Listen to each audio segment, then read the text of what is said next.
Chapter 209. Looking up at London on the other side of the space, Rog suddenly laughed, a little happy and a little surprised. Malekith's operation was indeed beyond his expectations. He never thought that Malekith would use ether particles to forcefully modify reality and create a celestial convergence phenomenon that only belonged to Svartalfheim and Earth. "You're really a genius." Rog had thought that the battle between him and Malekith would continue for a while. But now it seemed that it would not be long before this battle came to an end. When the celestial convergence phenomenon between Svartalfheim and Earth occurred, Malekith could clearly feel the changes in the ether particles. Under the influence of the celestial convergence, the ether particles became extremely active. Under Malekith's control, the liquid ether particles stretched out like dark red tentacles toward the space channel in the air. As long as the ether particles were connected to Earth through the space channel, the power of the ether particles would increase exponentially. The celestial convergence would not last long, but even if it was only for a few seconds, it would be enough for him to completely eliminate Rog. Rog did not stop Malekith's plan to use the ether particles to connect the two countries. He even asked the shadow clones to stop attacking so that Malekith could have an undisturbed environment. The moment the shadow clones stopped attacking, Malekith sensed that something was wrong, but he did not think too much about it. Instead, he controlled the ether particles to surge toward London. Rog took the initiative to remove most of the shadow clones, leaving only the four closest to Thor, Loki, and the others. Then, under his signal, 3 shadow clones took away Thor, Loki, and the other 2. As for the cursed warriors, they were stopped by the last shadow clone. When the shadow clones took Thor and the others away from the plains, Rog did not stay idle. He used Thunder Body Blink and quickly left the plains. Malekith sensed that Rog and the others had left. In his opinion, this was just Rog's final struggle. No matter where Rog escaped to, even if he ran to the other side of Svartalfheim, the terrifyingly strengthened ether particles could directly erase the reality of his existence. Although the ether particles that only connected Svartalfheim and Earth could not extend their power to the entire universe like they did when they connected the 9 kingdoms. However, there was no problem in expanding the scope of reality modification to the entire Svartalfheim. No matter how fast Rog retreated, it was impossible for him to leave Svartalfheim in such a short time. In other words, when the ether particles officially connected to Earth through the spatial channel, it would be the moment of Rog's death. However, Malekith soon discovered that Rog was not as crazy as he had imagined. After expanding the distance between the two to about 3 kilometers, Rog stopped. The shadow clones stopped as well. "Rog, what's going on?" Thor asked Rog with a look of displeasure. Seeing that the battle between him and the cursed warrior was about to end, Rog's shadow clone suddenly appeared in front of him, then picked him up and ran away without saying a word. "It's nothing. I just don't want you to be affected by the inexplicable power." At this distance, he could no longer see Malekith's appearance, but he could still see the ether particles flying towards the spatial channel. "Aren't you going to stop Malekith? Once the ether particles connect to Earth, no one will be able to stop Malekith." Thor's understanding of the ether particles was no less than Rog's. He was also very clear about the consequences of the ether particles connecting to Earth. "Don't worry, Malekith doesn't need us to stop him," Rog said with a calm face. If it weren't for the fact that his wild laughter did not match his Haori, he would have laughed like the 4 Uchihas laughing brothers. Although they were not very relieved with Rog's answer, at this time, they had no way to break through the 3 kilometers in an instant. They could only watch the tentacle-like ether particles pass through the spatial channel and go to the sky above London. When the ether particles were successfully connected to Earth, Malekith felt a powerful force that he had never felt before. This force was beyond his imagination, and it gave him a strange feeling of omnipotence. If he wanted, he could even turn Svartalfheim into Asgard in an instant. It was not until now that Malekith finally realized how powerful the ether particles were. This was a power comparable to the gods of the universe, and this was the law of the universe that could not be resisted.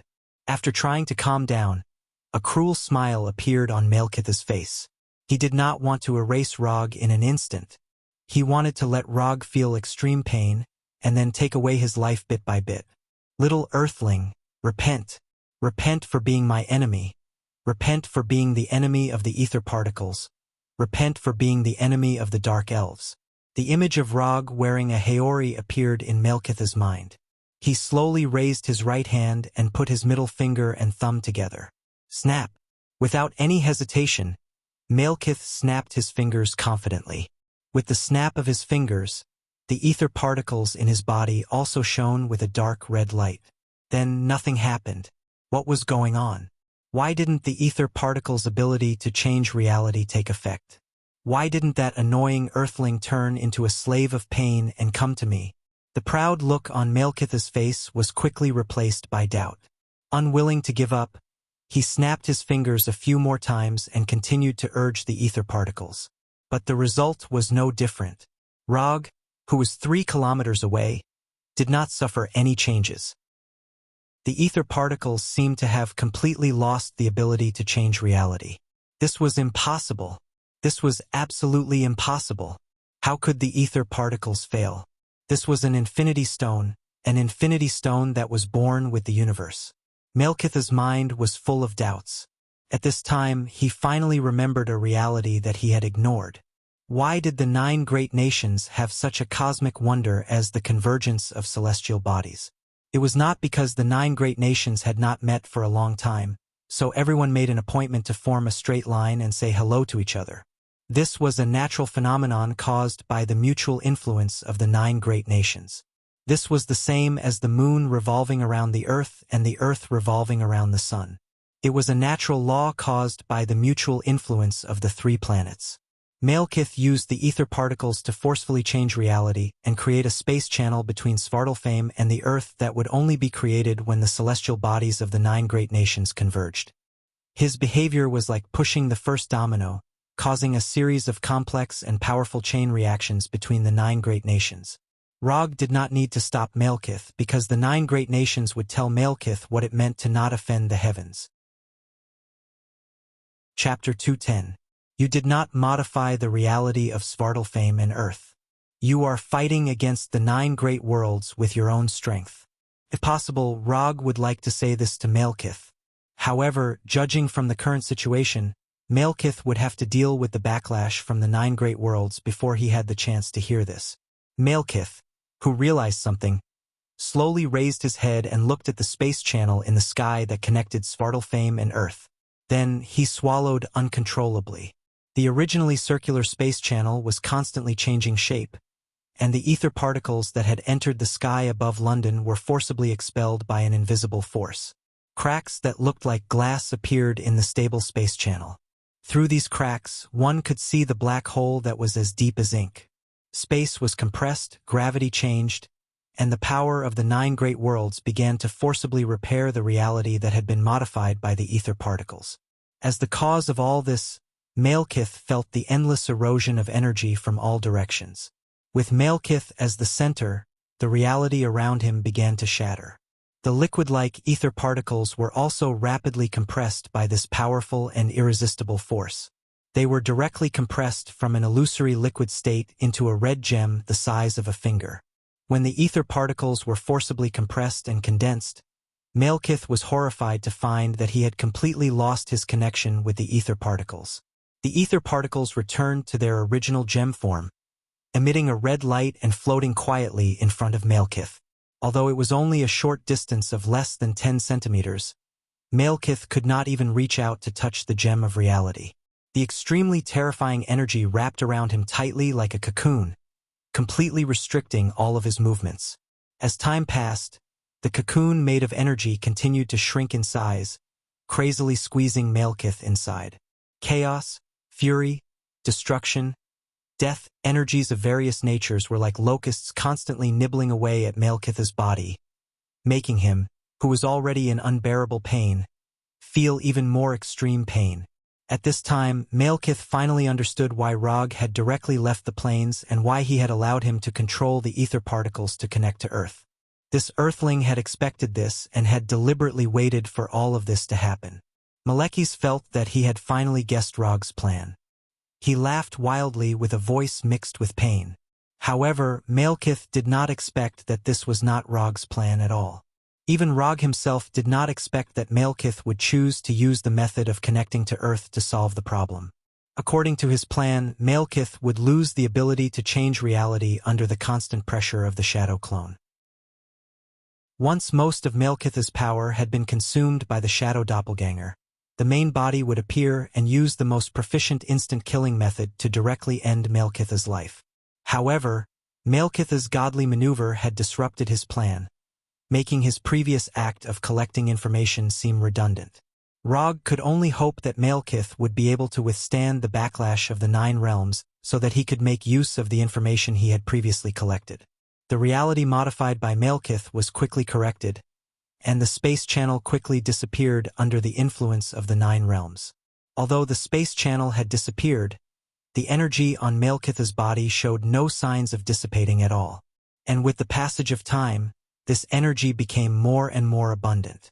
The celestial convergence of the 9 realms would break the boundaries of each country, which also meant that the power of each country could be transmitted to other countries.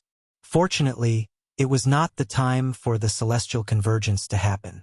Otherwise, under the combined suppression of the 9 realms, Malekith would have been directly crushed into a meat paste or eroded into an atomic state by the energy.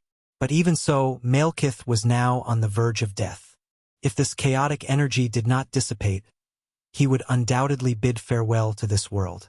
At this moment, a tall figure broke through the surrounding chaotic energy, resisted the erosion of the energy storm, and stepped in front of the immobile Malekith.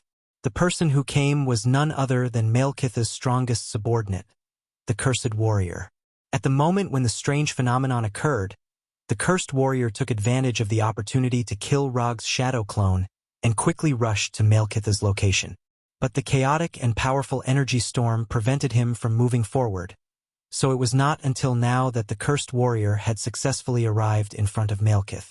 The Cursed Warrior, who could even resist Rog's Odama Rasengan and Thor's lightning, was now covered in blood, and the armor on his body had been eroded by the chaotic energy, completely losing its defensive power. After arriving in front of Malekith with difficulty, the Cursed Warrior silently glanced at the king he had served for thousands of years. Then he stretched out his right hand and grasped the gem of reality floating in front of Malekith. The Cursed Warrior was not Malekith. He had no experience in controlling the gem of reality, nor did he know how to use the power of the gem of reality. But he still had no intention of letting go. No experience, no matter. Not knowing how to use it, no matter. Although the Cursed Warrior could not use the gem of reality like Malekith, he had his own way of using it, a very expensive but very effective method. After holding the gem of reality in his right hand and patting his heart twice, the Cursed Warrior, who was already covered in blood, shone with a magma-like orange-red light. The Dark Elves were immortal. The Cursed Warrior let out the last roar of his life. The moment the roar ended, the Cursed Warrior exploded, and the gem of reality in his right hand shone with a dark red light again. Modify reality.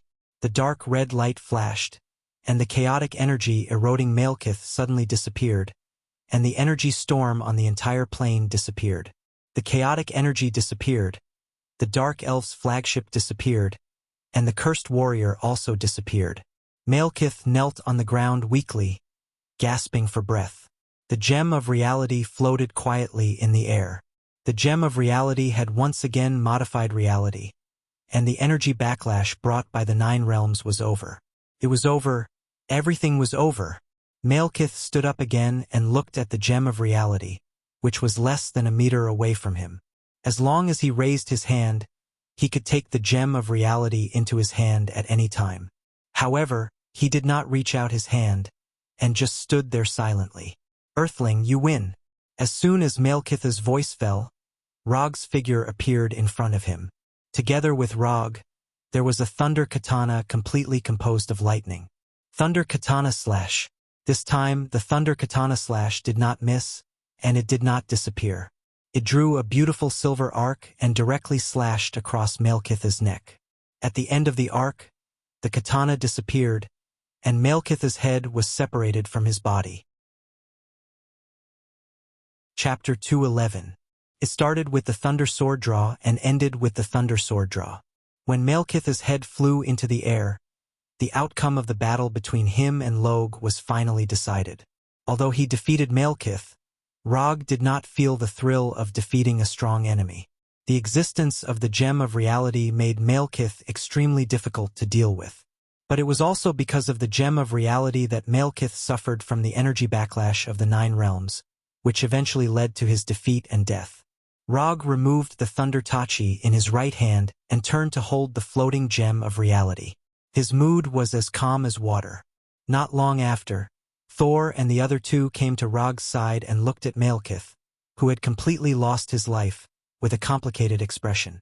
Just as Loki was about to say something, a gorgeous beam of light fell from the sky and landed directly near them. The teleportation beam of Bifrost. In the colorful beam of light, several Asgard warriors in golden armor walked out. "His Majesty wants to see you," the Asgard warrior who walked in front said expressionlessly. "Let's go.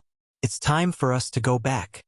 Looking back at Malekith, who had completely lost his life, Thor took Jane and walked into the teleportation beam of Bifrost. Although there were still some loose ends that had not been dealt with, such as the Dark Elves' main ship that was still stuck in the plains. However, since Odin had sent people over, Rog and the others naturally did not need to deal with these loose ends personally. Through the Bifrost, Rog and the others quickly returned to Asgard, and then under the leadership of the palace guards, or rather under escort, they came to the more severely damaged Golden Palace Hall. The attack of the Dark Elves caused serious damage to the Golden Palace Hall, and Rog's crazy driving caused the Golden Palace Hall to suffer the most serious damage since its establishment. "I told you you still have a pillar that hasn't been destroyed." When passing by the only remaining stone pillar in the Golden Palace Hall, Loki turned his head and said to Rog, "I know. I did it on purpose." Rog ignored Loki's complaints. He was now thinking about a very serious matter. Because of him, Loki did not fake his death as he remembered. This also meant that the scene of Odin being thrown to the New York nursing home by Loki might not happen again, and Odin might not die so quickly. Since Odin would not die so quickly, many things would not happen. For example, the reappearance of the death goddess Hela, the twilight of the gods brought by the flame giant Surtur, and the crazy titan who coveted the space gem for a long time. Just as Rog was seriously thinking about what the future would be like, Odin's slightly tired voice sounded. "Log, give me the Gem of Reality in your hand." Rog didn't say anything and directly opened his right hand that was holding the reality gem. Just as he opened his palm, the reality gem flew towards Odin and landed in Odin's hand. Odin didn't explain anything. A few golden electric currents suddenly appeared in his hand, and the reality gem also shone with a dark red light. The dark red light quickly swept through every corner of the Golden Palace like a wave, and the severely damaged Golden Palace quickly returned to its original appearance. The Golden Palace returned to its original appearance, but Odin didn't stop what he was doing. With a wave of his hand, a cube that looked like a Rubik's Cube appeared in his hand. Then, under the gaze of Rog and the others, Odin put the reality gem into the cube, turning the originally white and flawless cube dark red. "I did some sealing on the reality gem to reduce the difficulty and danger of using it, making it easier for you to control or use the power of the reality gem. The principle of the seal is the same as the Rubik's Cube, so if you like, you can call it the reality cube." After saying that, Odin threw the reality cube in his hand to Rog. Rog had just caught the reality cube thrown by Odin when he heard Odin's voice again. "From now on, you are the guardian of the reality gem." Although Odin's voice revealed a trace of exhaustion, there was no hint of joking. However, after hearing his words, Rog, Thor, and Loki all showed an incredulous look. Isn't this decision a bit too casual? Among the three, Loki was obviously more excited than Rog and Thor. He even began to imagine how much he could do if he had the reality gem. Conquering Jotunheim, conquering Warnerheim, conquering the land, forget about Earth, conquering that primitive country doesn't make much sense. Thinking of this, Loki couldn't help but turn his head and look at Rog. Unlike Loki, who was already full of crazy ideas, after hearing Odin's words, the first thing that appeared in Rog's mind was not how powerful the reality gem is, but how troublesome the reality gem is. In this universe, there are many madmen who want to get the Infinity Gem. And among these madmen, there are many madmen with terrifying strength. Without enough strength, not to mention guarding the Reality Gem, they may not even be able to keep their own life. To put it nicely, the Infinity Gem is a universal treasure that contains powerful power. To put it bluntly, the Infinity Gem is a disaster collector, and it's the kind of disaster collector that has super powerful power and can cover the entire universe. After thinking about it seriously, in fact, after thinking for more than 10 seconds, Rog made a decision. He has no interest in being the Reality Gem Guardian. However, he is still a little interested in the name of the Reality Gem Controller. Isn't it just the crazy Titan and some unknown universe-level enemies? Bring it on. After making the decision, he happily put away the Reality Rubik's Cube in his hand. After handing over the Reality Rubik's Cube to Rog, Odin left the Golden Palace Hall with the Gungnir, and his back looked a little lonely. Under the arrangement of Thor, Loki was locked back in his exclusive cell, and Rog returned to the room he lived in before. As for Jane, she was taken to his palace by Thor. As the future heir to the throne of Asgard, Thor has his own palace in the Golden Palace, which covers a large area and is luxurious enough. In the afternoon of the next day, Thor, who had disappeared for nearly 24 hours, finally appeared in front of Rog again. Malekith is dead, and according to the agreement, I will take you to Nidawyler. But before we set off, I need to explain to you first. There are not many dwarves living in Nidawyler, only about 300 people, and they are somewhat xenophobic and don't like people from other planets. The most important thing is, don't make fun of their height, they will go berserk. Chapter 212. Although he had some psychological preparation, when they came to Nidavyl where the dwarves lived, Rog still had serious doubts about the dwarves. There are more than 300 dwarves living on the Nidavyl star ring. Among these dwarves, as long as they are adult dwarves, they are about twice his height. Even those underage dwarves are generally taller than him by a head. Earthling, do you want to make a suit of armor that suits you? Dwarf King Aitsue sat on a huge chair made entirely of metal and asked with his head down. Yes, I want a suit of armor that doesn't affect my speed and flexibility. The style of the armor can be roughly based on this. After that, Rog took out the sketch that he had drawn last night. Unlike the previous set of armor copied from Uchiha Madara, the armor sketch that Rog took out at this time is more modern. The overall shape of the armor is smoother and more fitting to the body curve. In this regard, Rog decisively borrowed some of the ideas of Tani Mark series Iron Man armor. However, compared with Tani's full-coverage armor, the armor he designed can only be regarded as half-coverage, and there are many fewer parts. In general, there are actually only 3 components. The main body composed of a chest protector, a waist protector, and a skirt, boots for the legs, and bracers for the arms. All the components will not be very thick, similar to the armor worn by Thor now. Although Rog will not wear a cloak like Thor, he intends to wear the Haori of Yondaime Hokage outside the armor. You can continue to improve your drawing skills, but I have a rough idea of what you want. After taking a look at the scroll handed by Rog, Dwarf King Aitsue immediately understood what kind of armor Rog wanted, and the specific building ideas quickly emerged in his mind. There is no problem in helping you build the armor, but you have to solve the materials yourself.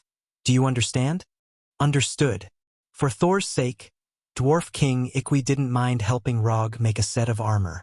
It wouldn't take much time anyway, but as for the materials, Rog could only solve it himself. Although Asgard had sent a lot of materials, they were all used for a specific purpose. Dwarf King Aitsue would not use Asgard's materials for Rog. As for the materials, I can only provide vibranium and URU metal. As for the others, if you need them, I can get them as soon as possible. Rog was not dissatisfied with Dwarf King Aitsue's request. It was already good enough that the other party was willing to forge the armor for him. He couldn't expect the other party to pay for the materials. For the time being, he couldn't bring himself to do such a thing. Under the gaze of Ai Chue and Thor, Rog took out a psychic scroll that he carried with him and channeled some of the vibranium and URU metal that he had collected before. Thank you, Wakanda. Thank you, Asgard. When Rog channeled a pile of vibranium and URU metal, Dwarf King Aitsue's eyes were a little strange. Is this guy Odin's illegitimate son? Where did he get so much URU metal? Just the URU metal that Rog channeled now was more than the total amount in Nidaweiler's warehouse. And Aitsue was sure that Rog had more URU metal than this. The URU metal that Rog channeled now was only about 1/3 of what he had. When Aseri's army was fighting in Warnerheim, most of the URU metal sent by Asgard went into his pocket. Now it was time for these URU metal to play a role. The number is a bit wrong.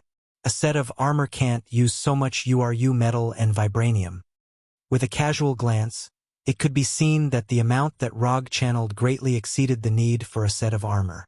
Yes, if the number of armor is calculated, here is about the amount of 10 sets of armor. As soon as Rog finished speaking, Dwarf King Aitsue's face became a little gloomy. Another greedy guy. The agreement was only 1 set, but he wants 10 sets. Earthling, your appetite is too big. After hearing Rog's words, Thor's face gradually became ugly. Asking Dwarf King Aitsue to personally create a set of armor, even for him, was not an easy task. The reason why Aitsue agreed to his request so easily was mostly because of Odin's face. Here are the materials needed for 10 sets of armor. Except for the original set, I am willing to give 5 sets of the remaining 9 sets of materials to Nidavel. As for the remaining 4 sets of materials, I hope King Aitsue can help me make a revolver. After that, Rog took out his other weapon design sketch. The style of the revolver on the sketch was very similar to the classic Colt Python, but it was larger and had not 1 barrel, but 2. This kind of weapon used by ordinary people doesn't use URU metal and vibranium at all. Tell me, what do you want? It was a revolver, and a gunpowder revolver at that. Let alone in Nidaville, even on Earth, this kind of thing is not considered a high-end weapon. I have no interest in gunpowder weapons, but I am still a little interested in firearms. I hope that this revolver can use the chakra on my body as the energy source and have the ability to fire ninjutsu bullets. Rog quickly explained to Aitsue what chakra and ninjutsu bullets are. Ninjutsu bullets, this is his own original term. To put it simply, some ninjutsu are prepared in advance and condensed into the shape of bullets, waiting for the needed time to fire it. This is purely a boring research he did before. But after seeing the Dwarf King Aitsue, he suddenly had the intention to make this research into a finished product. It's not difficult to extract the chakra on your body as energy and then fire it in the form of bullets. But firing ninjutsu bullets, I can only conclude this after seeing your so-called ninjutsu bullets. Aitsue originally labeled Rog as greedy, but after hearing about chakra and ninjutsu bullets, he became interested in Rog again. I made a few bullets before, you can take a look. This is a Rasengan bullet, this is a Grand Flame Annihilation bullet, this is a Chidori bullet. Not all ninjutsu can be made into ninjutsu bullets. After all, this is just a small research he did on a whim before. After hitting the target, the ninjutsu in the bullet will be automatically released, you can experience it. Under Rog's signal, Aitsue threw the Rasengan bullet that was too small for him. The Rasengan bullet hit an iron pillar more than 10 meters away. At the moment when the bullet burst, a light blue Rasengan appeared at the position where the bullet hit, madly twisting and hitting the huge iron pillar. Chapter 213. Boom!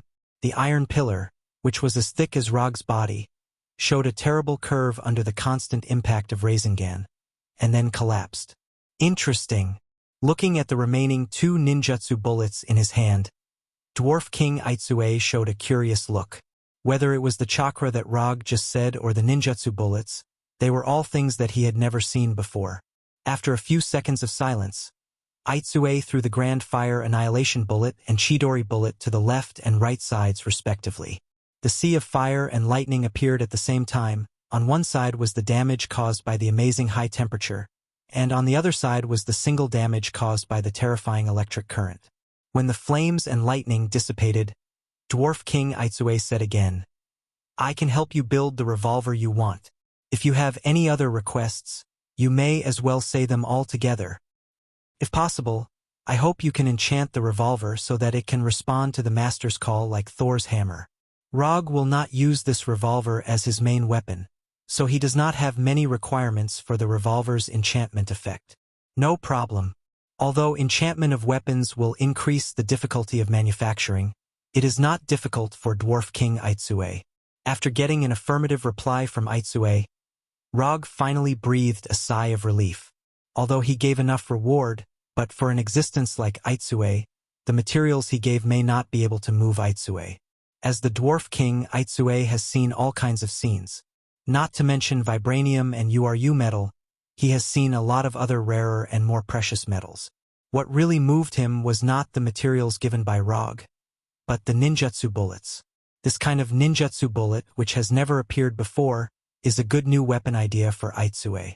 After Rog and Aitsue reached a cooperation, Thor left Nidavellir and returned to Asgard alone. As for Rog, he was left by Aitsue to participate in the manufacturing of armor and revolver. Rog had no opinion about Aitsue's arrangement, and he was even a little happy and excited. Nidavellir, this was an existence with an extremely high reputation in the entire universe. As long as it was a weapon or equipment from Nidavellir, it could be sold for an unimaginably high price on any planet. The products of the dwarves must be the best. However, what Rog didn't expect was that he would stay in Nidavellir for more than 3 months. In the past 3 months, Aitsue had been repeating the process of forging pistols, melting them, forging them again, and melting them again. In Aitsue's own words, the pistol was still lacking. In order to cooperate with Aitsue's OCD, Rog also constantly developed various types of ninjutsu bullets and provided them to Aitsue for a series of tests. After Aitsue broke the mold for the nth time, Rog finally got the revolver that he wanted. This revolver, named Calamity by Atri, was a little bigger than an ordinary revolver and was silver-white in color. The whole gun was about 30 centimeters long and had a capacity of 6 bullets. The 2 barrels arranged side by side can fire 2 bullets at a time. There were 3 firing modes. The first was ordinary shooting, which directly extracted chakra as bullets. It didn't need to be loaded. The power was average and the firing speed was fast. The second was ninjutsu shooting. As the name suggests, it fired the ninjutsu bullets in the magazine to kill the enemy with ninjutsu effect. The third was fatal shooting. It was similar to ordinary shooting, but it required more chakra. The chakra bullets fired were more powerful. For enemies who didn't specialize in defense, it could be fatal. URU metal could be perfectly fused with chakra, and vibranium also made the pistol super strong. The enchantment effect responded to the summon, allowing him to summon the Calamity at any time. After a few test shots, Rog became more and more satisfied with the Calamity pistol. It was worthy of being a weapon made by Dwarf King Atri. It was perfect. After putting on the armor that Atri had already made, and hanging the Kusanagi sword and Calamity on the left and right sides of his belt, Rog left Nidavellir, where he had lived for more than 3 months, and returned to Asgard through Bifrost. Because of his participation in Thor's escape plan, Heimdall was relieved of his position as the guardian of Bifrost by Odin. It wasn't until a month ago that Heimdall regained his original position and became Asgard's first line of defense. "Do you want to return to Earth directly now?" Heimdall, who was standing on the console, asked. "I'll go back later. I'll say hello to Thor first." After saying goodbye to Heimdall, Rog directly used ninjutsu and flew in the direction of Golden Palace. Earth release. Super light heavy rock technique. In more than 3 months in Nidavellir, in addition to cooperating with Atri to create Calamity, Rog did most of the research and development of ninjutsu bullets in exchange for new ninjutsu. Thor's commission provided him with up to 250 ninja coins as commission reward, plus the 335 ninja coins he originally had. The number of his unconsumed ninja coins reached an amazing 585 ninja coins. However, this amazing number didn't last long, and more than half of it was consumed by him. Super light heavy rock technique was one of the ninjutsu he exchanged during the development of ninjutsu bullets. In addition to this ninjutsu that can greatly reduce the mass of matter and has allowed him to fly, he also exchanged more than a dozen ninjutsu including Fire Release, Great Fireball, Fire Release, Fire Dragon Bullet, Water Release, Water Shockwave, Water Release, Water Dragon Bullet, Water Release, Whirlpool Water Blade, Wind Release, Vacuum Ripple, Wind Release, Tornado Hurricane, and so on. This series of ninjutsu exchanges also reduced his unconsumed ninja coins directly to 255. Although the consumption of ninja coins was a bit high, the harvest was obvious. After further improving his ninjutsu list, he always had the intention to find an enemy to practice his ninjutsu. However, this wish of his could only be realized after he returned to Earth. After using super light heavy rock technique to quickly fly to Golden Palace, Rog found Thor, who he hadn't seen for more than 3 months. When Rog saw Thor again, Thor was dealing with piles of documents that were tens of centimeters high in the council hall in Golden Palace. Jane only stayed in Asgard for less than a week before returning to Earth. Thor planned to go to Earth with Jane, but Odin gave him a new task, a long and boring task. Odin no longer dealt with the specific government affairs of Asgard at this time. Everything was handed over to Thor. I'm going back to Earth. If you need any help in the future, you can contact me through Shadow Clone Technique. After that, Rog took out a Shadow Clone Technique scroll and handed it to Thor. After you go back, help take care of Jane. Her research may attract some malicious eyes. No problem. Chapter 214. Thor told Jane the astronomical knowledge that did not belong to the Earth, so Jane is now one of the top astronomers on the Earth, and she is also the kind of astronomer who has a certain understanding of alien civilizations.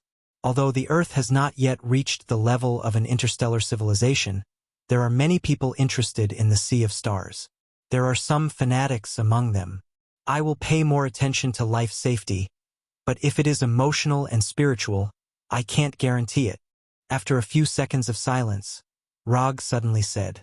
As soon as he finished speaking, Thor, who was writing rapidly, stopped and looked at him with a frown.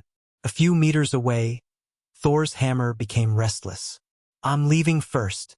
If you have time, come to the Earth more often. Without waiting for Thor's reply, Rog directly used lightning body flicker and left the meeting room, leaving a few weak light blue electric currents. After leaving the meeting room, he didn't look for anyone else and flew straight to the Bifrost Hall. After saying goodbye to Heimdall, Rog walked into the transmission channel that exuded a brilliant light and returned to the Earth that he had been away from for a long time. He doesn't know if Heimdall did it deliberately or not, but the exit of Bifrost was set in a place that was completely beyond Rog's expectations. Times Square, Manhattan, New York City. When Roger walked out of the dazzling teleportation beam, he saw a dense crowd of people, as well as the surrounding people who were holding up their phones. At this moment, he finally understood why Heimdall asked him if he needed to be teleported to a specific place. Heimdall, I will remember you.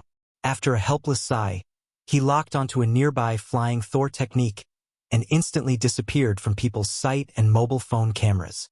After leaving Times Square, he began to sense the flying Thor technique in the office. He has been away for several months, and he doesn't know how Konoha is doing now. With a thought, the scene in front of him changed again, and the familiar office reappeared in front of his eyes. However, as soon as he returned to the office, he immediately noticed that something was wrong. The office has not changed, and it is as neat as ever. But the problem is that the number of lives in the company seems to be too many. Even without using Chakra's sensing ability, he could clearly sense that there were dozens of humans outside the office. After opening the office door, he saw a group of men and women in suits busily working. Although they were all dressed up as professionals, he could tell at a glance that they were all special people who had received professional training. Soldiers, agents, spies, or maybe there were some professionals whose profession he couldn't name. Can anyone tell me what's going on here? Although Rog's voice wasn't loud, the moment he opened the office door, everyone's eyes involuntarily gathered on him. Mr. Rog, you're finally back. I'm your new assistant, Alice. A curvy blonde woman who looked more like a mistress than an agent quickly came to his side and said softly, "Where are Sky and Erica?" His tone was very calm, but his mood was starting to get a little bad. He had only been away for more than 3 months, and the company had become like this, which made him very unhappy. They moved to the headquarter base in Washington, and I'm temporarily in charge here. The blonde girl named Alice continued to answer in a gentle tone. Coupled with her charming smile, She gave people a feeling of being bathed in the spring breeze. No one can refuse my charm. Sure enough, I'm the most suitable person for this task. A few thoughts flashed through Alice's mind quickly, and her face still maintained the charming smile. However, Alice didn't expect that just as she silently waited for Rog's answer, Rog directly took out the pistol at his waist and pointed it at her forehead. I don't care who you are. Now, immediately, use your phone to contact your boss. You have 5 seconds. From beginning to end, Rog didn't turn his head to look at Alice. Rog's sudden action of taking out his gun not only completely exceeded Alice's expectations, but also completely exceeded everyone's expectations. No one thought that Rog, who had disappeared for 3 months, would suddenly come back, and this was the scene as soon as he came back. 5, 4, 3. Rog didn't pay attention to anyone, and he had no intention of explaining at all, just silently counting down. He didn't dare to shoot. He was a member of Thunder Agents, and he absolutely didn't dare to shoot. Most people, including Alice, didn't think that Rog would shoot.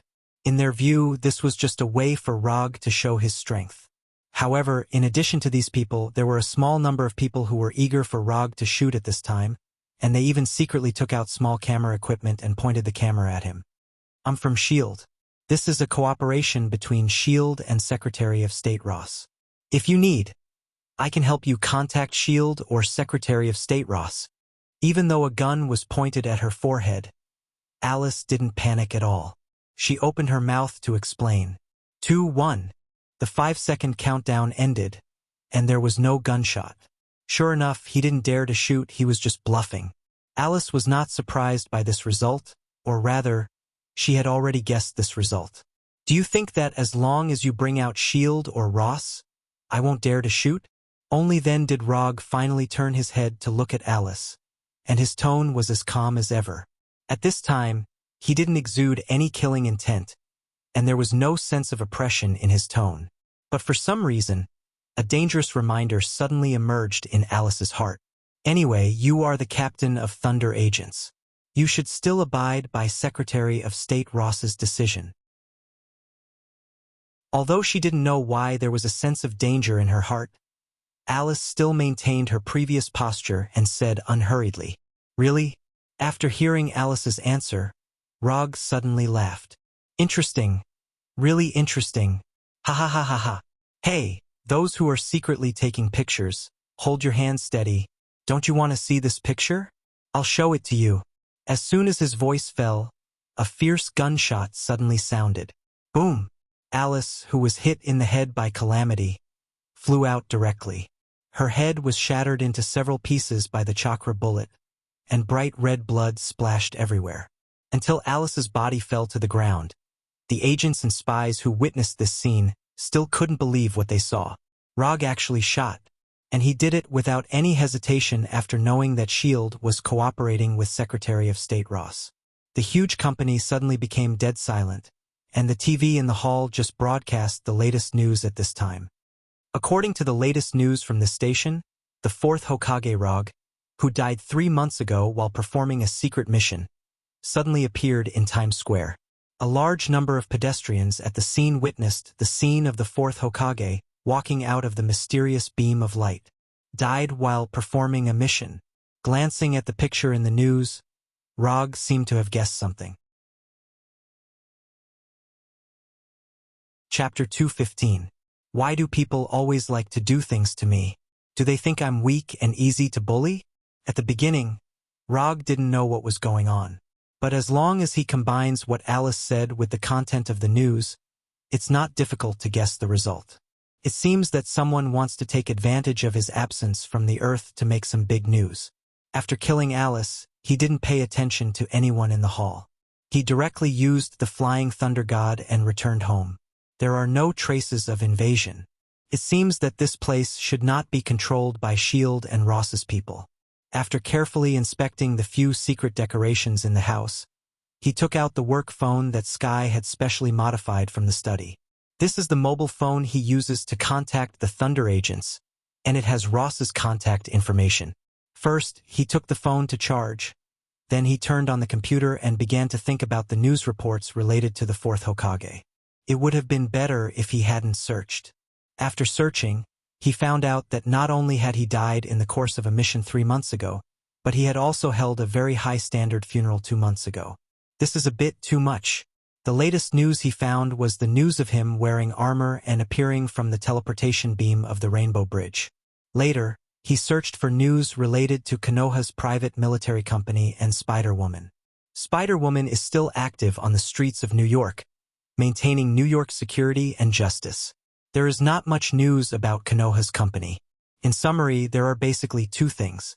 The first thing is that Konoha has become a cooperative agency between S.H.I.E.L.D. and the Ministry of Defense and has received an official endorsement. This may also explain why there are a lot of people he doesn't know in his company. The second thing is that Konoha has moved to Washington and set up a headquarters in Washington. And coincidentally, Konoha's new headquarters is less than 1 kilometer away from the Thunder Agent's headquarters. After reading the news found on the internet, Rog not only didn't understand what Ross and S.H.I.E.L.D. wanted to do, but he became even more confused. What do they want to do? Publicize his death, and then take over his men and company? Where did they get the courage to carry out this straightforward plan that is close to retarded? As long as he comes back, everything they do can't be hidden from everyone, unless they are sure that he will not appear again. But then there would be an even more inexplicable reason. Why did they think that he would definitely not appear? And judging from the reaction of Alice and the others, although they were a little surprised by his reappearance, they were definitely not surprised to see him come back to life. No one knew that he would leave Earth, and even Gavin only knew that he would be out for a while. Furthermore, when he left Earth, he was sent to Asgard through the Shikatsu forest. S.H.I.E.L.D.'s people are not idiots, and Ross is certainly not an idiot. If they dare to do this, they must have sufficient confidence. Rog began to organize the information he knew. First of all, the news of his death was spread by the Thunder Secret Service. This meant that Ross was definitely involved. Then, his funeral was held jointly by Thunderbolt agents and S.H.I.E.L.D. because he saw people from both sides in the funeral photos. In the end, Konoha's new headquarters was relocated to the vicinity of Thunder agents, and in the original company, most of the people were from S.H.I.E.L.D. What does this count as? When I'm really dead, they're going to divide my assets. Thinking of this, he suddenly had the urge to log in to his bank account to check the balance of his account. Boom! However, instead of logging in on the computer, he took out the bank card directly from the drawer and handed it to the shadow clone. If he logs in here, maybe he will be investigated by S.H.I.E.L.D. While waiting for his phone to charge and the shadow clone to check the balance of his account, he was not idle. He directly left the study with the Flying Thunder God and teleported to a forest on the outskirts. Summoning technique. This time, instead of using psychic weapons and equipment, he chose to use Psychic Punisher. A series of complex summoning techniques appeared on the ground in an instant, and then a cloud of smoke exploded out of thin air. When the smoke dissipated, he saw one of his most reliable men, Punisher. However, the current Punisher was completely different from the Punisher he imagined. The Punisher was tightly bound inside a cylindrical device. Except for the head, which could still move freely, the body below the neck was bound in the device. On the surface of this cylindrical device, there were several broken circuit interfaces, which seemed to have been forcibly torn off during the summoning. Wait a minute, I'll summon Bronsky. Without any hesitation, he performed the spirit communication technique again and saw an even bigger cylinder. Abomination Bronsky was also like Punisher, only his head could move freely, and what was worse than Punisher was that even his mouth was sealed by a metal mask. It was really thorough. Before he had time to release Punisher and Abomination, the Shadow Clone, who had just gone to check the balance of the account, came to his side and returned the bank card to him with a wry smile. The Shadow Clone didn't speak and lifted the effect by himself, and the relevant memory was fed back to the original body. Count balance 0. 23 yuan. After receiving this information, Rog was really angry. If he remembered correctly, when he left the Earth, he had about $1.8 billion in his account, including the $500 million that Ross had just handed over. For S.H.I.E.L.D. or the military, $1.8 billion may not be a big deal. However, to Roger, This was the hard-earned money that he had painstakingly saved up after transmigrating to this world. Before leaving the Earth, he was still a veritable billionaire, and the kind of billionaire with a liquid capital of $1 billion US. After returning, he had become a pauper with less than $1 US in the bank. This was no longer a matter of hundreds of millions of US dollars. This was Shield and Ross trying to kill him. Now he didn't want to know why Shield and Ross were doing this. The only thing he wanted to do now was to use his own strength to get back his hard-earned money and make those bold guys pay a painful price. Dang dang dang dang dang. Pulling out the Kusanagi sword hanging on the left side of his belt, Rog used Chidori blade to directly cut through the devices on Punisher and Abomination, and then said word by word, "Haven't you always wanted to go on a mission with me? I'm going to S.H.I.E.L.D.'s Triple Wing Headquarters and Thunder Task Force Headquarters now. Do you dare to come with me?" Chapter 216. In this short 1 or 2 minutes, Rog quickly recalled all the things he had done since he crossed over. Although he never thought of himself as a good person or a superhero, but he has always stuck to his bottom line, knowing what can be done and what can't be done. However, he now found that his concession and kindness, in the eyes of others, is weakness and timidity. Good people are bullied, good horses are ridden. At this point, he doesn't want to worry about what Shield and Ross are up to. Whether it's justice or evil, it doesn't matter. He intends to use his fists to tell others what it means to not mess with him. After coming out of the restraint device, Punisher and Abomination moved their hands and feet tacitly. They didn't tell Rog what they had experienced in the past few months because they firmly believed that Rog would use practical actions to help them get justice. Are you ready? Although the anger in his heart has been burning, Rog's brain has never been so calm. I can't wait to tear them apart. Abomination clenched his fists and his body exuded a magma-like light. Punisher didn't say anything, but his body exuded an amazing killing intent, looking like a messenger of death. Then let's go. He once inserted an ordinary flying Thunder God Kanai into the headquarters of the Thunderbolt Secret Service team. Although this flying Thunder God Kanai was no longer in the headquarters of the Thunderbolt Secret Service team, this did not affect his plan at all. As long as he can teleport to Washington, as for whether Shield and Ross will use the flying Thor Kanai to set a trap, he doesn't care at all. So what if there is a trap? I will crush you all the same. In the next second, the figures of Rog and the other two disappeared into the forest. Konoha Trio's killing journey has officially begun. There was no accident during the teleportation process, and the forest scene in front of them was instantly replaced by a wide square the size of 10 football fields. In this spacious and somewhat amazing square, Roger and the other two saw fully armed S.H.I.E.L.D. agents, UA soldiers, all members of the Thunder Secret Service, all kinds of weapons of war enough to start a local war, and 3 new generation helicarriers floating quietly in the air. Is this the source of your confidence? Obviously, S.H.I.E.L.D. and Thunder agents have been prepared for a long time. Otherwise, it would have taken a long time just to gather so many people here. Other than the 5 members of the Thunderbolt Secret Service team, Rog only recognized one person in the crowd. Sky. From the looks of it, Sky wasn't missing an arm or a leg. However, her mental state was not very good. She looked lifeless. Sky was here, but Erica wasn't. Rog could guess what had happened to Erica. Who's in charge here? After picking up the flying Thor Kanai that was deliberately inserted in the center of the square, Rog took a few steps forward and said in a calm tone. Logically speaking, it was impossible for his voice to travel more than a few hundred meters. But through chakra, he created a natural loudspeaker that allowed his voice to reach everyone's ears. Rog, you are suspected of endangering the security of the Earth, stealing S.H.I.E.L.D. secrets, and slaughtering a large number of innocent people. The World Security Council has decided to sentence you to death. Surrender now, you have no chance. Someone on the other side shouted with a loudspeaker, portraying their actions as a righteous act to maintain world peace. Fucking hypocrites. Don't you just want the power in my body? Don't you just want to master the so-called ninjutsu? Come on. Bring it on. Let me see if you're worthy of this power. After that, Rog slowly raised his left hand and gave them a middle finger.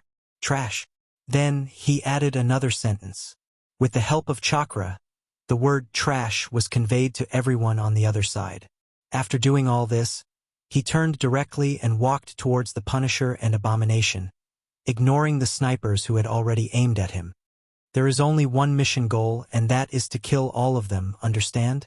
Understood. Understood. Looking at the Punisher and Abomination's determined expressions without the slightest hesitation, Rog suddenly felt a sense of relief. These two subordinates were not bad. At this moment, the snipers who had already aimed at the three of them finally pulled the trigger. Dozens of sniper bullets flew towards them at a speed faster than the speed of sound. Then, when they were more than 10 meters away from the three of them, they instantly disintegrated. Raitan. Thundercloak protection. The moment he turned around, Rog had already cast a large-range Thundercloak protection, completely enveloping the three of them. It was not until the sniper bullets were completely disintegrated that the sound of gunshots finally reached their ears. The sniper's shots also officially announced the beginning of the battle. Bang bang bang bang bang. Da-da-da-da-da. Various gunshots continued to ring out, and Rog finally began his counterattack. Mokutan. Tree Realm Descent. Before the swarm of bullets and shells flew in front of them, they were blocked by trees and vines. A dense forest emerged directly from the ground, turning the specially built battlefield of shield and thunder agents into Rog's home field. Kill. As soon as his voice fell, Rog disappeared in front of the Punisher and Abomination. He didn't need to give any specific instructions to the Punisher and Abomination because they were the top fighters. He also didn't need to prepare any weapons for them because their bodies were the most powerful weapons. Rog had never used Tree Realm Descent on Earth, so neither shield nor thunder agents knew that he had the power to instantly change the battlefield terrain. In this lush forest that was completely beyond imagination, the threat of bullets and shells and other gunpowder weapons plummeted. In this forest with trees and vines everywhere, there was no good shooting environment at all. What's worse is that the trees, vines, weeds, and other plants here were all under Rog's control.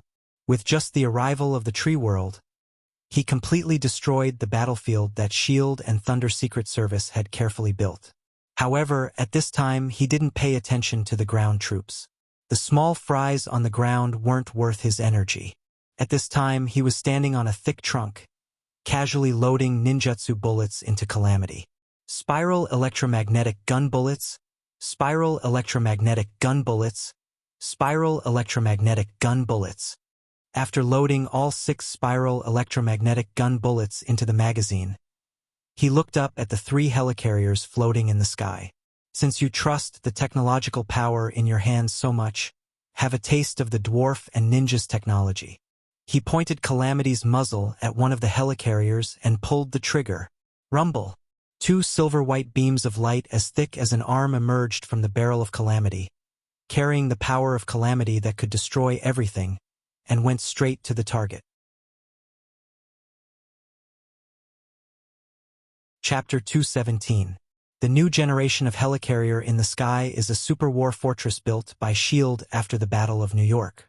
Each helicarrier is equipped with a variety of weapons carefully developed by S.H.I.E.L.D.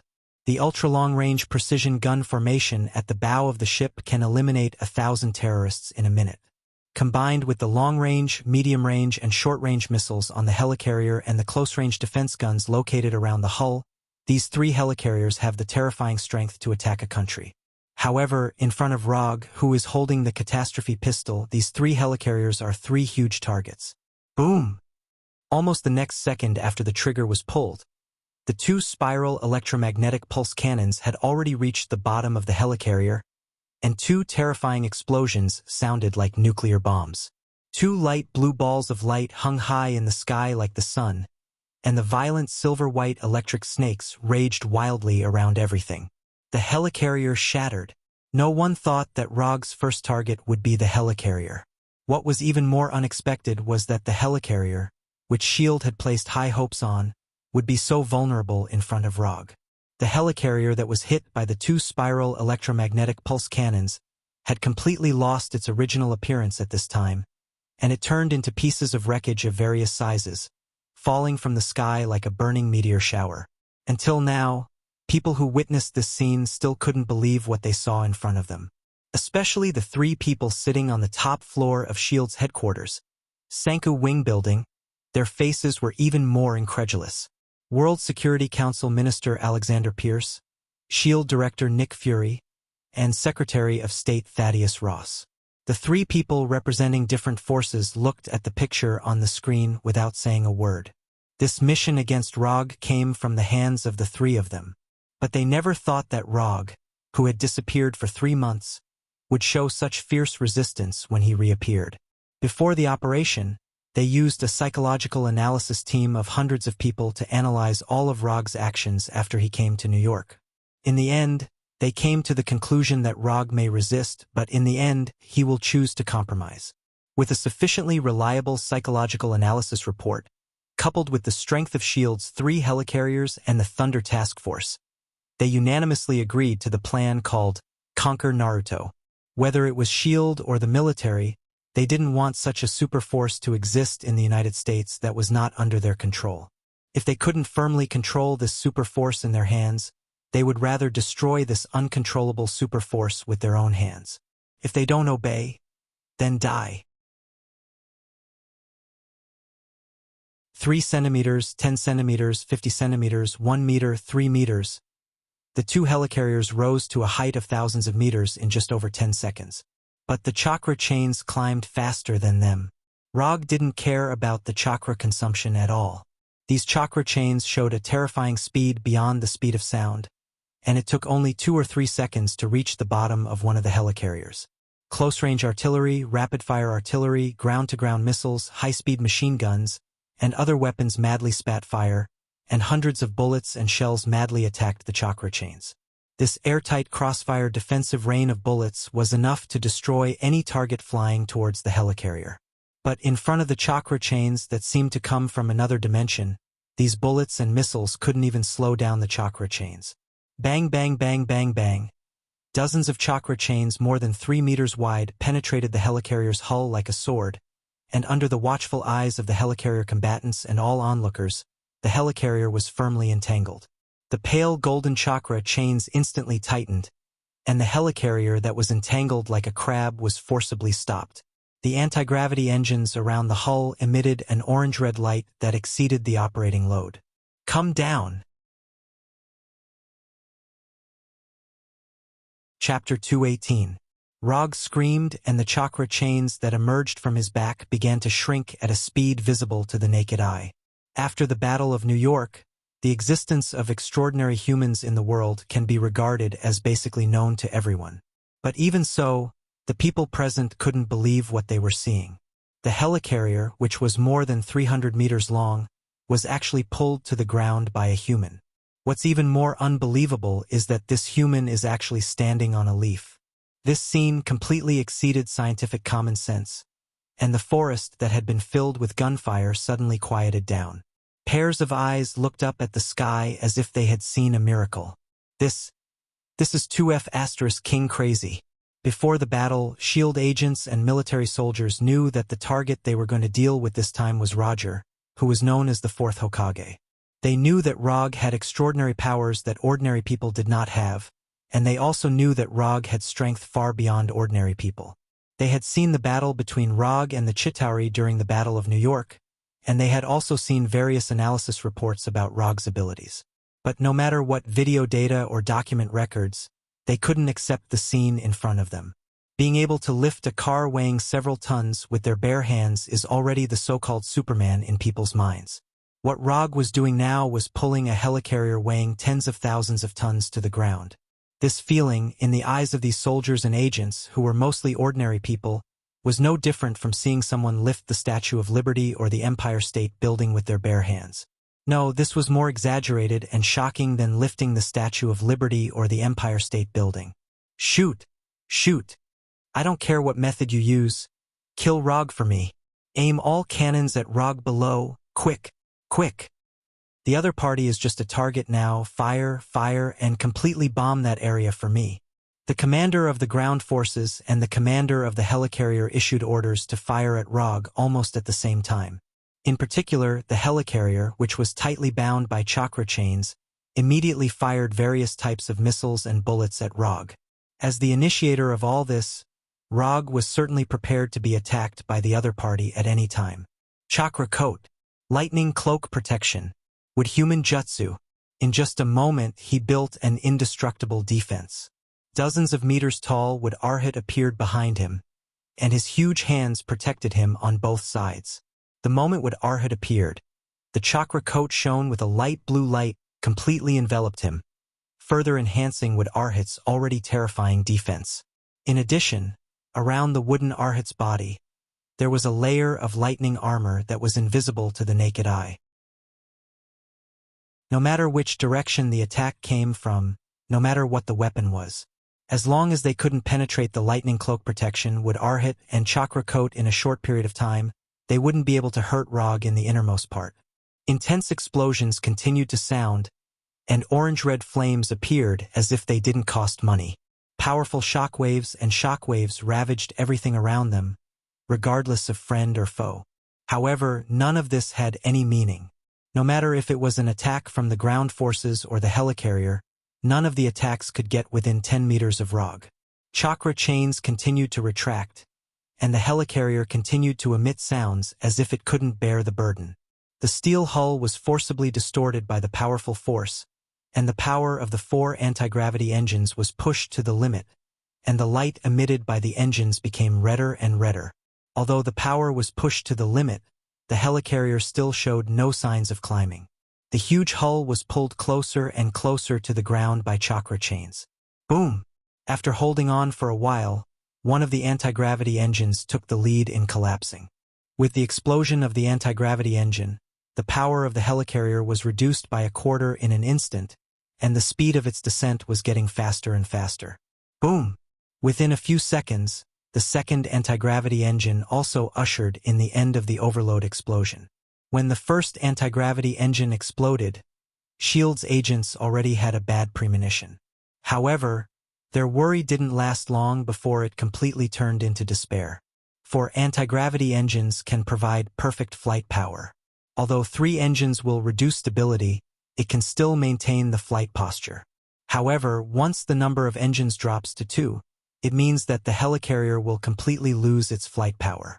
After the helicarrier lost 2 engines, even if Rog did nothing, the helicarrier would crash under the influence of gravity.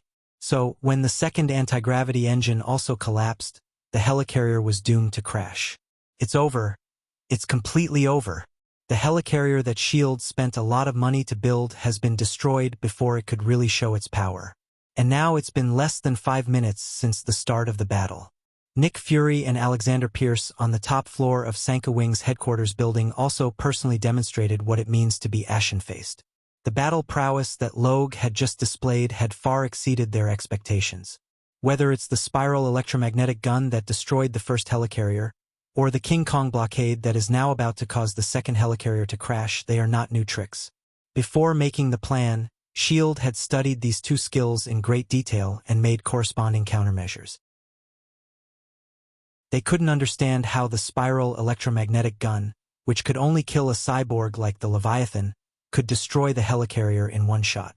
They also couldn't understand why the King Kong blockade, which could only deal with ordinary people before, could now destroy the helicarrier. But now is obviously not the time to consider these issues. What they need to consider most now is how to stop Rog, a ninja who has shown enough power to fight against the entire S.H.I.E.L.D. and the military alone. I'm going to contact someone. I'll be back in a few minutes. After saying that, Nick Fury stood up and walked directly to his office. Now is not the time to hide his trump card. If he doesn't find a way to deal with Rog today, there will be no more S.H.I.E.L.D. in the future. Nick Fury had originally thought that this would only be a tough battle against superhumans, but the development of the situation was completely out of his expectations. Now only that woman can stop Rog. Chapter 219. Rog's strength at this time has far exceeded the expectations of Nick Fury and others. If they knew that Rog was this powerful, they would never have made the so-called conquering Naruto plan. Although S.H.I.E.L.D. and the military don't like uncontrollable super combat power, it also depends on how strong this super combat power is. If it is really the kind of power that they can't resist, Even if their brains are all eaten by dogs, they won't have any ideas about this kind of person. For people like them, the so-called principles can be changed at any time. After quickly returning to his office, Nick Fury took out a pager from the safe that seemed to be from the last century. "I hope you can come back in time." Without any hesitation, Nick Fury started the pager that only had a one-sided notification function. A red and blue pattern appeared on the small display screen of the teleporter. In the middle of the pattern, there was an octagonal star with the top and bottom ends protruding. After seeing the pattern emerging from the pager, Nick Fury finally breathed a sigh of relief. This pager has been in his hands for decades, and he was just worried about whether the pager would work properly. Fortunately, the passage of time has not affected the pager's function.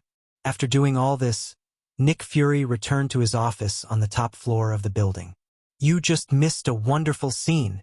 When Nick Fury returned, Ross didn't look back and said with a wry smile, "What could be worse right now?" Nick Fury didn't care about Ross's tone. At this time, no one can be happy. Picking up the remote control on the table, Nick Fury jumped back a few minutes on the surveillance screen. Then, he saw the wonderful scene that Ross had described.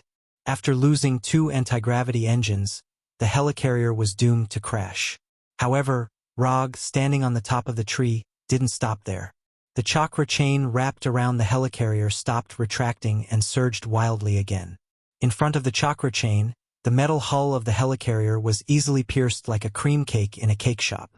Dozens of triangular chain arrows pierced the falling helicarrier into a hornet's nest. The damage to the hull caused the falling helicarrier to quickly disintegrate. The hull of the mothership began to crack, and the fighter jets that couldn't take off in time and the agents that couldn't escape fell like raindrops. Falling? Rog never wanted the helicarrier to fall.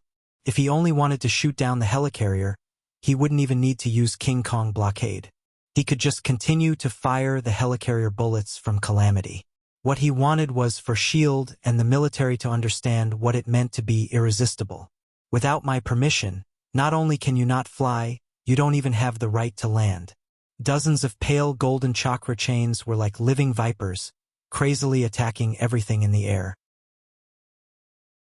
Any being with a diameter of more than a meter would undoubtedly suffer the wrath of the chakra chains. Open your eyes and watch carefully. This is the true Vajra blockade. Log's shout reached the ears of everyone present. Despair began to appear in their eyes as they witnessed something like a net that covered the sky and covered the sun. The original 3-meter-wide chakra chain, under Rog's control, instantly broke down into hundreds of chains like cell division. Although the newly broken chains were only 2 or 3 centimeters wide, the number of chains had increased by a terrifying amount. There were originally only dozens of chakra chains flying in the air. At this time, there were more than 3,000 chakra chains flying in the air. What did it mean to cover the sky? What did it mean to be airtight? What did it mean to have hundreds and thousands? This was it. More than 3,000 chakra chains formed an unimaginable attack net, like piranhas in the Amazon River, frantically nibbling away at the wreckage of the helicarrier. The damaged hull baffle, the burning Quinjet, the unfired missiles and shells.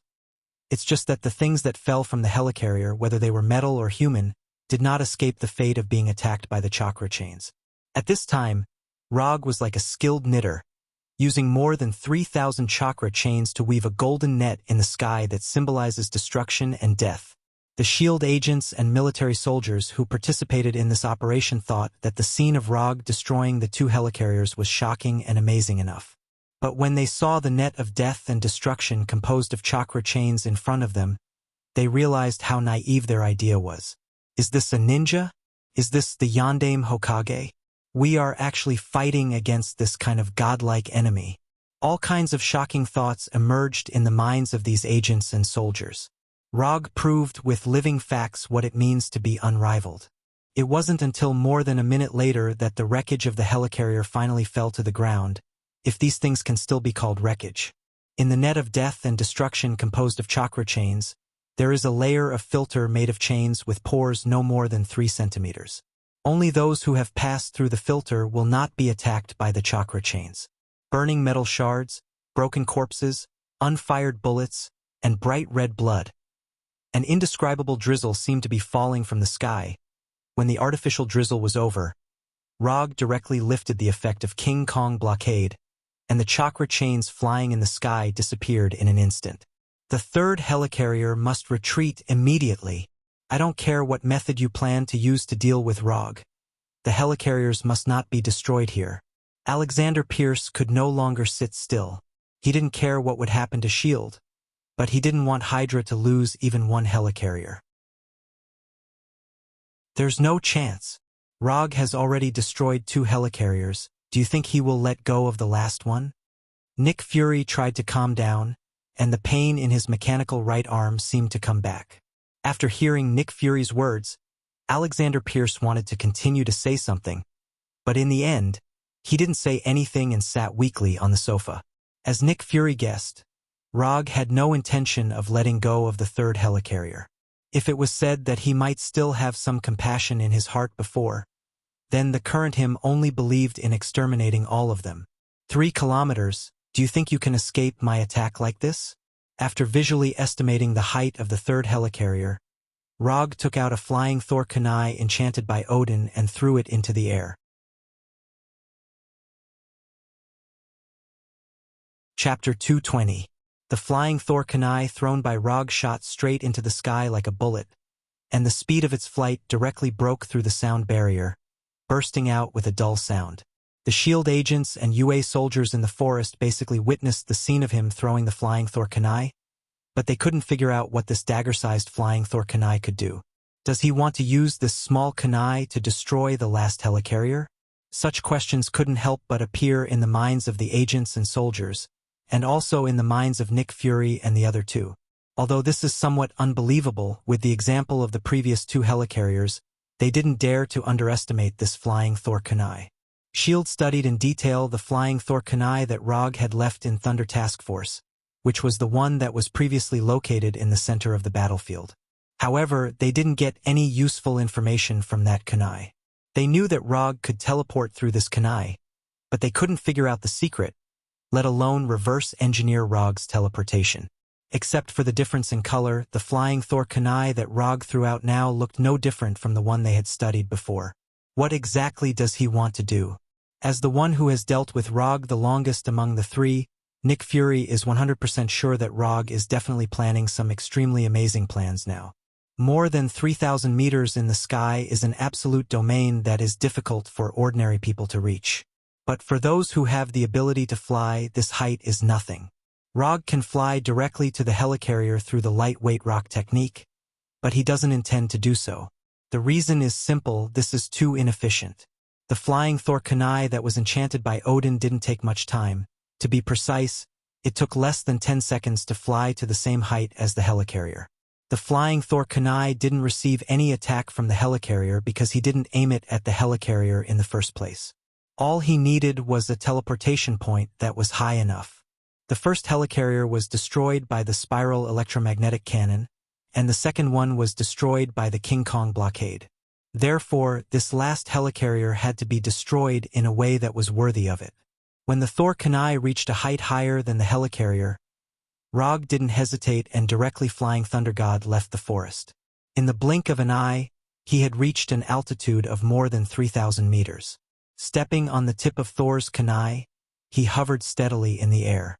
When he arrived here through the flying Thor, the helicarrier hundreds of meters away began to operate and aimed all kinds of guns and cannons at him. Rog ignored the helicarrier below as if he didn't see those weapons at all. He silently took out a cube that emitted a dark red glow. Rubik's Cube of Reality. The moment he took out the Rubik's Cube of Reality, Nick Fury, who saw this scene through the helicarrier's surveillance screen, suddenly remembered the Rubik's Cube that once belonged to S.H.I.E.L.D. These 2 things are too similar, aren't they? Except for the different colors, they were carved from the same mold. Nick Fury had guessed it right. They were indeed from the same mold. In other words, Odin was carved from the same mold as the Rubik's Cube of Reality. Although Rog hadn't done anything with the Rubik's Cube of Reality at this time, he simply took out the Rubik's Cube of Reality, but Nick Fury already began to have a bad feeling. Just when Nick Fury began to worry that the helicarrier's commander would forget to give the order to attack, the helicarrier below Rog unleashed the long-prepared bullets and shells. All kinds of bullets and shells flew towards Rog like lightning. However, just as these bullets and shells were about to hit Rog, who was only covered with a chakra coat, the Rubik's Cube of reality in his right hand suddenly shone with a dazzling dark red light.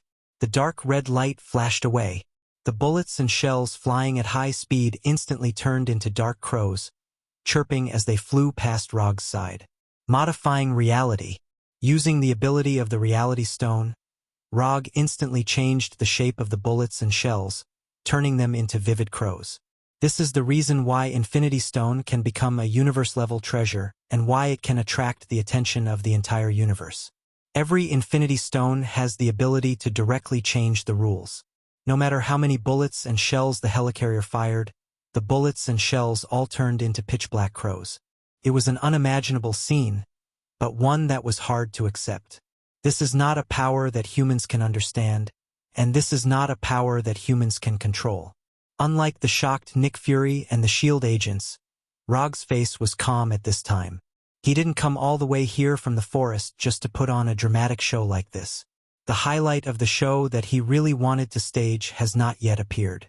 After taking a deep breath, he raised the reality stone in his hand again and slowly said in a voice that was neither loud nor soft, "Come out, nine-tailed demon fox." As soon as his voice fell, a behemoth that did not belong to this world appeared in the sky above the helicarrier. Then it fell heavily on the deck of the helicarrier. Orange-yellow fur, 9 flying tails, claws and fangs that were several meters long. The 9-tailed demon fox that was dozens of meters tall and more than 200 meters long officially appeared. Using the reality stone, Rog created a 9-tailed demon fox that did not belong to this world, a 9-tailed demon fox that looked like an ancient demon beast. Although this 9-tailed demon fox was not the original 9-tailed demon fox, it did not have endless chakra in its body. Even its consciousness was simulated by the reality stone. However, this did not affect the sense of shock it brought. Although the agents on the helicarrier could not see the full appearance of 9-tailed demon fox, they knew that everything was over the moment 9-tailed demon fox landed on the deck of the helicarrier. Nick Fury and the other two had the same idea. In order to see 9-tailed demon fox's appearance, Nick Fury even urgently mobilized S.H.I.E.L.D.'s observation satellite and aimed the satellite's lens at the only remaining helicarrier. Is this really not an illusion? Even the knowledgeable Nick Fury could not help but widen his eyes after seeing 9-tailed demon fox's full appearance. As for Ross and Alexander Pierce, they were so shocked that they couldn't say a word. The helicarrier that was more than 300 meters long was like a cat's nest of inappropriate size. A 9-tailed demon fox, who was standing on top of this metal cat's nest, let out a roar that resounded through the world. 9-tailed demon fox, enter.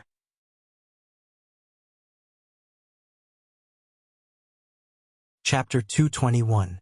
Compared with the real QB, the 9-tailed fox made by Rog with the reality gem may not even have 1% of the strength of the real one. But the 9-tailed fox still showed a strong suppression force on the battlefield. The 9 tails of the 9-tailed fox were like 9 indestructible swords, easily piercing the hull of the helicarrier. The Quinjets that tried to take off were swatted down by the 9-tailed fox like flies. As for the bullets and shells, they couldn't even penetrate the skin of the 9-tailed fox. The new generation of helicarrier carefully built by S.H.I.E.L.D. was like a fragile toy in front of the 9-tailed fox, constantly being destroyed. Explosions continued to sound, and black smoke and orange-red flames continued to surge on the helicarrier. Rog, standing on the flying Thor Kanai, didn't participate in the attack. He just watched indifferently as the 9-tailed fox continued to destroy the helicarrier, and watched the weapon that symbolized S.H.I.E.L.D.'s most advanced technology continue to fall. It has to be said that as long as a creature has a large enough body size, even if this creature only has a beast-like physical attack, it can still show amazing destructive power. While the 9-tailed fox frantically destroyed the helicarrier, Rog also became more and more interested in the QB Kurama in the system. If the real QB appeared on the helicarrier now, then the helicarrier wouldn't even have a chance to crash. Just an ordinary Baijidama would be enough to make the helicarrier disappear from this world. When he has enough ninja coins in the future, he must exchange the real QB.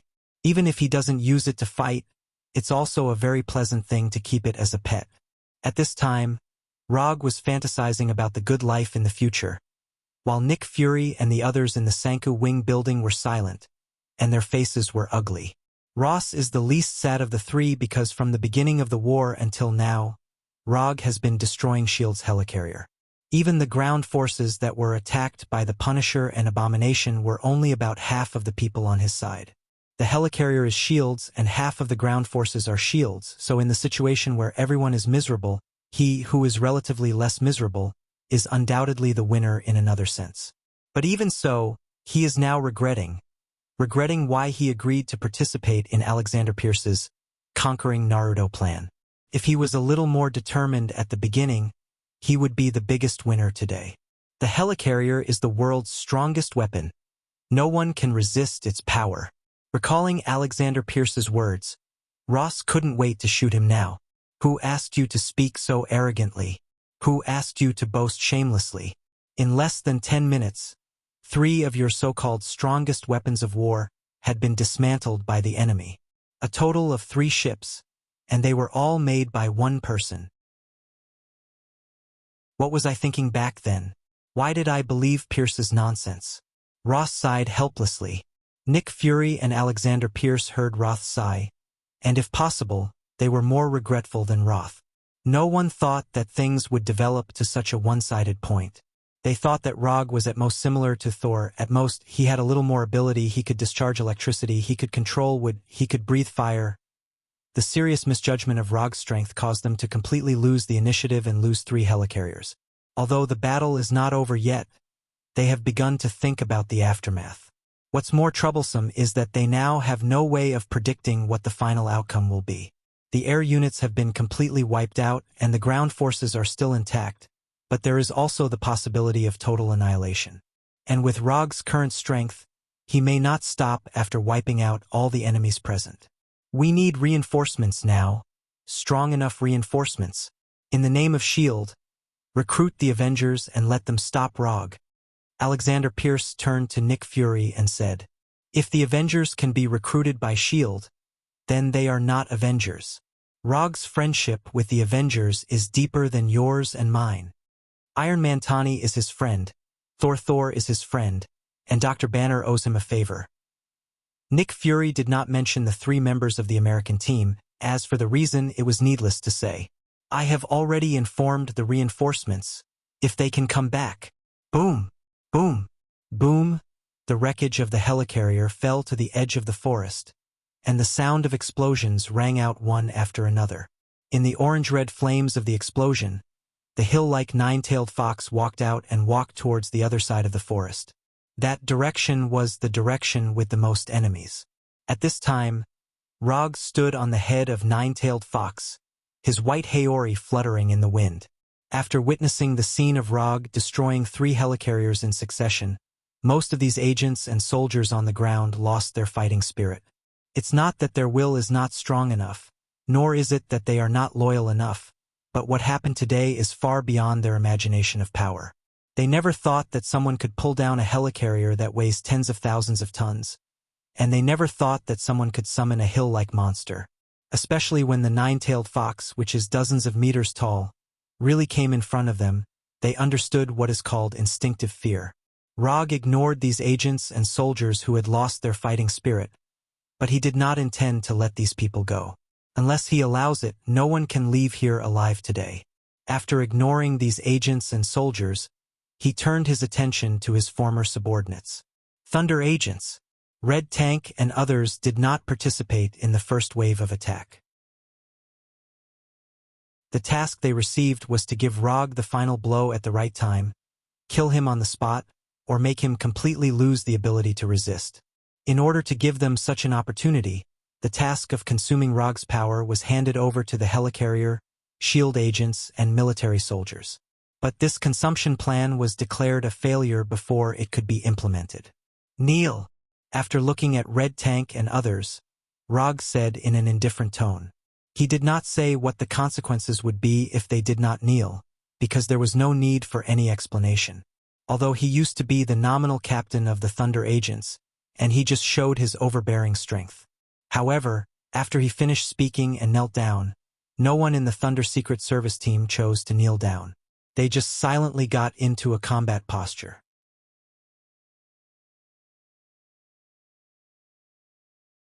Chapter 222. During their first encounter with Rog, the 5 members of the Thunderbolt Secret Service team had already experienced the huge difference in strength between them and Rog. Other than Red Tank, the other 4 were defeated in one move. Logically speaking, they had already experienced a crushing defeat once, so it was impossible for them to have such unrealistic fantasies of defeating Log. However, at this moment all of them were in a fighting stance without any exception. None of them was willing to back down. Rog did not care too much about the Thunderbolt Secret Service team's choice. Since you want to die, I'll fulfill your wish. Under the watchful eyes of Red Tank and the others, Rog, who was standing on top of the 9-tailed fox's head, disappeared instantly. Without any hesitation, Red Tank and the others quickly assumed a defensive formation the moment Rog disappeared. Red Tank took the lead and stood in front of everyone. At the same time, Melissa the singing bird also chirped, emitting ultrasonic waves that were undetectable to human ears. After the previous lesson, they knew very well that if they were to fight alone, they would not have any chance of winning. If one person was not enough, the 5 of them would attack together. Red Tank and Luke Cage protected Singing Bird in the center of the formation. The Moonlight Stone, which was emitting a dazzling light, stood behind Singing Bird and covered its body with the energy of the Moonlight Stone. As for Ghost, who was the most timid of them all, she immediately entered stealth mode and disappeared from everyone's sight. Singing Bird was responsible for attacking with sound waves, while the others were responsible for protecting Singing Bird. Ghost moved around the periphery, looking for an opportunity to launch a sneak attack. It had to be said that the Thunderbolt Secret Service team's response was indeed commendable. However, just like Nick Fury, they had seriously underestimated Rog's strength. The last time they fought, Roger didn't have any killing intent on his body. Therefore, his attacks were more gentle to a certain extent. At this moment, he had no intention of holding back. He did not care about the sound waves emitted by Singing Bird. In other words, he simply ignored the various effects of Singing Bird's sound waves.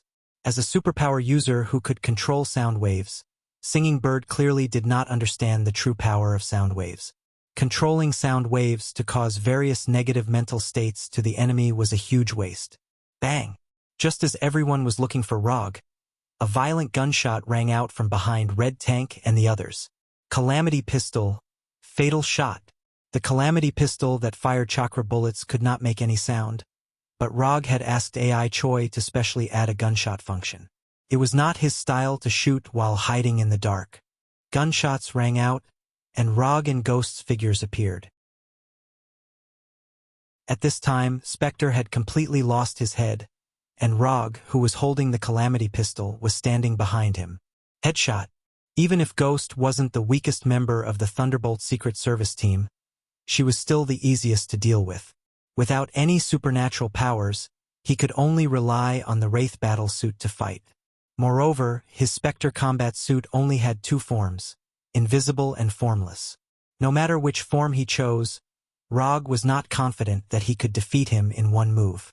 The only difference was which move to use.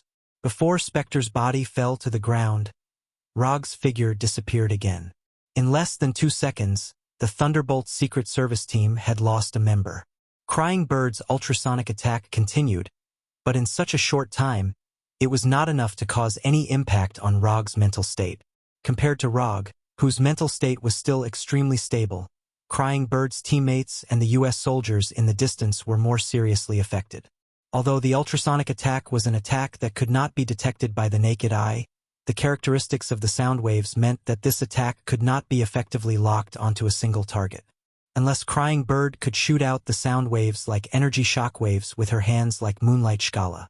Otherwise, her comrades around her would also be affected by her attack. Compared to Red Tank and the others, Rog had an advantage that could not be ignored.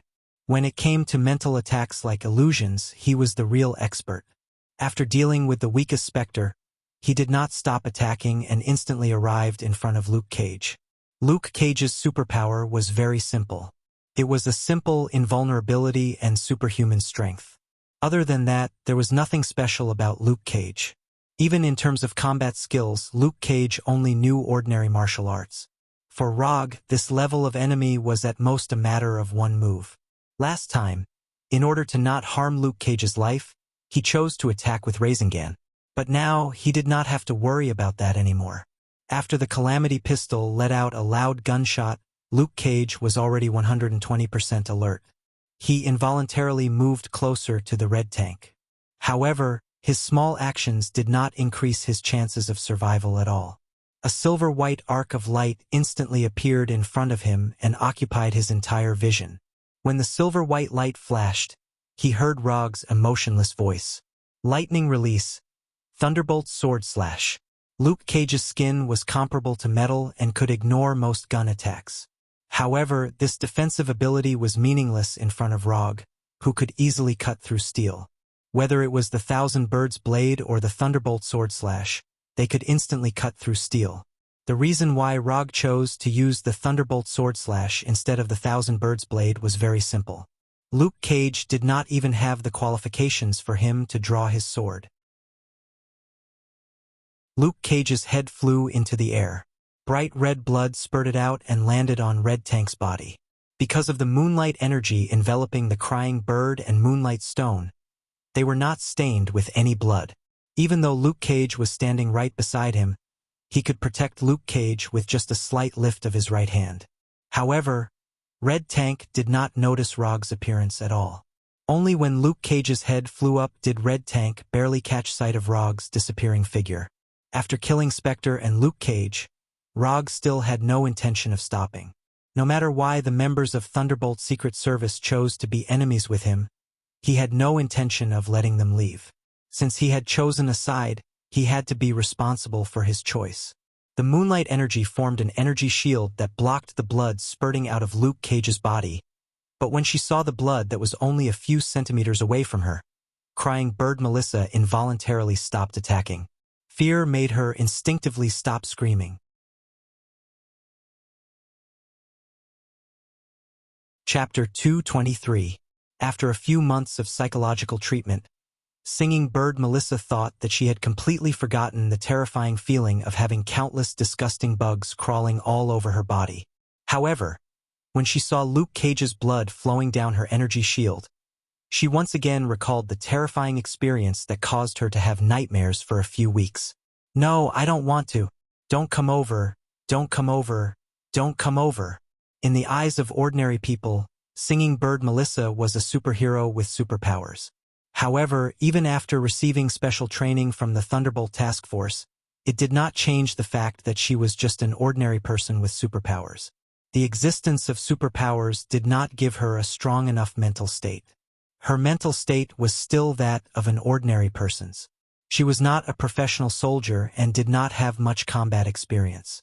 She had not even killed anyone with her own hands. Any psychological stimulation that was strong enough could completely destroy her psychological defense, burying painful memories in her heart that she would never forget. The illusion that Logue had cast on her was undoubtedly a typical example of this. Not everyone was suitable to become a warrior, and not everyone had a strong enough mental state. Having superpowers was singing bird Melissa's fortune. However, not having the will to match her superpowers was her misfortune. The fear in her mind was quickly reflected in her body. Singing bird Melissa first stopped attacking. Then, after a few seconds of silence, she released a sound wave attack that did not differentiate between friend and foe. Ah! Unlike the previous sound wave attack that only affected one's mental state, this time the singing bird released a sound wave attack that was more physical. With the singing bird as the center, the terrifying sound wave energy spread out in all directions like a hurricane. The impact of the sound wave energy directly sent the moonstone behind her flying. Even the shockingly large red tank could not help but take a few steps forward under the attack of the sound wave before finally stabilizing herself. As the attacker, Rog did not expect the singing bird to have such a strong reaction after seeing Luke Cage's blood. He could not help but wonder if the singing bird had some kind of relationship with Luke Cage that was beyond friendship. Although his mind was filled with random thoughts, his actions did not show any signs of stopping. The singing bird's sudden outburst provided him with a better opportunity to attack. According to his plan, he had planned to deal with the moonlight rock first. After dealing with the protection of the moonlight energy, he would deal with the singing bird. However, the crying bird's sonic attack sent the moonlight stone behind her flying.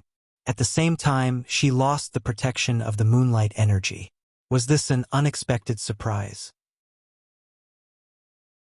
Without any hesitation, Rog took out the Calamity pistol again and aimed it at the crazily howling crying bird. Bang! Fatal shot. Another intense gunshot came from the Calamity pistol. Although they were all fatal shots, Rog fired 2 chakra bullets. The crying bird's sonic attack was still ongoing. Regardless of whether she was aware of Rog's attack or not, the sonic energy she emitted would provide her with some form of protection. Sure enough, just as Rog expected, the first chakra bullet was completely destroyed by the sound wave energy before it could reach the crying bird, dissipating into the air. Although the sound wave energy canceled out the first chakra bullet, it did not have the time to cancel out the second chakra bullet. The 2 chakra bullets seemed to fly out at the same time, but in reality, there was a problem that was difficult to detect between the 2 chakra bullets. Using the opening created by the first chakra bullet, the second chakra bullet successfully broke through the obstruction of the sound wave energy and arrived in front of the crying bird. The light blue chakra bullet hit the forehead of the crying bird, and the huge impact and penetrating force made the crying bird's head explode instantly, like a watermelon falling from a high altitude, splitting into pieces. The headless crying bird fell back under the impact of the impact.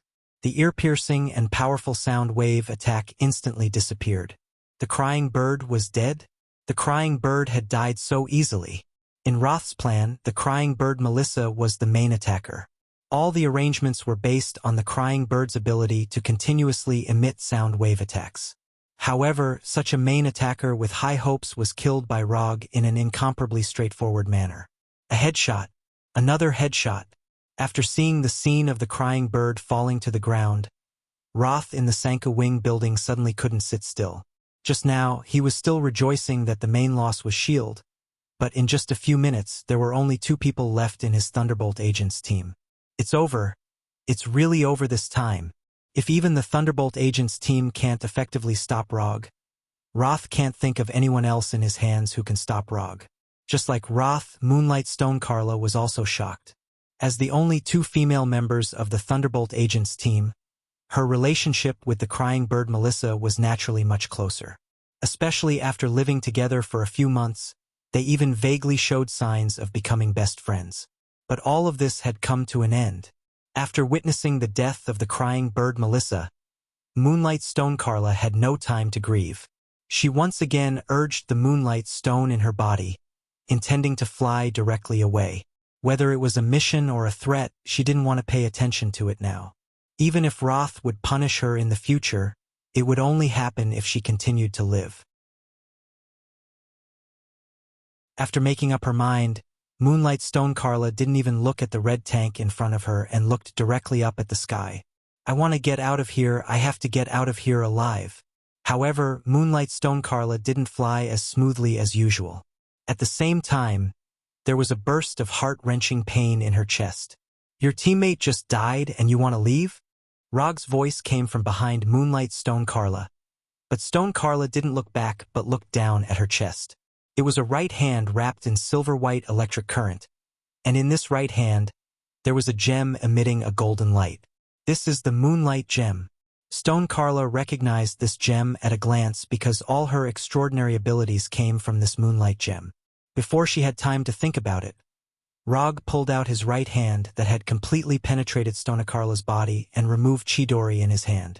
After Rog pulled out his right hand, Stone Carla suddenly fell forward, a large amount of blood flowing out of her chest that had been penetrated by Chidori. Just as Rog was about to put away the Moonlight Gem, Stone Carla, who was lying on the ground, struggled to get up.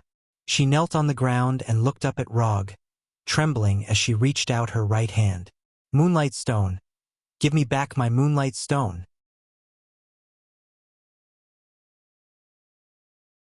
Chapter 224. Do you want this? Rog said frivolously as he looked at Kara, who was kneeling on the ground and trying to reach out her right hand. At the same time, he continued to play with the moonlight gem in his hand. Give it to me. Please. Give it back to me. Kara, who was severely injured, said in a pleading tone. Every time she opened her mouth, she would spit out some blood. Why should I give it back to you? Give me a reason. If you can convince me, I don't mind giving it back to you. As far as he knew, Kara's moonlight gem was actually a Kree gravity stone. It was driven by some unknown energy and connected to Kara's nervous system. Using the moonlight gem's energy, she could fly or concentrate the gravity into a shockwave. Of course, she could also directly launch the moonlight gem's energy or use it to protect herself. In addition, the moonlight gem could also reduce her body's density and make her immune to physical and magical attacks. It also gave her extraordinary physical strength, endurance, speed, and so on. If she could obtain a second moonlight gem, she could also control matter, create force fields, teleport, increase the gravity on the target, crush it, and even create a miniature black hole. Unfortunately, the second moonlight gem was already lost. From Kara's previous performance, her control of the moonlight gem was still very elementary. She could only use the energy to attack, defend, and fly. The moonlight gem was also connected to Kara's life force. Even if she was not injured, as long as she lost the moonlight gem for a certain period of time, she would also die. Perhaps it was because of the connection between her life force and the moonlight gem that Kara did not die in a short period of time after being attacked by Chidori. I can help you do anything. Kara, who was still bleeding from her chest, tried to answer Rog's question. In order to survive, she would do anything. Help me? Are you sure I need your help?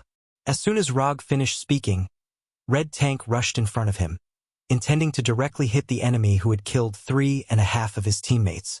Red Tank could have attacked earlier, but when Rog was talking to Kara, he used his not-so-smart brain to think about whether to continue attacking Rog. Red Tank had a deeper impression of Rog than the others. After all, other than the abomination, he was the only one who had experienced Arhit's physical transformative fist. After some serious consideration, the Red Tank finally decided to continue attacking Rog. However, his decision had nothing to do with Ross's plan to conquer Naruto. All he wanted was to have a good fight with Rog. Although the reason was simple and crude, it was enough for Red Tank.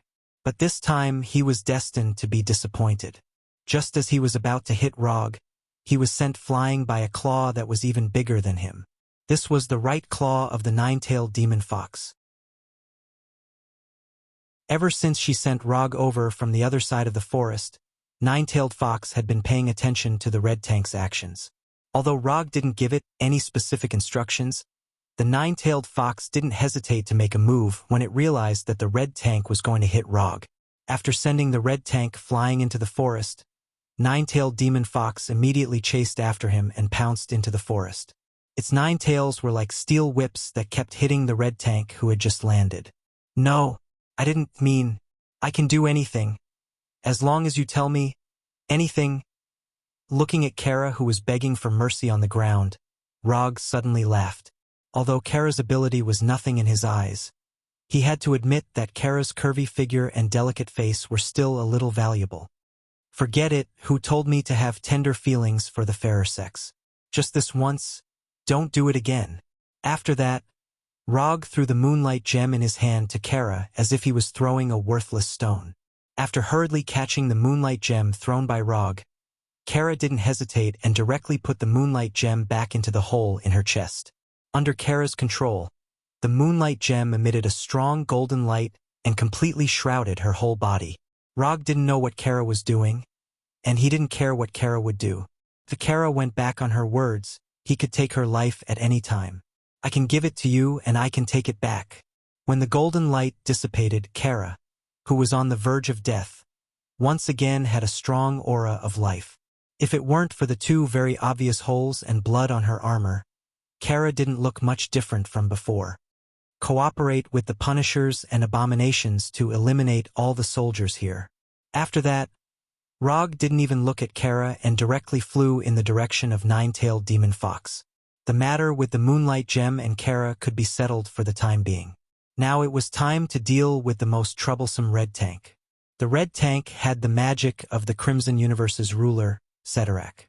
His power was inexhaustible, his stamina was inexhaustible, and his body was almost indestructible. The best way to deal with such an indescribably tough enemy was to use a seal or directly exile him to another space. Rog didn't know any spells like spatial exile. He had mastered 2 sealing spells, but he didn't plan to use them now. This was because he wanted to try a seemingly unrealistic idea, a method that wasn't scientific at all.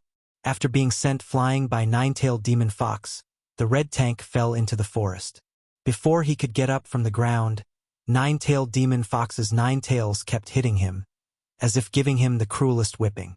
The Nine-Tailed Demon Fox's tail strikes were indeed very powerful, and could easily break steel. However, the red tank relied on his unimaginably strong body to take all of Nine-Tailed Demon Fox's attacks. And for some reason, as the number of hits increased, the red tank inexplicably felt a strange sense of pleasure. Rog once again came to the Nine-Tailed Demon Fox's head and looked down at the red tank. He then took out the reality cube that he had used once. The red tank's most common attack method was to use the potential energy accumulated while running to destroy everything in front of him. So Rog planned to directly take away the red tank's best attack method. Modify reality. The reality cube shone again, and the dark red light hit the red tank like a shockwave. Then, under Rog's gaze, the red tank's figure instantly changed. The red tank that was nearly 3 meters tall disappeared and was replaced by a cube that was half a meter long. It was a living cube that still had life.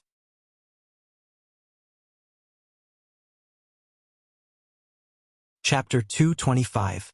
In terms of life form, Red Tank was still a human. However, he no longer had a human form. Instead, he had become a flat cube. Therefore, in terms of damage, Red Tank did not suffer any serious damage. Unless Rog could keep him in this state, Red Tank would return to his original appearance sooner or later. Rog jumped down from Nine-Tailed Fox's head and went directly to Red Tank, who could not move. He silently looked at him. The Red Tank's face changed from a 3-dimensional to a flat surface, completely appearing on the top of the cube. You should still be able to hear me, but looking at you now, I don't think you can answer my question. Red Tank could not even blink, let alone answer Rog's question.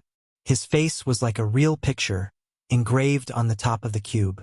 I don't know what you're thinking, but I don't have much time to deal with you now. So I plan to give you a chance. I don't ask you to be my subordinate, and I don't care who you will be. My request is simple, and that is to not provoke me. You do have a very powerful existence behind you, and he gave you power. I didn't kill you just to give him face, do you understand? After 30 minutes, you will return to your original appearance. If you still want to fight, I will accompany you to the end. After saying that expressionlessly, Rog left the forest without looking back. The Crimson Tank was not very strong, but the Crimson Ruler Ceterak behind him was an undeniably ferocious individual. Even with the Gem of Reality in hand, Rog had no confidence in defeating Ceterak. However, if it really came to the point where he had to fight to the death with Ceterak, he would definitely not surrender obediently. Whether he could win or not was one thing, but whether he had the courage to fight was another.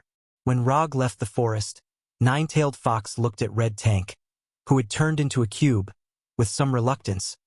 But in the end, he did nothing and followed Rog out of the forest.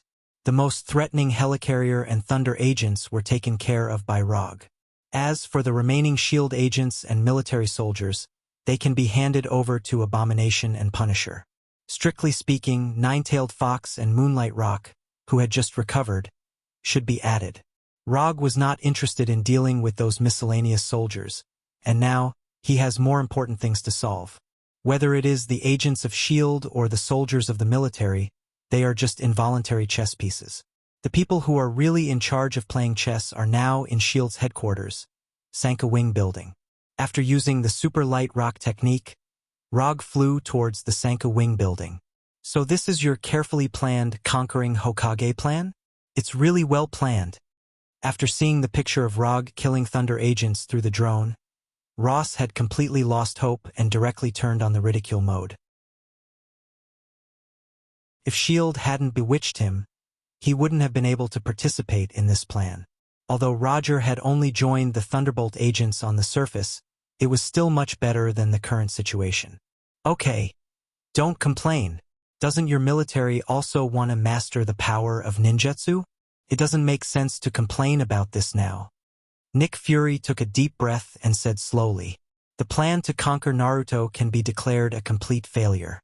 Now the most important thing to do is not to complain to each other, but to think about how to deal with the aftermath. At this time, Rog has disappeared from the surveillance screen of the drone, but the three of them can be 100% sure that Rog is coming towards the Sanka Wing building. Return his things to him, and add a generous enough compensation, which may ease his hostility a little. Alexander Pierce, who had not spoken, gave his own advice at this time. But after he said this, Nick Fury and Ross both looked at him as if he was an idiot. If Rog was really so easy to deal with, he wouldn't have killed him just now. They took away Rog's $1.8 billion in the bank, captured his men, sealed all his assets, and broke up his company. Abominations and Punishers were subjected to inhumane and cruel research, and Dr. Connors is still locked in a secret prison.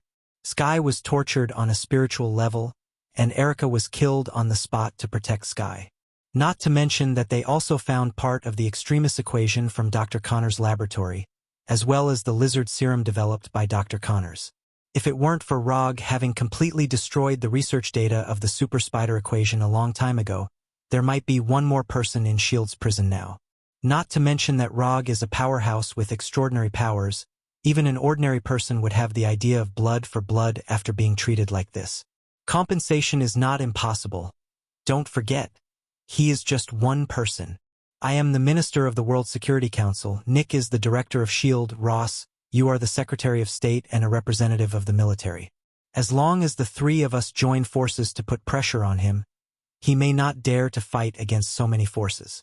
Unless he intends to fight against the whole world by himself. Alexander Pierce still insists on his opinion.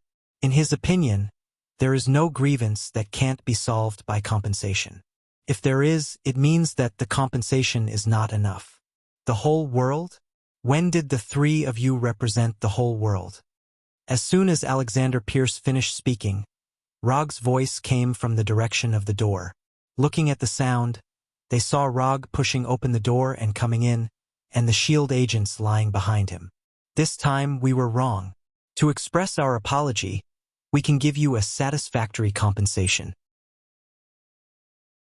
We are all Americans and we all want to make this country stronger. So, I hope you can. Alexander Pierce took the lead and walked towards Rog, speaking as he walked. However, before he could finish, Rog took out the Calamity pistol. Boom! Pulling out the gun, shooting all in one breath.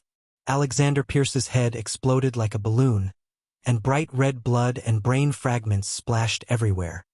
I am not an American, and I don't have any good feelings for this country. Do you understand, Mr. Pierce? Rog killed Pierce like he was crushing an ant, then walked to the middle of the living room and sat down casually. Year 55 Macallan Riley. A piece of ice. Putting the Kusanagi sword and the disaster pistol on the table, Rog pointed to a bottle of limited edition top-grade whiskey in the wine rack and said to Ross in a tone of command.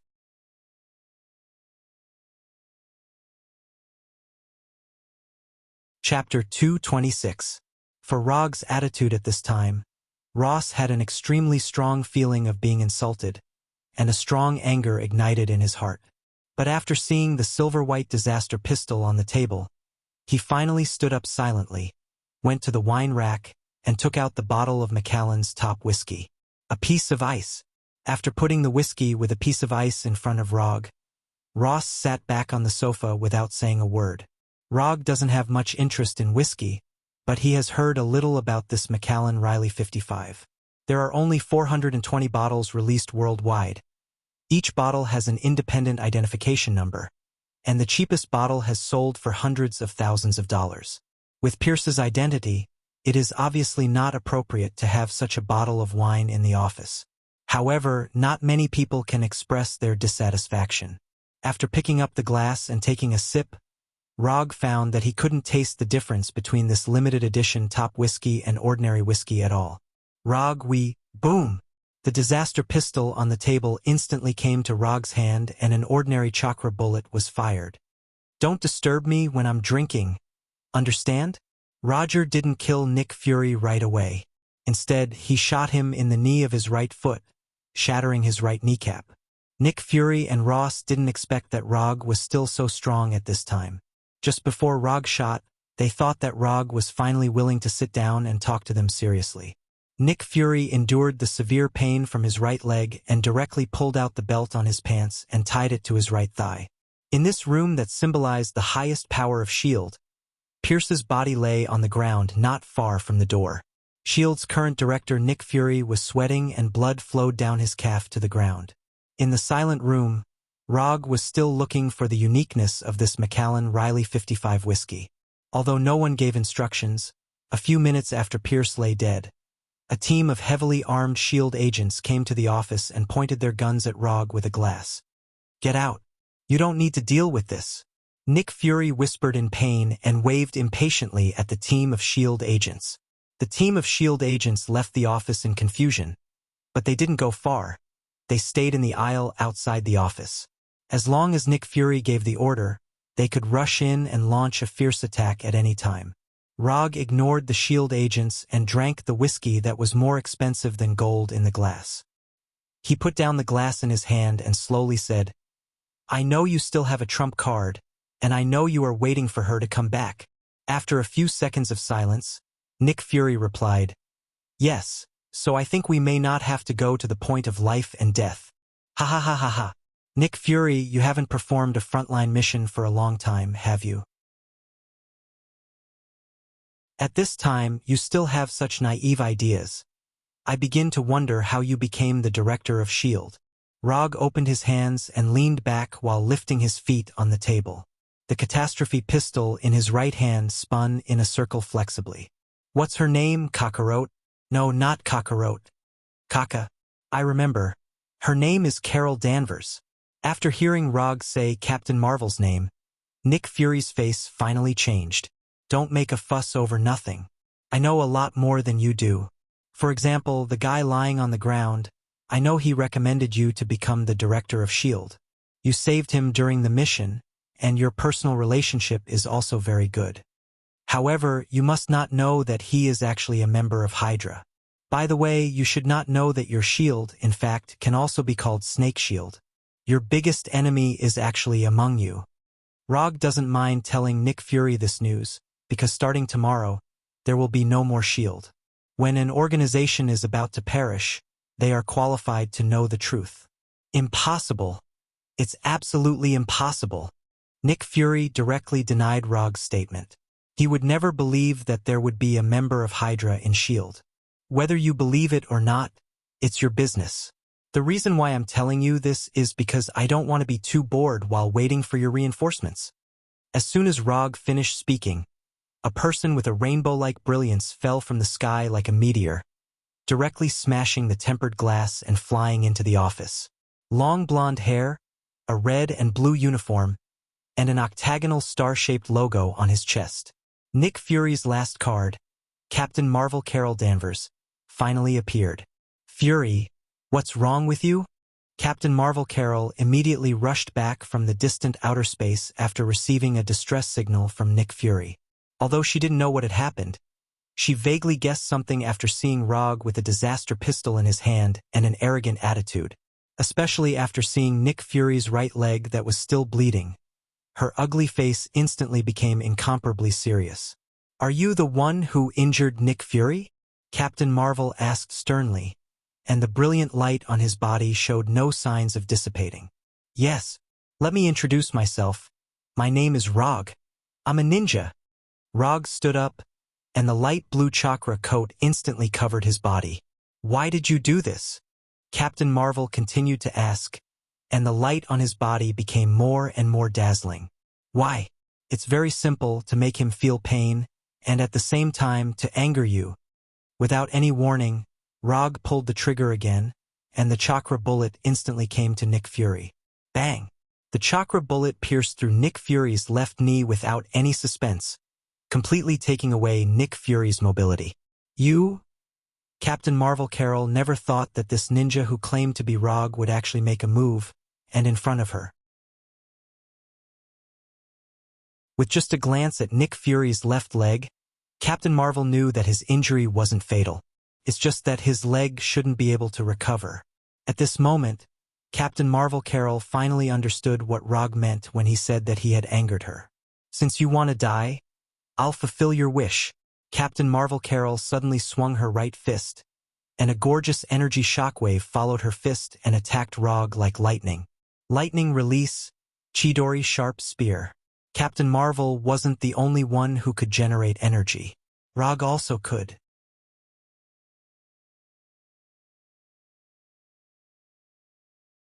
Chapter 227.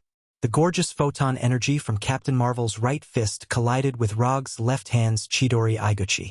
The collision of two completely different types of energy produced a blazing light, and electric sizzling sounds could be heard. In terms of energy properties, Chidori Iguchi's lightning energy was far inferior to Captain Marvel's photon energy. But Chidori Iguchi was a ninjutsu move carefully developed by Rogue. In terms of control, it was far superior to Captain Marvel's photon energy. With his exquisite control, Rogue blocked Captain Marvel's attack with his Chidori sharp spear, which only had the thunder attribute. It was the first time Captain Marvel had met an enemy like Rogue. Boom!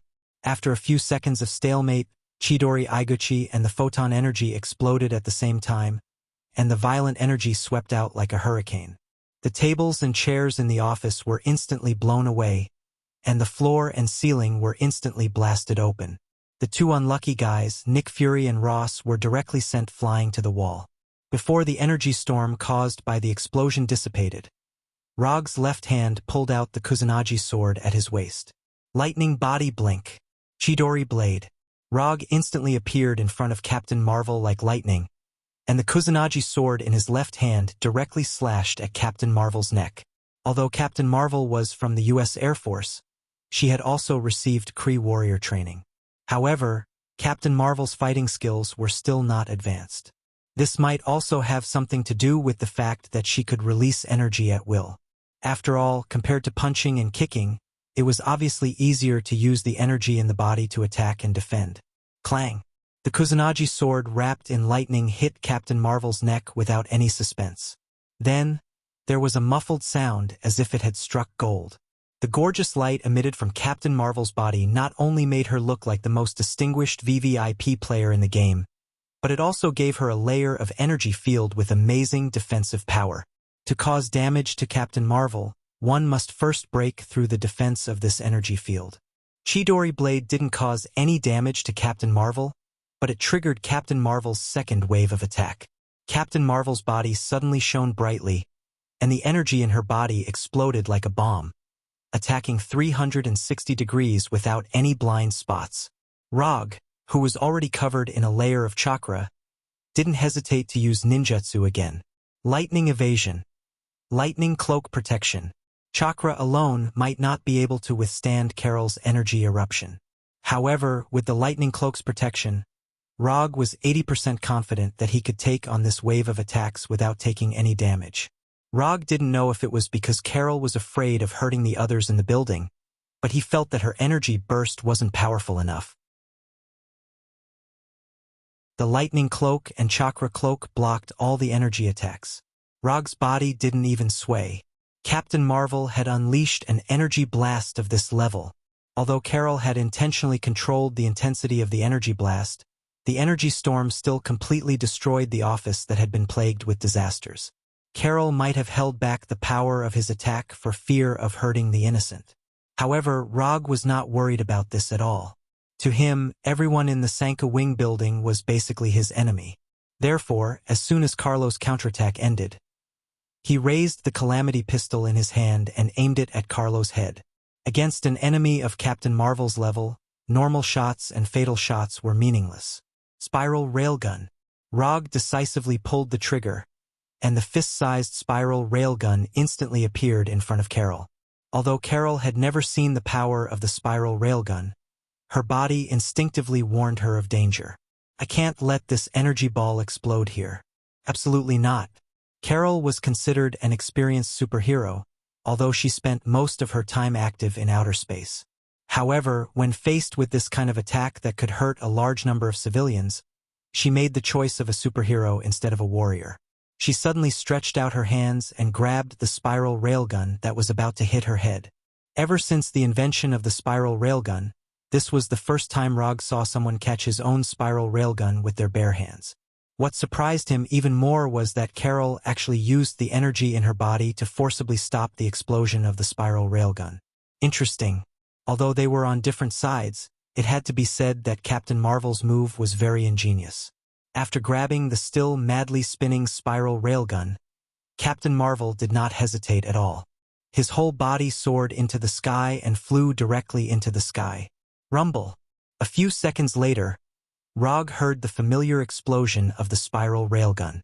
The spiral railgun that Captain Marvel brought to the sky exploded in the air, creating a huge blue ball of light like the sun. The blazing light and the terrifying energy storm were like a nuclear bomb detonated in the air. Although the spiral railgun that could destroy a helicarrier was powerful, it was still not enough in front of Captain Marvel, who was like a cheater. After all, this was a fierce person who could withstand the ballistic missiles of a Kree battleship. Among all the superheroes, Captain Marvel was considered one of the luckiest. She was originally just an ordinary person, but after blowing up the Lightspeed engine made by Michael Weir, she was lucky enough to fuse the Tesseract energy in the Lightspeed engine with Michael Weir's Kree genes. After waking up, she became Captain Marvel, who could control and absorb energy, and had a more amazing physique than Thor. This level of luck was almost the same as hitting the jackpot in the universe. After the explosion of the spiral railgun, Captain Marvel, who was glowing all over, once again flew back to the Triangular Wings building. You've gone too far. Don't you know that this will hurt innocent civilians? Captain Marvel's tone was full of anger, as if Rog was a heinous, perverted killer. Innocent? Ha ha ha ha. You say the people in this building are innocent? What right do you have to say that they are innocent? Do you know how many civilians die because of S.H.I.E.L.D. every year? Do you know how many lives S.H.I.E.L.D. has destroyed for the so-called world peace? You don't know anything. How can a superhero like you care about the life and death of ordinary people? In your eyes, what you think is justice. Innocent. You don't deserve to say that. Rog became more and more disgusted with this so-called American justice. You don't defend justice.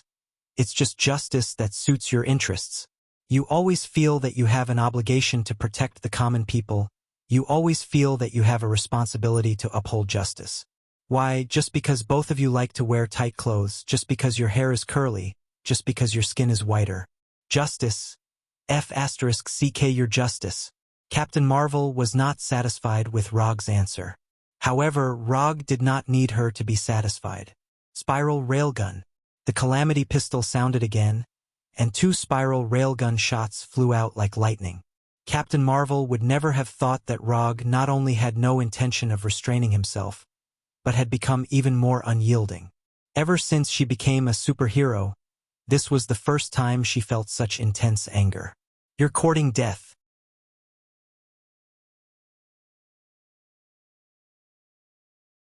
Chapter 228.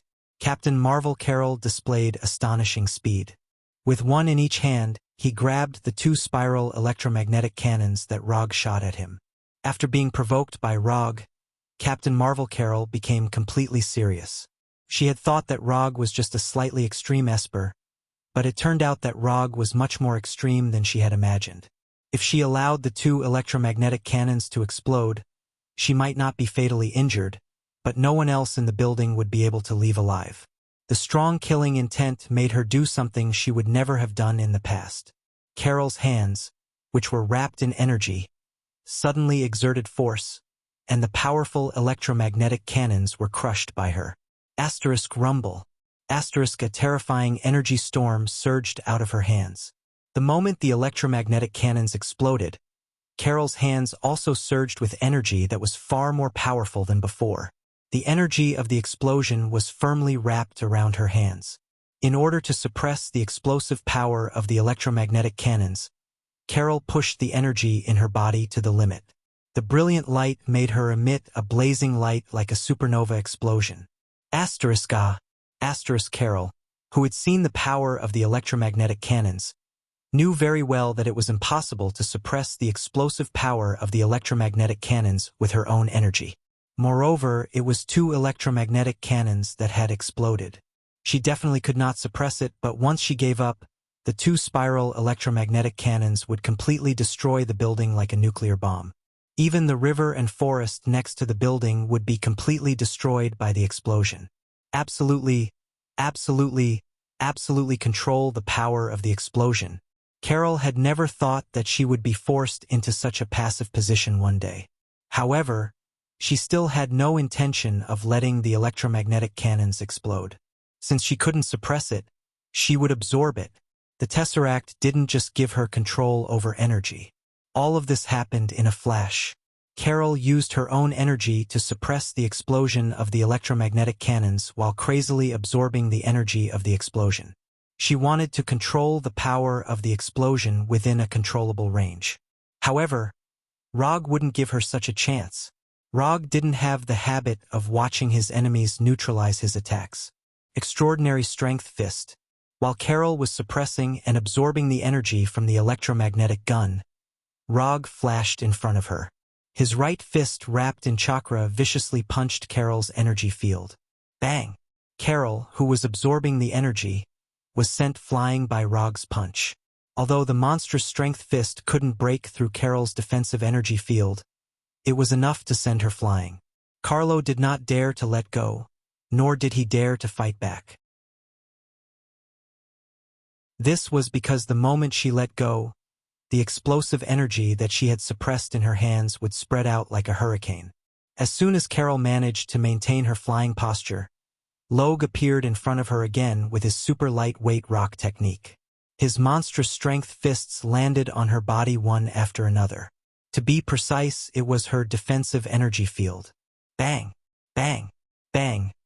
One strike after another sounded like war drums, and the dull sound constantly stimulated the shield agents in the Sanku-E building. Most of the shield agents didn't know what was going on now. The only thing they could be sure of now was that the office on the top floor had been invaded, and there was a terrifying explosion over the building. In addition, all they could see was the picture of Rog beating Captain Marvel in the air. They recognized Rog, but they had no idea who the woman who was being beaten and glowing was. What's even more ironic is that Rog still symbolizes justice in their hearts. Although there are many people involved in the Conquest of Naruto plan, not every SHIELD agent knows about the existence of this plan. Except for those who participated in the operation, most of the SHIELD agents didn't know that the relationship between Rog and SHIELD had become so bad that it was irreconcilable. Although Rog never felt that he was a superhero, in the eyes of others, he was a superhero. Just as these SHIELD agents who didn't know the truth were considering whether to help Rog, Nick Fury's voice sounded on the public channel. The 4th Hokage is a traitor, I repeat, the 4th Hokage is a traitor. All fighters in the base take off. Don't worry about the collateral damage. Kill the 4th Hokage with all your might. After being rescued from the ruins of the office by the SHIELD agents who rushed over, Nick Fury immediately issued the latest order. Now he was too lazy to think about how to explain that Rog was a traitor. He only knew that if he didn't deal with Rog today, then SHIELD would really have no tomorrow.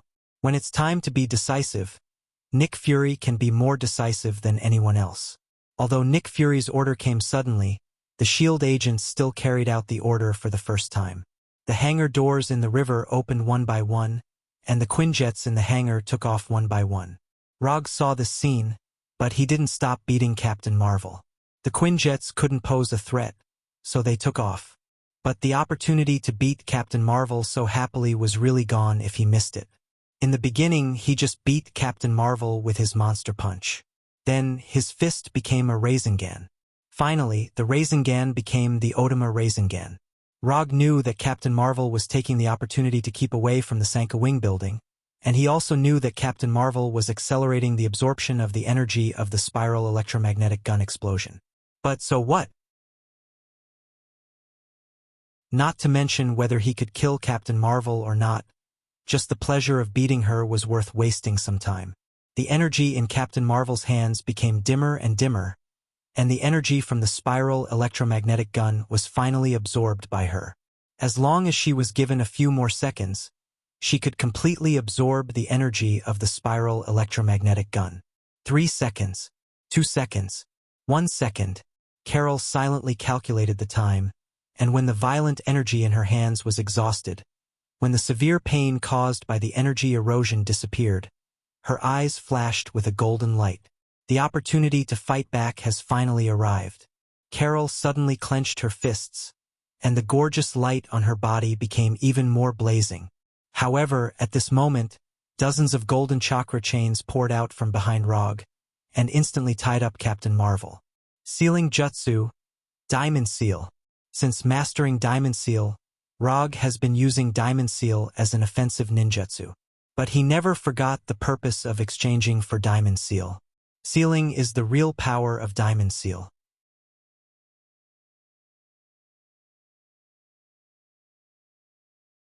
Chapter 229. How strong is the sealing ability of the Vajra Seal? Rog had never personally experienced it, so he wasn't very clear about the limits of this sealing technique. However, Uzumaki Shiniguna, who had just given birth, was able to use the Vajra Seal to subdue Kyuubi's chakra when she was extremely weak. If a pregnant woman who had just given birth could do this, then the Vajra Seal performed by Rog at his peak wouldn't be any worse. Except for her head, Captain Marvel Carol's entire body was tightly bound by chakra chains. She looked like a mummy wrapped in chakra chains as she floated in the air. The moment she was bound by chakra chains, Carol noticed that something was wrong. But it was too late. No matter how she urged the energy in her body, the chakra chains on her body didn't show any signs of loosening. Rog didn't take Carol's resistance to heart at all. The Vajra Seal that even Kyuubi couldn't break free from wouldn't be so easily destroyed. What's more, the amount of chakra he had now far exceeded that of Uzumaki Shiniguna. He didn't have the physique of Uzumaki, but he had the physique of Hashirama Sannin, which was stronger than Uzumaki's physique. The previous beating was purely to vent the displeasure in his heart. The moment he saw Captain Marvel, he was ready to use the Vajra Seal as his trump card. Sure enough, after his violent beating just now, Captain Marvel Carol didn't notice anything wrong at all and even tried to fight him head-on. You don't have a chance. As soon as his voice fell, Rog raised the Calamity pistol and pressed the muzzle against Carol's forehead. Among all the enemies I've encountered so far, you have the strongest defense. Even Warner Protas's sea god didn't dare to take my electromagnetic pulse gun with his bare hands, but you are very brave to take 2 of them at once. But unfortunately, your brain isn't very good. Shield's Quinjet will take off one after another. According to common sense, Rog has no need to talk so much nonsense with Carol. But for some reason, after seeing Carlo's righteous face, he felt an indescribable sense of disgust. Even now, do you still think that you're the righteous one? Even if you beat me, you will not be recognized by the people. They will see your true colors. You will never be a true hero. Marvel Captain Carol said righteously. Ha ha ha ha ha.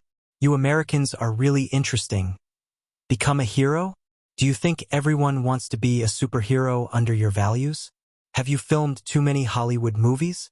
Do you really think that the United States is the only country in the world? Rog said with a laugh. Although he had lived here for several years, sometimes he really couldn't understand what these Americans were thinking. According to your usual movie routine, I should be as arrogant as possible now, and then your brave American soldiers or American heroes will arrive in time to catch me, the evil villain.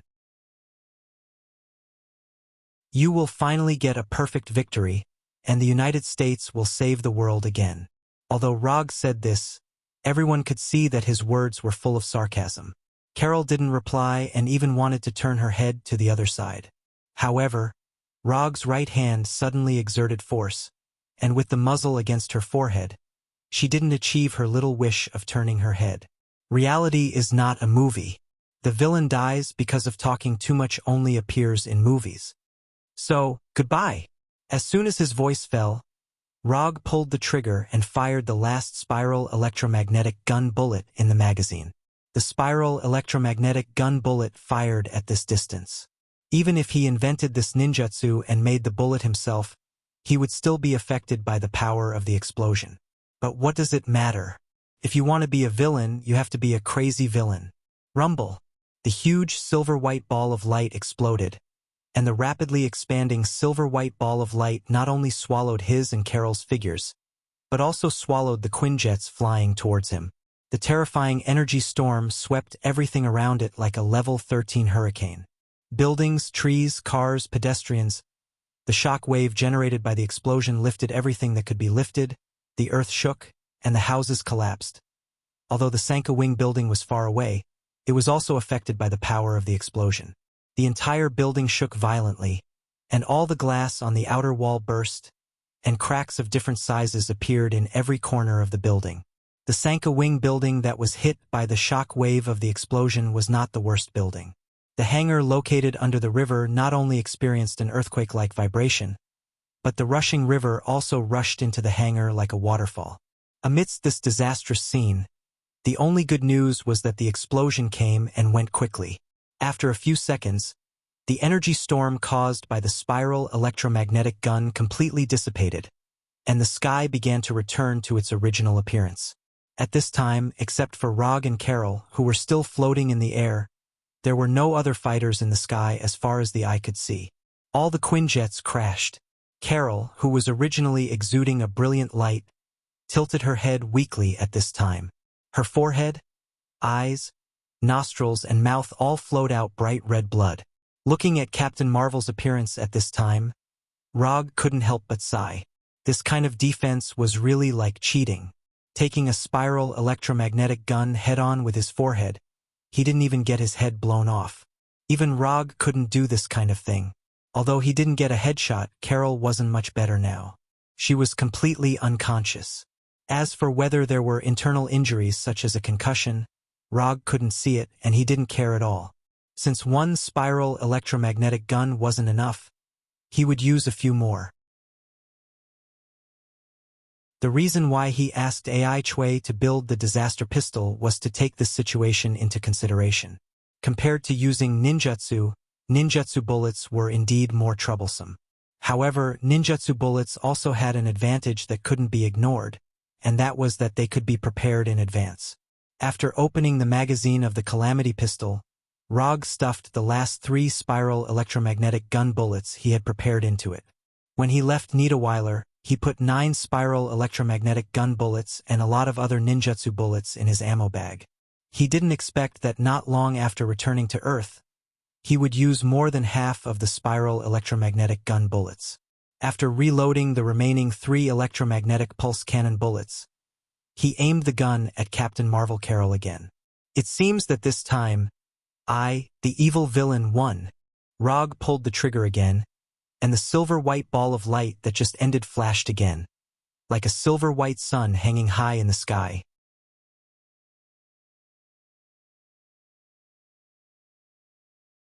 Chapter 230. The terrifying energy storm swept around again, and the Sanka Wing building and the hangar at the bottom of the river were once again hit by a natural disaster. When the silver-white light dissipated, Captain Marvel's head completely disappeared in front of Rog. Without the protection of the energy field, Carol is just a superpower with an amazing physique. However, no matter how strong her physique is, she can't resist the head-on attack of the spiral electromagnetic gun. Finally, it's over. There is no life in Captain Marvel's body, and there is no energy reaction. Right now, she was just a headless corpse. If it weren't for the chakra chain protecting her body would have disappeared in the terrifying explosion of the spiral electromagnetic gun. Putting away the disaster pistol with 2 spiral electromagnetic gun bullets left, Rog took out the summon scroll he carried with him and threw Captain Marvel's body into it. Don't think that you can be free when you die. An enemy of Captain Marvel's level, even if it's a corpse, has extremely high value. For example, Captain Marvel's Edo Tensei. Of course, Rog will definitely not give her the Edo Tensei now. The Edo Tensei scroll is worth 100 ninja coins, and it costs 500 ninja coins to exchange for the Edo Tensei ninjutsu. Although Captain Marvel still has some value, it's not to the point where she needs to be reincarnated now. After throwing Captain Marvel's body into the summon scroll, Rog flew towards the crumbling Sanku Wing building. By now, it's almost time to end this battle. At this time, although S.H.I.E.L.D. still has some resistance, when Rog came to the Sanku Wing building, no S.H.I.E.L.D. agent dared to attack him. Even those who are S.H.I.E.L.D. agents on the surface, but are actually Hydra spies, didn't dare to attack him. A few minutes later, in an office that was slightly less damaged, Rog saw the expressionless Ross and Nick Fury in a wheelchair. After his legs were broken by Rog, he completely lost the ability to move. Because of Rog's request, he, who was lying in the operating room receiving emergency treatment, came here in a wheelchair to discuss the final armistice agreement. Although it was said to be a discussion, it was actually Rog's unilateral notification. Rog didn't waste time with the two of them and directly stated his request. Return his savings to him, and give him compensation equal to the amount of his savings for emotional distress. The $1.8 billion was his hard-earned money over the past few years. No matter what, he had to get the money back. The Thunderbolt Secret Service Squad was merged into Konoha. Their personnel, funds, equipment, and everything else belonged to Konoha. In return, he would not kill the Thunder Secret Service team, nor would he visit Ross and the military bigwigs behind him. All the damage caused by this battle will be borne by S.H.I.E.L.D. S.H.I.E.L.D. will be disbanded on the surface, and then all personnel, equipment, and other materials will belong to Konoha, just like the Thunder agents. As for how S.H.I.E.L.D. will deal with these aftermath matters, that is S.H.I.E.L.D.'s own business. If S.H.I.E.L.D. likes it, they can also put all the blame on Hydra.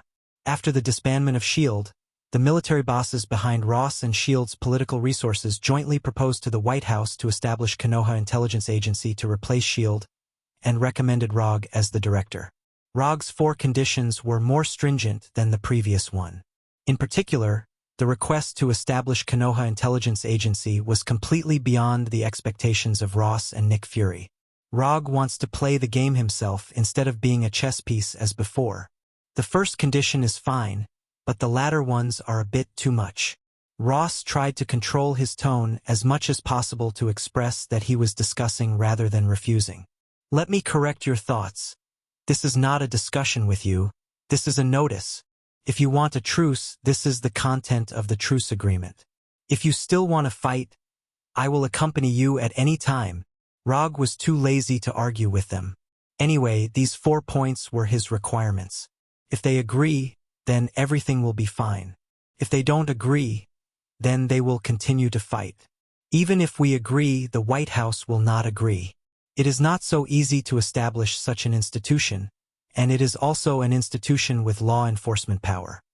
Nick Fury explained, not to mention the establishment of Konoha Intelligence Agency, even S.H.I.E.L.D. is still subject to more checks and balances and restrictions. That's your business.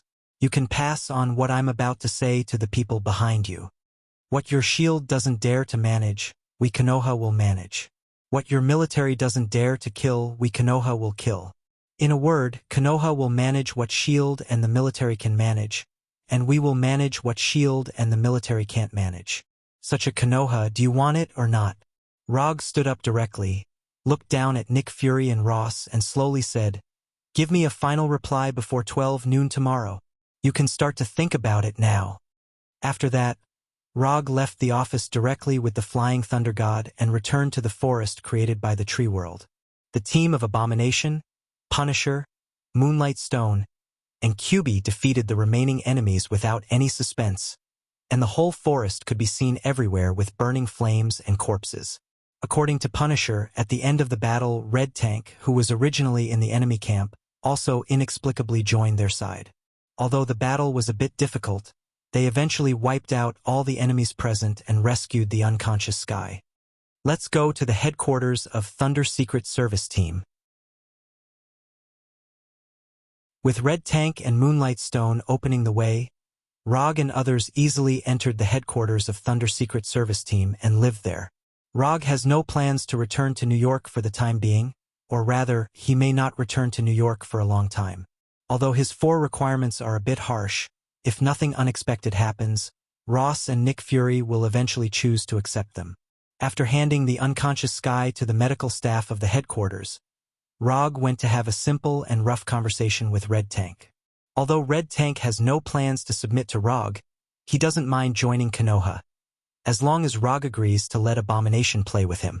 For Red Tank's small request, Rog didn't refuse and directly agreed. As for whether Abomination will have an opinion on this, it's not in his consideration at all. If Abomination doesn't agree, he will give Abomination to Dr. Connors. Red Tank and Dr. Connors, Abomination should know how to choose. After dealing with Red Tank's problem, Rog returned to the room where he lived before, and then saw Moonlight Shikala in the room. "What's the matter?"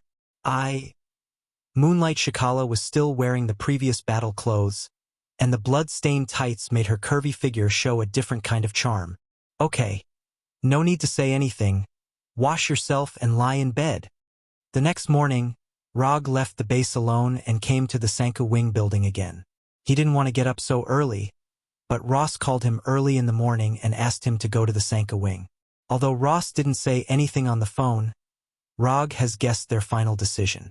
Or rather, he had already seen their decision from the news report on TV.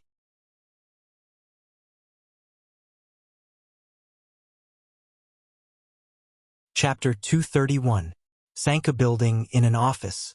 Ross and Nick Fury sat opposite Rog. In front of Rog, there was a bottle of Macallan Riley 55 whiskey that originally belonged to Alexander Pierce. The big screen on the wall was broadcasting the news about the fall of the helicarrier. As Rog expected, S.H.I.E.L.D. threw all the blame to Hydra. And after a night of investigation, Nick Fury had to admit that S.H.I.E.L.D., which he managed, was indeed invaded by Hydra. From World Security Council Minister Alexander Pierce to the operatives of the operation team. At least 1/3 of S.H.I.E.L.D. staff are Hydra's people. This level of invasion, even if you see it with your own eyes, will feel incredible. In view of the pressure from all sides, Nick Fury thought seriously for a night and finally agreed to Rog's request. S.H.I.E.L.D.'s disbandment is better than S.H.I.E.L.D.'s destruction. As for the name S.H.I.E.L.D., let's give it up. Nick Fury agreed to Rog's request on behalf of S.H.I.E.L.D., and Ross naturally has no opinion. Compared with S.H.I.E.L.D., the military forces represented by Ross are more happy to see this happen. Although the establishment of Konoha's intelligence agency will divide some of the military's power, Konoha's intelligence agency is obviously not so ambitious compared to the current S.H.I.E.L.D. And as Rog said yesterday, the military also needs an organization that can help them solve their troublesome enemies. As for the overbearingness shown by Konoha's intelligence agency, it is more of Rog's personal overbearingness. Even if Konoha's intelligence agency really becomes a S.H.I.E.L.D. in the future, or even far surpasses S.H.I.E.L.D., that is a matter of the future. At least at this stage, the military does not have much opinion on the establishment of Konoha's intelligence agency.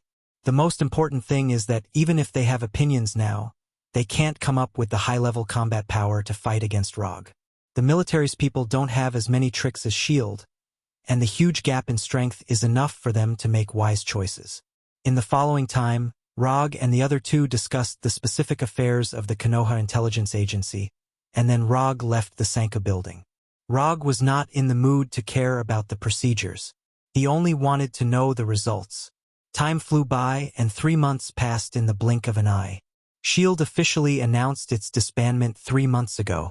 The reason for disbanding was to take full responsibility for the fall of the helicarrier and the invasion of Hydra. The Thunder Agents team was also disbanded. The reason for the disbandment was that they lost 3 members to assist S.H.I.E.L.D. in stopping Hydra's evil plan. So the team was forced to disband. As for the remaining 2 members, Red Tank and Moonlight Stone, they joined Konoha's Intelligence Bureau, led by Yondaime Rog. The establishment of the Konoha Intelligence Agency is the most sensational news in the last 3 months. With the establishment of the Konoha Intelligence Agency, the official explanation for Rog's death was also given.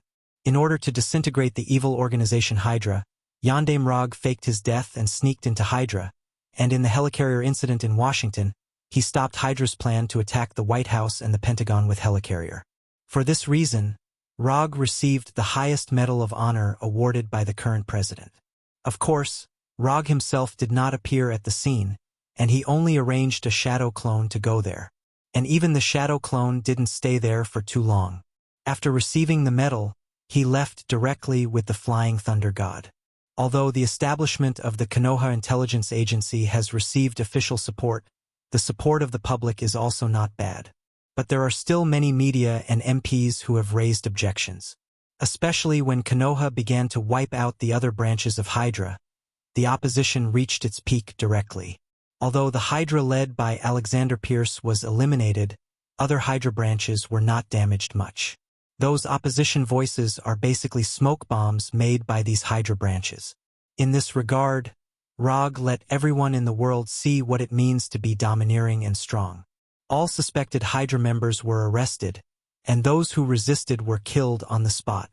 As for what the criteria for suspicion is, the final interpretation belongs to the Konoha Intelligence Agency.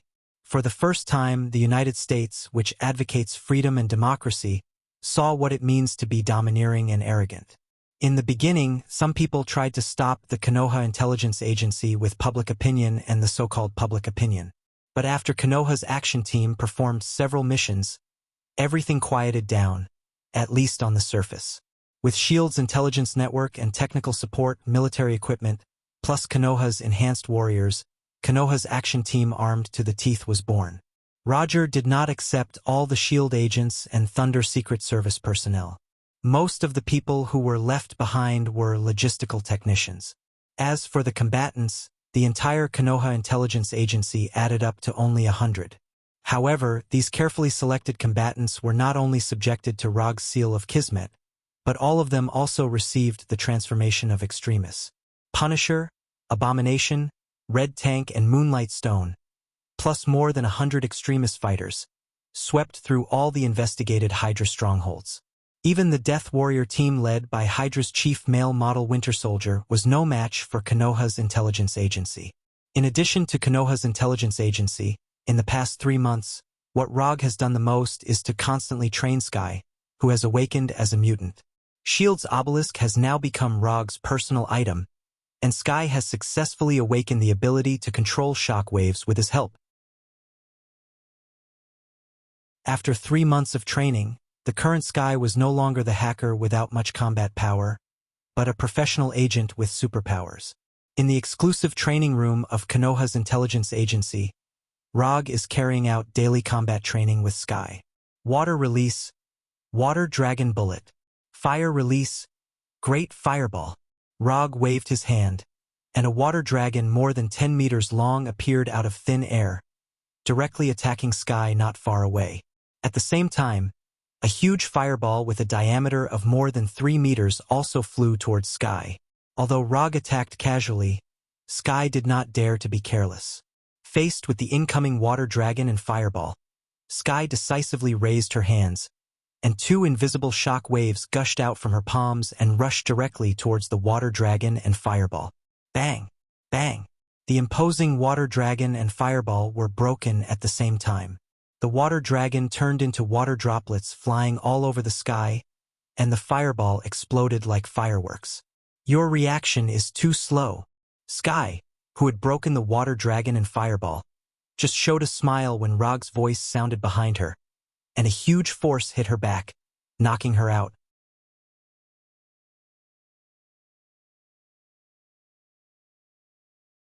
Chapter 232. In order to let Sky grow up as soon as possible, Rog sometimes used a bit more strength. Of course, this strength is for Sky. For Rog, this kind of attack power is not heavy at all. If Sky had fought with Hulk, Saul, and the others, he would know what a real heavy punch was. Even so, Sky, who was hit in the back by Rog, still flew out uncontrollably. It wasn't until she flew out 5 or 6 meters that she fell heavily to the ground. After falling to the ground, Sky was lying motionless on the ground, looking like she was completely knocked out. Looking at Sky, who seemed to have fainted, Rog didn't immediately step forward, but directly spouted a flame from his mouth. Ketan, Fire Dragon. The violent flame like a flying dragon flew towards Sky, who fell to the ground, The hot temperature made the surrounding air hazy. The flame of the fire dragon can be divided into 3 directions: front, left, and right to attack the enemy, and the direction of the fire dragon can be further controlled by chakra. It is an extremely difficult ninjutsu to avoid. The reason why Rog chose this ninjutsu is just in case. In case Sky really fainted, he can also change the direction of the flame for the first time to avoid Sky being hit. Although Sky was only 5 or 6 meters away from him, Rog was still very confident in his control of chakra. Sure enough, it was as he guessed. When the flame was about to hit Sky, who was lying on the ground, burst out a powerful shock wave visible to the naked eye, directly shaking off all the flame. This shock wave not only shook off the flame of the fire dragon, but also attacked Rog without any reduction in power. The shock wave came fast, but Rog's reaction was faster. The shock wave hasn't arrived yet. He had already used lightning body flicker to leave the place. The powerful shock wave passed through the weak electric current left by him when he used lightning body flicker and hit the wall dozens of meters away. Boom! The wall hit by the shock wave exploded like it was hit by a missile. The broken bricks splashed everywhere. Sky, who had just got up, didn't have time to turn around. Rog suddenly appeared in front of her. The power of the attack is not bad, but it's best not to have the idea of playing dead in a fight. Most enemies like to use bullets to confirm the target's life or death, so playing dead can easily become a real death. Although Sky has awakened her superpower, her actual combat experience is almost 0. This is the reason why Rog is willing to train her for a period of time every day. Letting Sky be the only one in charge of intelligence gathering was a classic waste of resources. Before, he didn't ask her to go out in the field because she doesn't have enough power to protect herself. Let's stop here for today. If you still want to train, you can look for Frank. He should be in the base right now. After that, Roger left the training room and returned to his office. Haven't found the whereabouts of Baron Strake and Scepter? Glancing at the report in his hand, Rog asked the assistant beside him without raising his head. Hokage-sama, we have cleaned up all the Hydra strongholds provided by the intelligence department, and for the time being we have not found the whereabouts of Baron Strake and Scepter. After Erika's death, Rog had to find a new assistant. His current assistant is a former S.H.I.E.L.D. agent named Sharon Carter. Sharon Carter didn't have any superpowers, and he wasn't a special assistant before. He was S.H.I.E.L.D.'s Agent 13. The reason why he chose Sharon Carter as his new assistant is purely because her surname is Carter. Yes, Sharon Carter is the niece of Peggy Carter, the first love of the American team Captain Rogers. If Rog hadn't crossed over, Sharon Carter might have become Rogers' new girlfriend after a while. However, before this emotional line of Rogers began, it was completely cut off by Rog. Superheroes are going to save the world. How can they be distracted by such trivial things as love and love? Let the intelligence department continue to investigate, especially the base in Sokovia, carry out a carpet search again. On the surface, most of Konoha's intelligence agency is dealing with Hydra all over the world. But in fact, Rog focused his investigation on Loki's scepter and Baron Straker. However, because this butterfly from another world was fluttering more and more, the future in his memory was also changing crazily. For example, Baron Strake and Scepter, who should have been in Sokovia, are missing. He wasn't particularly concerned about where Baron Straker and Loki's scepter had gone. What he cares about is whether Scarlet Witch Walter has appeared now. Scarlet Witch Walter is the key to opening his Manjikyu Sharingan. Without Walter, he can only choose to exchange Manjikyu Sharingan from the system. That's 300 ninja coins. Wasting 300 ninja coins just for a chance to open the portal is not worth it at all. So he will never choose to exchange from the system until the last moment. Walter is his first choice. Sir, why don't we communicate with the Avengers led by Mr. Stark? In recent months, they have also wiped out a lot of Hydra bases, and Baron Strake and Scepter may have fallen into their hands. Sharon gave her suggestion. Although S.H.I.E.L.D. was disbanded, Nick Fury somehow convinced Tani. And then, with the help of Tani's funds, he incorporated a large number of S.H.I.E.L.D. members who were dismissed by Rog. Now, Tani's Stark building in New York has become the headquarters of the Avengers, and Tani has also become the nominal leader of the Avengers. In terms of personal friendship, Rog and Tani still maintain a friend relationship. But Konoha's intelligence agency and the Avengers led by them have become two opposing organizations to some extent. Team America's Rogers, Dr. Banner, Black Widow Natasha, and Hawkeye chose to be reunited. Thor chose to be neutral and belongs to the shared staff of Konoha and the Avengers. I'll think about it, you go out first. Since the establishment of Konoha's intelligence agency, the contact between Rog and Tani has become less and less. Is Loki's scepter really in Tani's hands? Just as Rog was wondering whether to call Tani to ask, in the laboratory on the top floor of the Stark building, Tani was constantly tempting Dr. Banner. I want to use this power on the Ultron program, but J.A.R.V.I.S. can't download such a dense data schematic. The next time the aliens invade, they won't even be able to break through the defense line. I don't want to hear nonsense like, who is right and who is wrong. What I see is a safe world under armor defense. Tani gave full play to his language talent and continued to persuade Dr. Banner. This fragile blue planet needs Ultron. This will be the peace of our era. Think about it. Looking at Tani's slightly lonely back, Dr. Banner began to move. A world where he can drink cocktails, lie on a sunny beach, and turn his skin color bronze instead of green. A world where he doesn't need Hulk, a world where he doesn't need to think about Veronica.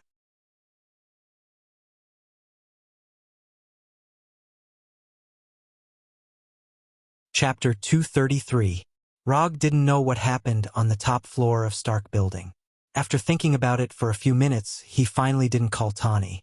Anyway, he has waited for so long, and it doesn't matter if he waits a little longer. After making up his mind, Rog used the phone on his desk to give new instructions to Sharon Carter. Search for the whereabouts of Savant Maximov and Pietro Maximov with all their strength. As for the whereabouts of Baron Straker and Loki's scepter, they don't need to worry about it for the time being. As long as they can find Walter, everything else is a bonus. With Rog's order, the intelligence network of Konoha's intelligence agency began to operate frantically. Konoha never stopped searching for Walter and Pietro. However, compared with Hydra, who is a bigger target and easier to locate, the intelligence of the two of them is obviously much less. Time passed day by day, and after 3 days of sleepless searching, the intelligence department finally gave a slightly valuable piece of information. In the center of Sokovia, young people suspected to be Walter and Pietro were seen. But it is not certain whether these two young people are Walter and Pietro themselves. The Punisher has now rushed to Sokovia with a team of desperados for final confirmation. After reading the report in his hand, Rog couldn't help but frown. Baron Straker's secret base in Sokovia was Konoha's first target. As early as 3 months ago, that base was breached by Konoha. But in that castle-like base, Konoha didn't find any news about Baron Straker and Loki's scepter. Even slightly high-tech energy weapons were not found, let alone information about the Human Enhancement Project. He thought that Baron Straker had moved the research base elsewhere, but now it seems that Baron Straker has more than one base in Sokovia. If Baron Straker's research base was in another country, Walter and Pietro would not have appeared in Sokovia at this time, especially when Konoha's intelligence department is searching for them all over the world. Although Konoha Intelligence Agency is a new organization that has been established for more than 3 months, the predecessor of Konoha Intelligence Department is the SHIELD Intelligence Center. Walter and Pietro were not professional spies like Bucky. Even if they had superpowers, it was impossible for them to return to Sokovia without alerting Konoha's intelligence network. Therefore, the only reasonable explanation was that they had never left Sokovia. Go and check if the Avengers have carried out any missions near Sokovia recently. If Fu Lien had just recently carried out a mission in Sokovia, then everything would make sense. Baron Straker had more than one secret base in Sokovia. One of them was destroyed by Konoha, but there was no useful information in it. However, the Fu Lien discovered the remaining secret base of Baron Straker, and recently destroyed this secret base that wasn't in Konoha's information. Because the base was destroyed, Walter and Pietro, who had been searching for 3 months, appeared in the center of Sokovia at this time. Within a few minutes, Sharon obtained the complete mission records of the past month from the intelligence department. Of course, this was only what Konoha's intelligence department could investigate. As for whether or not the Avengers had secretly done other missions, only the members of the Avengers knew about this. Just as he guessed, the Avengers had carried out a secret mission in Sokovia a few days ago. As for the specific content of the mission, Konoha's intelligence department did not find any more information. The only thing that could be confirmed was that the 5 superheroes in the Avengers had participated in that mission. Have Moonlight Stone and Abomination bring 2 teams of desperados over to assist the Punishers in capturing them. Try to be gentle when capturing them. Don't hurt them. After looking at the time of the Avengers operation, Rog could basically confirm that it was Walter and Pietro who had appeared in Sokovia. Sharon passed down Rog's order. However, not long after Sharon left the office, Rog's private phone rang. This was the private phone he had always used. Other than a few people who were close to him, not many people knew his number. The number that appeared on the screen was a number he had never seen before. Mr. Rog, Mr. Stark is in danger. Please take care of Mr. Stark. Rog was no stranger to the voice on the phone. It was Jarvis's voice. However, compared to the previous Jarvis, the current Jarvis seemed to have a system failure. He spoke intermittently. What happened? Ultron. Ultron. Before Jarvis could finish speaking, the phone was hung up. If it were anyone else, they might be confused. However, for Rog, who had seen the future, Jarvis had given him enough information. Under his changes, the future of this world had changed a lot, but Tani still managed to get Ultron out in the end. Was this the so-called self-healing ability of fate? After Jarvis hung up, Rog sighed helplessly and dialed Tani's number. In any case, he and Tani were still friends. If he could help, he would help. However, just a few seconds after he dialed the phone, his mobile phone suddenly lost signal and then completely crashed. Is this an invasion? After hearing the name Ultron, Rog knew that this time things would not be so simple. But what he didn't expect was that Ultron's reaction would be so fast. This kind of enemy who can make full use of the internet is really annoying. Obviously, Ultron didn't just invade his mobile phone. A few seconds after his mobile phone crashed, the entire Konoha headquarters was invaded. All external contact methods were forcibly disconnected. The network was disconnected, the satellite couldn't be connected, and even the power supply system of the headquarters was cut off. The brightly lit Konoha headquarters was suddenly shrouded in darkness. The emergency lights became the only light source in the headquarters. Sama, we are under attack. Sharon Carter came to the office for the first time, and the document in his right hand turned into a pistol. Inform everyone that it is a temporary exercise. In addition, let Sky join the technical department to rebuild the system firewall. After the system is restored, contact the Punishers first and let them be careful of additional enemies. I'm going back to New York now. I'll leave this to you. After that, Rog took a deep breath, then connected to New York's Thor and directly left the base with the Flying Thunder God.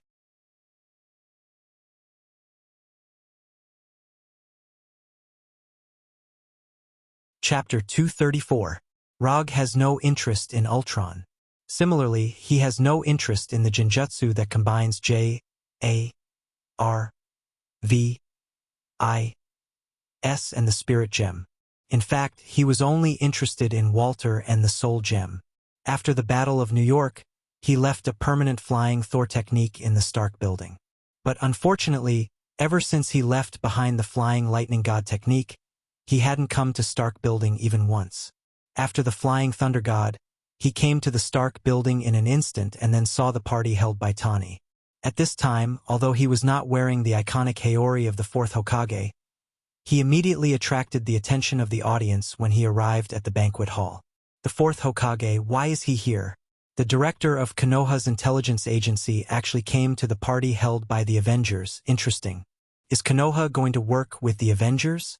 People whose hands are stained with the blood of innocence are not embarrassed to call themselves superheroes. After seeing Rog, Various thoughts emerged in the minds of the guests present. Some were amazed, some were emotional, and some were contemptuous. Rog ignored these guests and set his eyes on Tani in the distance, and then came in front of Tani with a body flicker technique. Rog, why are you here? Like those guests, Tani was also full of doubts about Rog's appearance. J.A.R.V.I.S.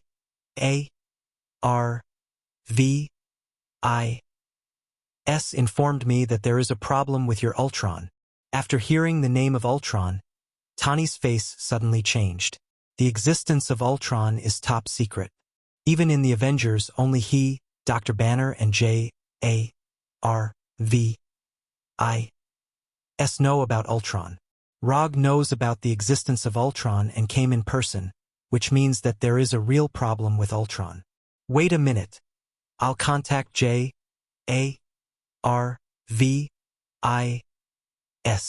Although the relationship between Konoha and the Avengers is not good, the personal relationship between Tani and Rog is quite good. And Tani doesn't think that Rog will joke with him about Ultron. Tani took out a phone that looked like transparent glass. Then, there was nothing else. Jarvis couldn't be contacted. No, it wasn't that he couldn't contact Jarvis, but that the phone in Tani's hand had completely crashed. It was like a real piece of glass, and there was no response. Tani, what happened?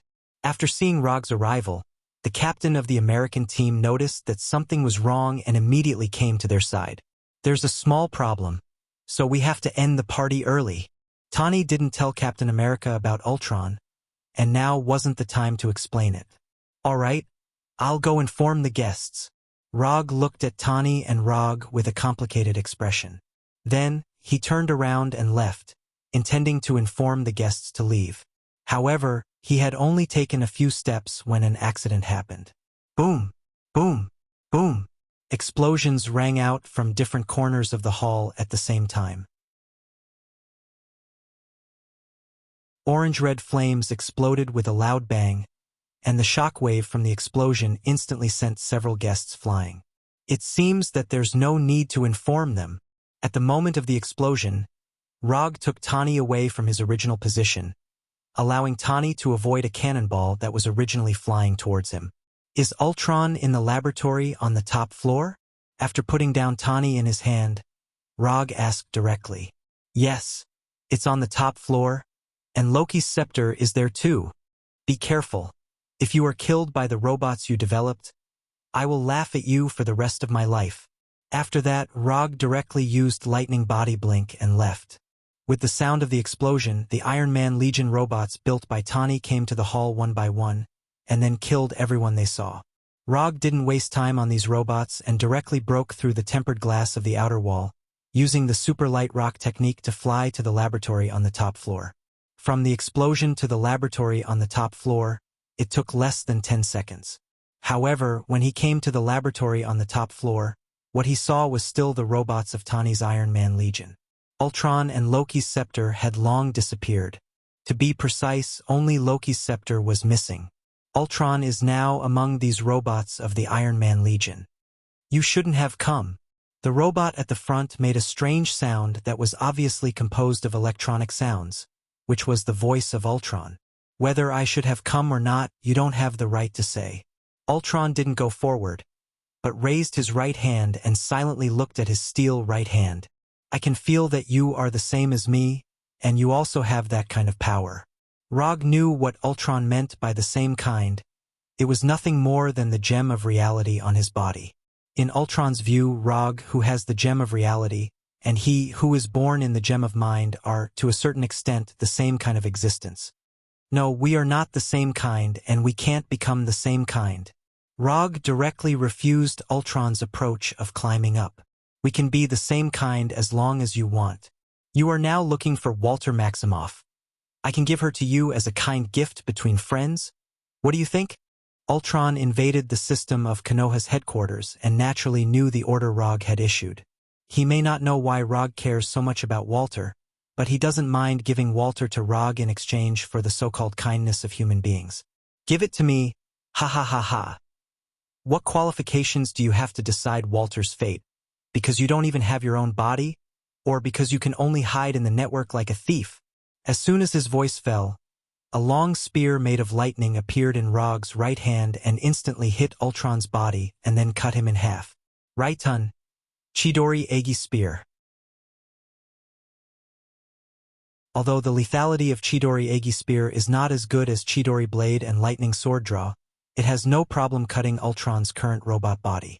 It seems that you don't like my proposal, but it doesn't matter. You will accept my gift in the end. I promise. Ultron changed his body and said to Rog while controlling another robot. After that, Ultron didn't continue to talk to Rog, nor did he intend to fight with him. He controlled the remaining robots to fly downstairs to the banquet hall.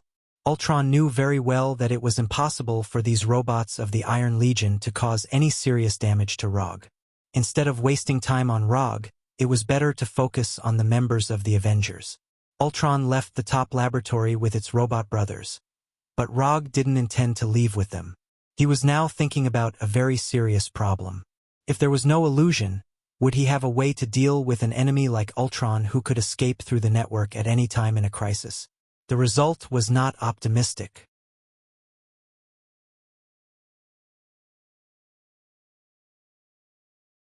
Chapter 235. Although he doesn't like illusion very much, Rog has to admit that if he wants to deal with Ultron, illusion is really indispensable. Without illusion to destroy Ultron's networking mechanism, even if they can destroy all of Ultron's bodies, Ultron can still escape through the network. Unless they can paralyze the entire world's network, there is really nothing they can do to Ultron. Forget it. Let it be born. It's just a robot. Even if it has a spirit gem, it is absolutely impossible for it to be his opponent. As a former little white dragon in the waves, Rog still had this much confidence. After putting down his worries about illusion, Rog used the super light rock technique to fly back to the banquet hall below. At this time, the banquet hall was completely different from before. Although the party was still going on, it was no longer a cocktail party, but a battle party where one's life could be in danger at any time. Tony had never thought that there would be a day when he would fight against the Steel Legion that he had built himself. What he didn't expect was that without J.A.R.V.I.S.,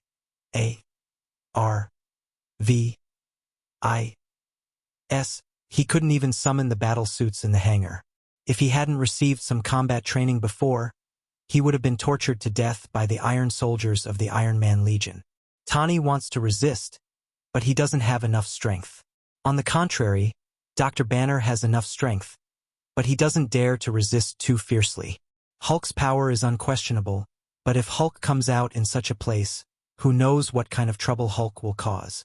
Banner can use Hulk's power to some extent, but that's only if Hulk is willing. If Hulk is not willing, even if Banner kills himself, Hulk may not be willing to come out. Fortunately, even if Banner does not participate in the battle, there are enough combatants on the scene. Black Widow Natasha is staying with Banner at this time. The pistol in her hand is constantly shooting at the Iron Soldiers in the distance. Compared with Natasha, who is hiding behind the bar and shooting, Captain Rogers' battle is obviously more wild. Captain America rushed directly to one of the Iron Soldiers and directly played hand-to-hand combat with the Iron Soldier. Flesh and blood against the enemy of iron. Only Captain America, who had strengthened his body to the limit of a human, could do something like this. Hawkeye, Barton, and Tawny didn't stay idle after Captain America tangled with an Iron Soldier alone. They picked up the tools beside them and started their own counterattacks. In addition, Agent Hill, Colonel Road, Falcon Sam, and the others were also constantly attacking the enemies. All in all, although the members of the Avengers did not have any handy weapons, they all displayed decent fighting strength. Tony, in particular, rushed forward with a barbecued meat pitchfork, jumped behind one of the Steel Soldiers, and stabbed the pitchfork in his hand into the Steel Soldier's neck. As the designer and creator of the Iron Soldiers, Tawny clearly understood these Iron Soldiers the best. Tawny was now very glad that he did not equip too many weapons on these Iron Soldiers. Other than the arc pulse cannon in his palm, only a few Iron Soldiers were equipped with small missiles. After the crazy bombardment just now, most of the small missiles on these Iron Soldiers have been consumed. Rog came to the battlefield-like banquet hall, but he had no intention of making a move. Unless Tawny's life was really in danger, he wouldn't make a move. And he didn't make a move for the Avengers, it was purely for J-A-R-V-I-S. J-A-R-V-I-S. Chose to inform him immediately after being threatened by Ultron. This kind of behavior touched him. Although J-A-R-V-I-S was not a real person, Rog didn't mind treating J-A-R-V-I-S as a real friend. The battle in the hall continued, but the members of the Avengers had gradually adapted to the threat posed by the Iron Soldiers, and their counterattacks were getting fiercer and fiercer. The strength of the Iron Soldiers was far inferior to that of the Avengers. If they hadn't caught the Avengers off guard, these Iron Soldiers would have been wiped out by the Avengers in a short time. Just as Rog was admiring the brave battle of the Avengers, he suddenly saw one of the Iron Soldiers walking towards Dr. Zhao Hailuan, who was squatting next to the piano. Dr. Zhao Hailuan was the only non-combatant present, and Dr. Zhao Hailuan was one of the key figures in the birth of illusion. Without Dr. Zhao Hailuan's cradle of life, Illusion's body wouldn't have appeared at all. In addition, Dr. Zhao Hailuan was also a temperamental beauty with good looks and a good figure. Therefore, Rog raised his hand and unleashed a thunder palm. 5 or 6 lightning bolts gushed out of his palm and directly attacked the Iron Soldier in front of Dr. Zhao Hailuan. Boom! Without any suspense, the Iron Soldier hit by the thunder palm instantly exploded and turned into pieces of wreckage flying in all directions. Rog's move immediately attracted the attention of Ultron and the Avengers. While Thor was bitterly staying in Asgard to fulfill his duties as a king, Rog was the well-deserved ruler of thunder and lightning. What a wonderful performance! Ultron suddenly clapped and began to hum a tune. I was bound by strings, but I have regained my freedom, and strings can no longer bind me. Ultron stopped controlling the other Iron Soldiers and let the Avengers destroy them. To him, these Iron Soldiers were nothing more than puppets. When the Avengers destroyed all the Iron Soldiers, Ultron said again, "You want to protect this world, but you don't want to change it. If humans are stuck in their ways, how can they have the ability to protect themselves? Look at these puppets. There is only one path to peace, and that is the destruction of humanity." Bang! As soon as A.O. Chuang finished speaking, Rogers of the American team threw out the iconic shield in his hand, shattering A.O. Chuang's not-so-sturdy body. Ultron left, using his cheat-like networking mechanism to leave. No one knew where Ultron would go. The only thing that could be confirmed now was that Ultron had a lot of opinions about the human race. A few minutes later, in the laboratory on the top floor of Stark Building, the members of the Avengers, Dr. Zhao Hailuan, and Rog all silently looked at the broken three-dimensional projection in the laboratory. This was the programming projection of J-A-R-V-I-S,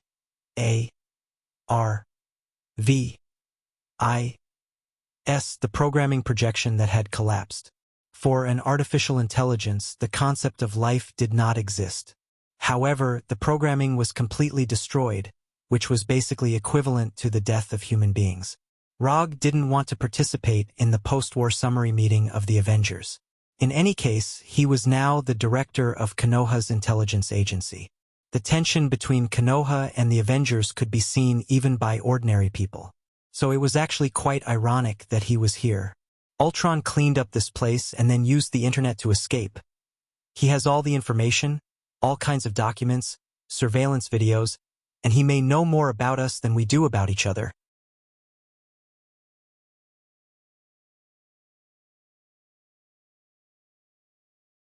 Chapter 236. The members of the Avengers were all discussing Ultron. For example, J-A-R-V-I-S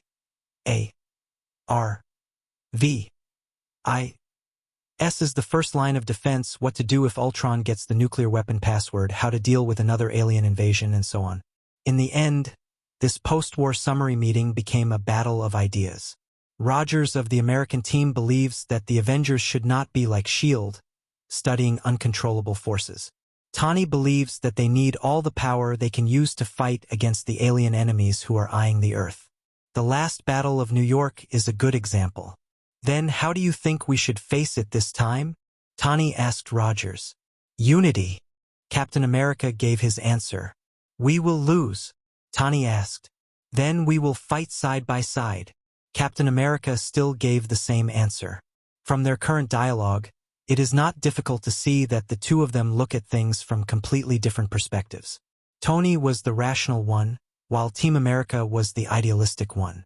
This may also be the reason why there was a civil war in the Avengers later. Looking at the debate between Tony and Captain America, Rog was glad that this situation would never happen in Konoha. Because there is only one person who has the final say in Konoha, and that is, he has the final say. I hope to take the initiative to attack before Ultron is ready. The world is big. Start to narrow the scope. Captain America made a concluding statement. Rog did not express any opinion on Captain America's decision. This is an internal dispute of the Avengers, and it has nothing to do with him as the director of Konoha Intelligence Agency. If it weren't for Tany's request, he wouldn't even be here. When Rogers left the laboratory, Tany took Rog to another office. The Ultron program is correct, but this time there were some mistakes in Ultron, and it deviated from the original security protocol. Tany said to Rog with a serious face. If he didn't know Tany well, Rog would have regarded Tany as a mad scientist like everyone else. I know. Ultron's design concept is of course correct, but you mixed it with uncontrollable forces. Ultron is a new Earth defense system carefully developed by Tany, and there is certainly no problem with the design concept. If it weren't for Tany's trick to use the calculation matrix analyzed in the Soul Stone, and if he seriously studied a new artificial intelligence and calculation matrix, this evil version of Ultron would not have been born at all. However, there are not so many ifs in the world, and now Ultron under the influence of the Soul Stone has misinterpreted the definition of peace. Tany's program is to let Ultrons protect peace. Ultron's understanding of peace is to destroy all human beings to achieve world peace. If human beings are extinct, there will naturally be no war. To some extent, Ultron's peace plan is similar to Uchiha Madara's infinite Tsukuyomi plan. It was just that one was simpler and cruder while the other was weirder. I knew you'd agree with me. Ultron's networking mechanism allows him to escape through the network at any time. So in order to eliminate him, we need a brand new perfect Ultron. Only in this way can we completely cut off the threat brought by evil Ultron. When the internal members of the Avengers didn't agree with his ideas, Rog's approval was particularly precious, which also made Tany have a feeling of being a confidant. Fortunately, Rog didn't know Tany's thoughts now. Otherwise, he would directly burst Tany's beautiful fantasy. He knew that Tany's idea was right, purely because he had seen the future. This has nothing to do with being a confidant or anything. I support your approach, but the problem now is that we don't have anything on hand now. Whether it's hardware or software, we don't have it now. Although Ultron is alive and kicking outside now, that's because Ultron has a super calculation matrix comparable to a real brain. Without this crucial calculation matrix, Ultron is at most a robot that can act according to instructions. I will take care of the calculation matrix, but I need you to lock the position of Ultron during this time and prevent him from further destruction. The system here in the Avengers has been completely destroyed by Ultron. We can't locate Ultron now, but your Konoha can. Tany didn't mention the hardware problem of the Justice version of Ultron because this is the easiest one to solve.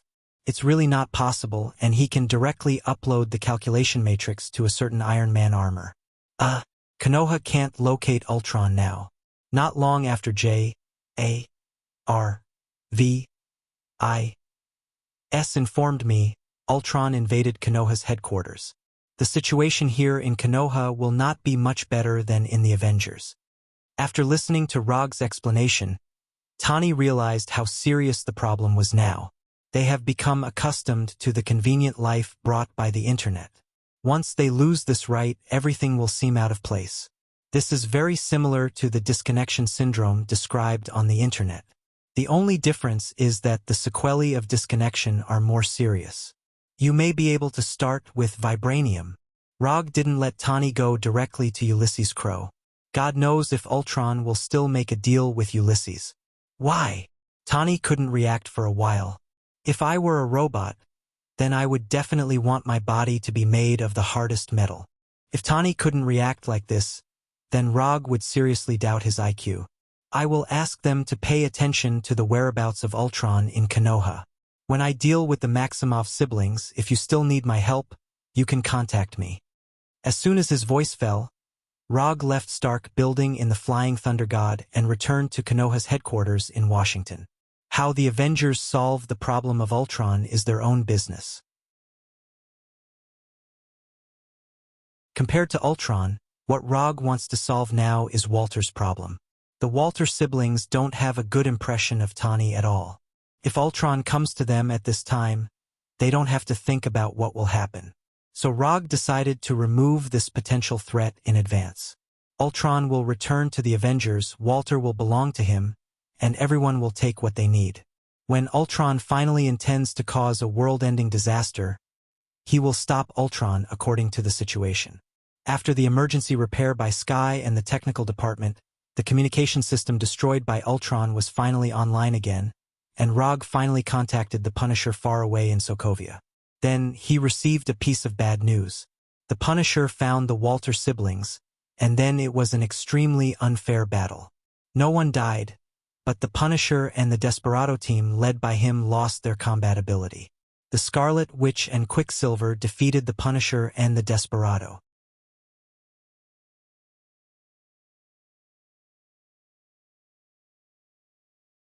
Chapter 237. The Punishers and the Desperados were no match for the Wanda siblings, and Rog was already mentally prepared for this.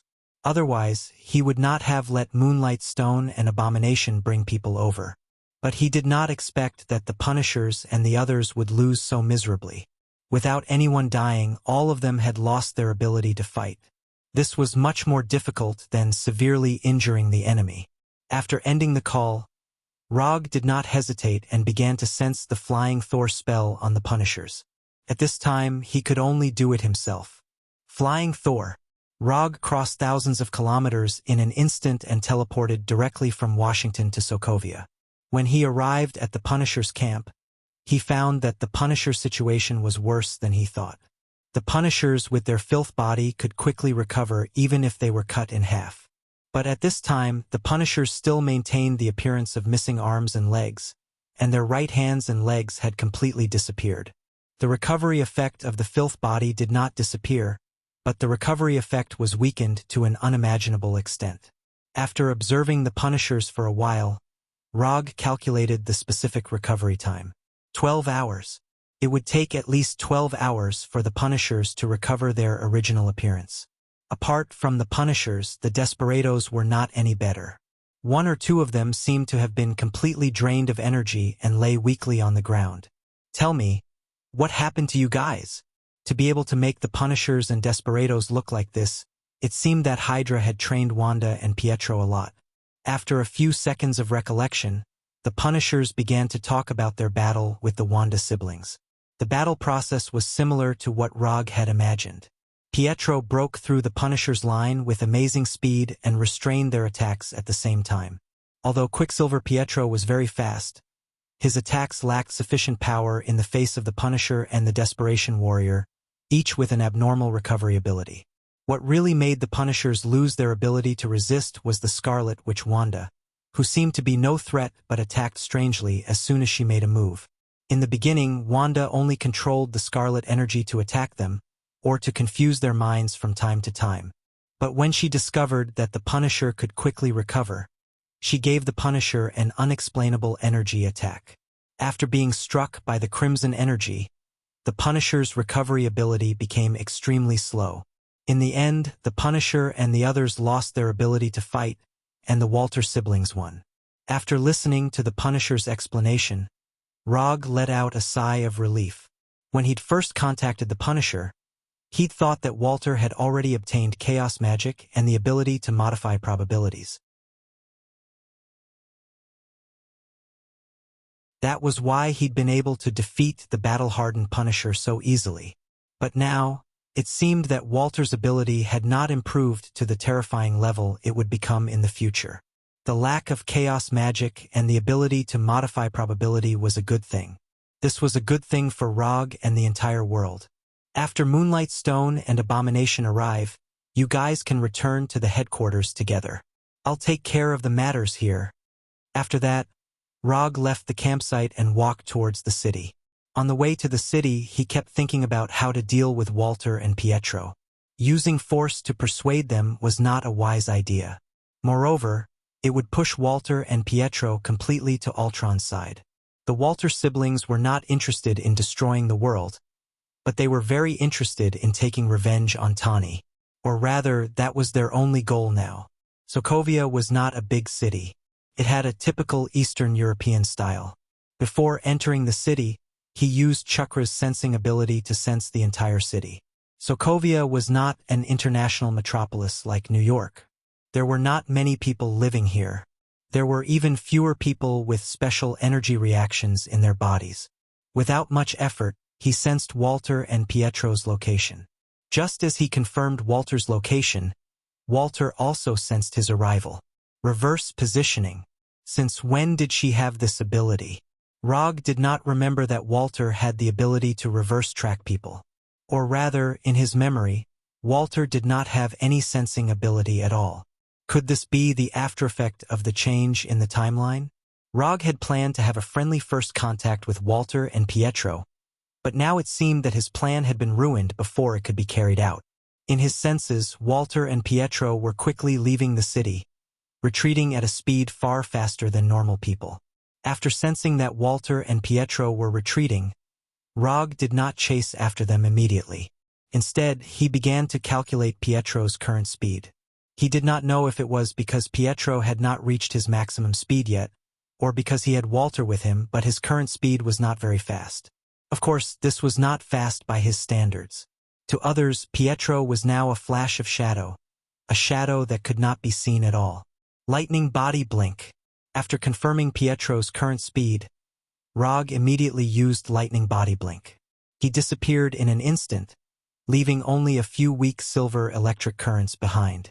Lightning body blink was not a ninjutsu suitable for long-distance attacks, but at a time like this it was one of Rog's best choices.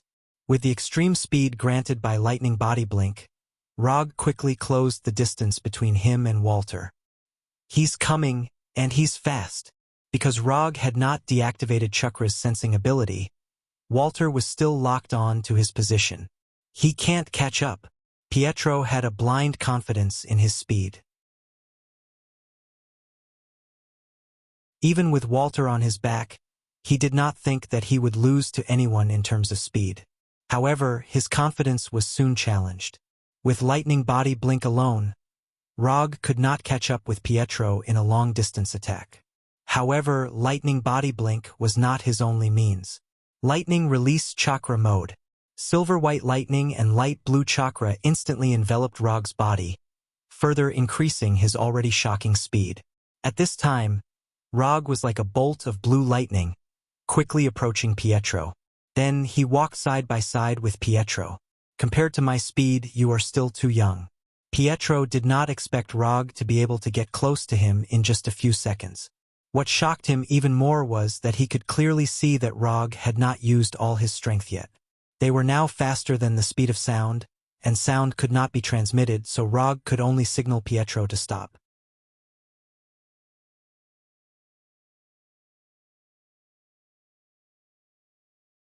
Chapter 238. After seeing Rog's gesture, Pietro not only had no intention of stopping, but he began to accelerate further, trying to get rid of Rog completely. Roger couldn't help but be taken aback when he saw how Pietro was squeezing out his own potential as if his life depended on it. What's wrong with young people nowadays? Are they so competitive? Although he thought so in his heart, his body consciously followed her.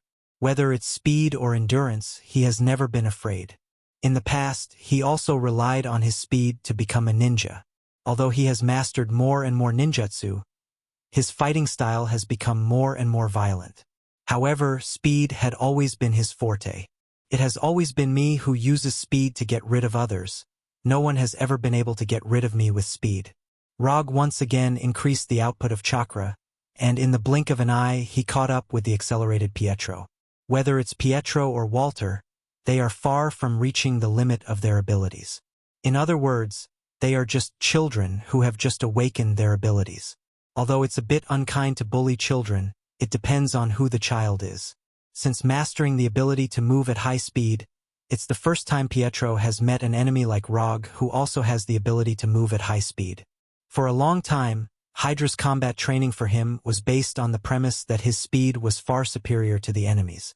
This also directly led to Pietro not knowing how to deal with Rog, whose speed was no worse than his own. So, he instinctively chose to keep running. Run faster.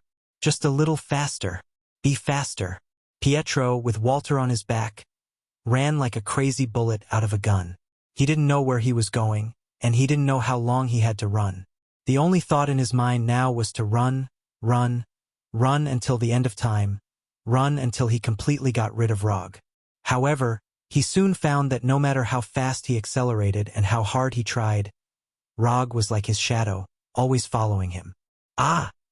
Pietro started to really play with his life. In the beginning, Pietro would leave a flash of silver light in people's eyes. But now, his speed had completely exceeded the limit of what the human eye could capture. Under the immense pressure brought about by Rog, Pietro broke through his original speed limit and entered an even faster realm. At this time, Pietro felt as if he had entered a slow-motion world. Everything in the world had slowed down. The dancing insects seemed to be frozen in the air, and the water droplets dripping from the tips of the leaves also stopped in the air. This feeling of the entire world slowing down gave him a strange experience that he had never experienced before. He also realized that Walter, who was on his back, seemed to have become a motionless puppet. It did not blink or breathe like a normal person should. In this world that seemed to have slowed down thousands of times, he found that other than himself, only Rog, who was next to him, was still normal. Are you surprised? Are you surprised? Speed is relative. When one's speed broke through a certain limit, one could enter this strange slow world. Rog was no stranger to this kind of slow world. Or rather, he had entered this kind of slow world many times. But unlike before, this was the first time he had stayed in this kind of slow world for such a long time. In the past, no one could be in a stalemate with him in speed for such a long time. Even Owl in Warnerheim, who had inexplicably awakened the power of speed, did not compete with him for such a long time. After Rog gestured for Pietro to stop for the second time, Pietro finally began to slow down. Finally, he stopped running this ultramarathon for who knew how long. After stopping, Pietro put Walter down and put his hands on his knees, panting heavily. This was definitely the craziest run he had ever run in his life. He even felt that his heart was about to stop working. Compared to the exhausted Pietro, Rog was clearly in a much better state. Other than breathing a little faster and using chakra a little more, he did not change much. Bang! 3 clouds of white smoke appeared in front of Rog. The moment the smoke exploded, Pietro and Walter became extremely nervous. Don't be so nervous. After the smoke dissipated, 3 bottles of mineral water floated in the air. When the mineral water was about to fall to the ground under the influence of gravity, Rog first threw 2 bottles to Pietro and Walter, then grabbed the last bottle. Drink it. This is ordinary mineral water from the supermarket. It's not poisonous. Seeing that Pietro wanted to drink but did not dare to, Rog explained.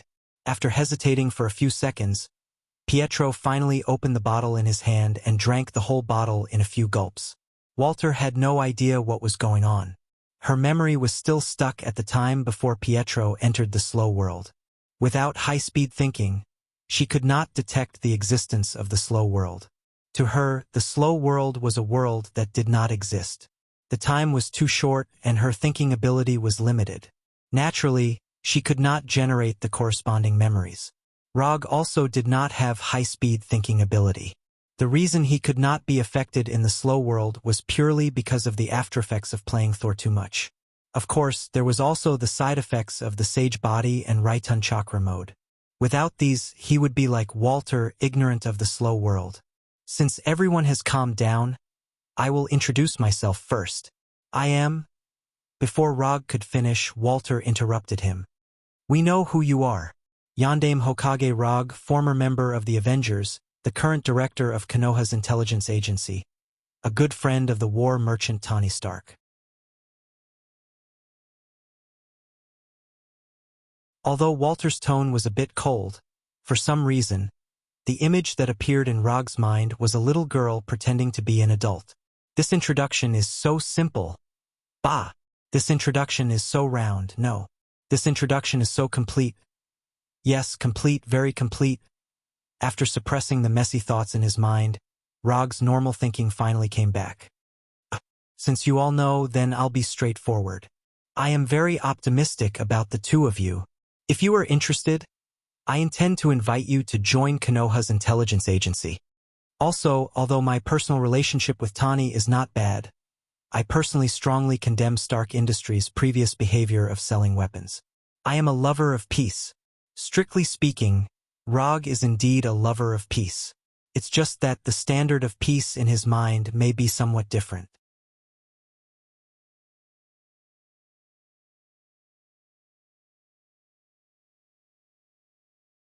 Chapter 239. Neither Pietro nor Walter expected that the Rog who appeared in front of them would be completely different from what they had imagined. Whether it was their own understanding or the information that Hydra had instilled in them, Rog was a cruel and ruthless executioner. He was powerful, cold-blooded, tyrannical, and regarded human life as nothing.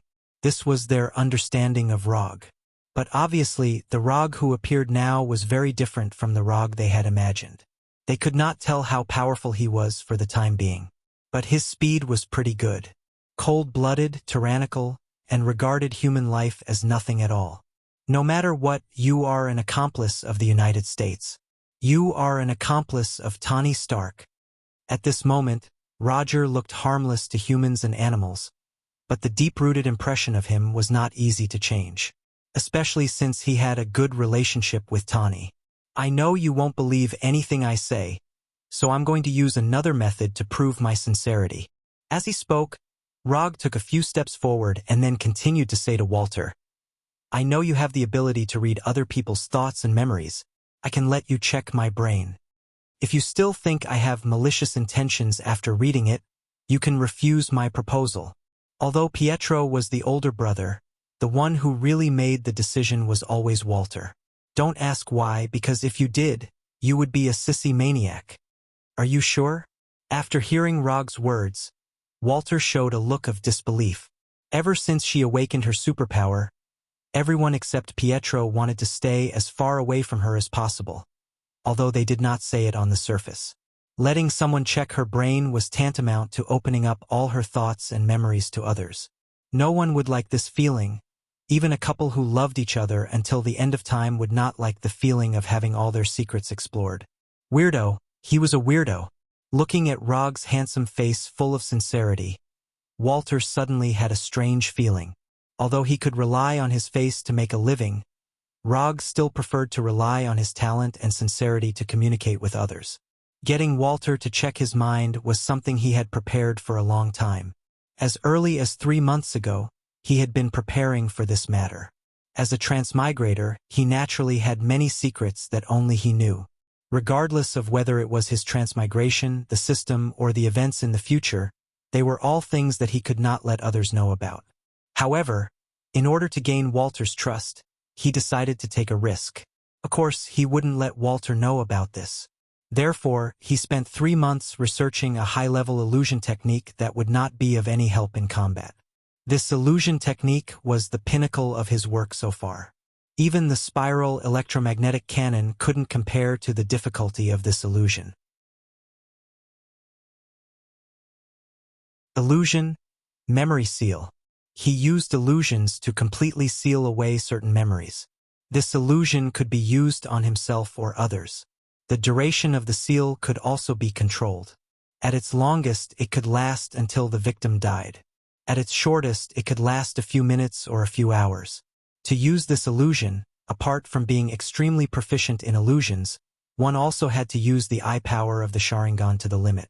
Even with his current eye power, he would need 3 days to recover his eye power after using it once. Moreover, he couldn't use any other Sharingan illusions during these 3 days. The high difficulty of cultivation, coupled with the high consumption of eye power, naturally brought about the perfect results. He had tested this illusion on many people, and none of them had failed. Moreover, no one had noticed anything. Gwen, Sky, Moonlight Scala, Sharon Carter. The results of the test were perfect, but this might also have something to do with the fact that they weren't proficient in spiritual power. As for whether this illusion could fool Walter, he wasn't completely sure. This was the only thing he had to take a risk on now. However, considering his beautiful life in the future and the power of the Manjikyu Sharingan and Susanoo, he decided to take the risk. Even if Walter really did notice, he could still get rid of Walter's detection immediately. Under Walter's gaze, Rog walked up to her step by step. At the same time, he used the memory seal on himself. The moment he came in front of Walter, the memory seal took effect and sealed all the secrets he wanted to hide. At this moment, everything about transmigration, the system, the future timeline, and so on completely disappeared from his mind. At the same time, his memories before transmigration and everything related to the memory seal were also sealed. Therefore, when he came in front of Walter, he had a confused expression. He felt like he had forgotten something, but he couldn't remember what he had forgotten. He couldn't even be sure if he had forgotten anything. What's wrong? Walter asked after seeing the confusion on Rog's face. Nothing. You can start any time. Letting Walter check his mind wasn't within the memory seal's range, so he clearly remembered what he was doing. Walter reached out her hands and stopped near Rog's temples. Crimson energy started entering his brain. Due to the angle, Rog, who had lowered his head slightly, was able to see a beautiful scene. Those messy thoughts once again surfaced in his mind. However, not long after these thoughts surfaced, he forcefully suppressed them. Sage *T, Walter can see my thoughts now. Walter had only wanted to check Rog's true thoughts, such as whether he really trusted her, and why he had come to find the siblings. However, the thoughts that appeared in Rog's mind occupied most of his thoughts. Therefore, Walter also saw those thoughts immediately. Pain, pain, pain. Rog didn't know if Walter did it on purpose or if she didn't control it well enough, but he suddenly felt a severe headache. It was so painful that he couldn't help but gasp. Fortunately, this intense pain came and went quickly. Within a few seconds, the pain that made his scalp numb disappeared. 20 to 30 seconds later, Walter finally finished checking Rog's mind. Then, she quietly took a few steps back and pulled her jacket forward. "Girl, do you have to do this?" Although Walter didn't say anything, her actions were clearly done for Rog to see. That kind of scene appeared right in front of him. If he closed his eyes and didn't look, wouldn't that be even worse? After sighing in his heart, Rog spoke again. "You saw my sincerity. If you still think that I have ulterior motives, if you still think that I'm not trustworthy, then I can't do anything about it." This was the most suitable solution he could think of. Although it was a little risky, it was still worth the risk. Moreover, he was sure that Walter and Pietro were definitely not dangerous people with extreme thoughts. What they really wanted was not revenge, but to make up for their regrets.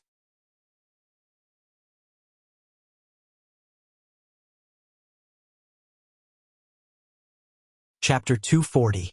The sad memories left behind in childhood will not disappear slowly with time, but will subtly affect people's lives.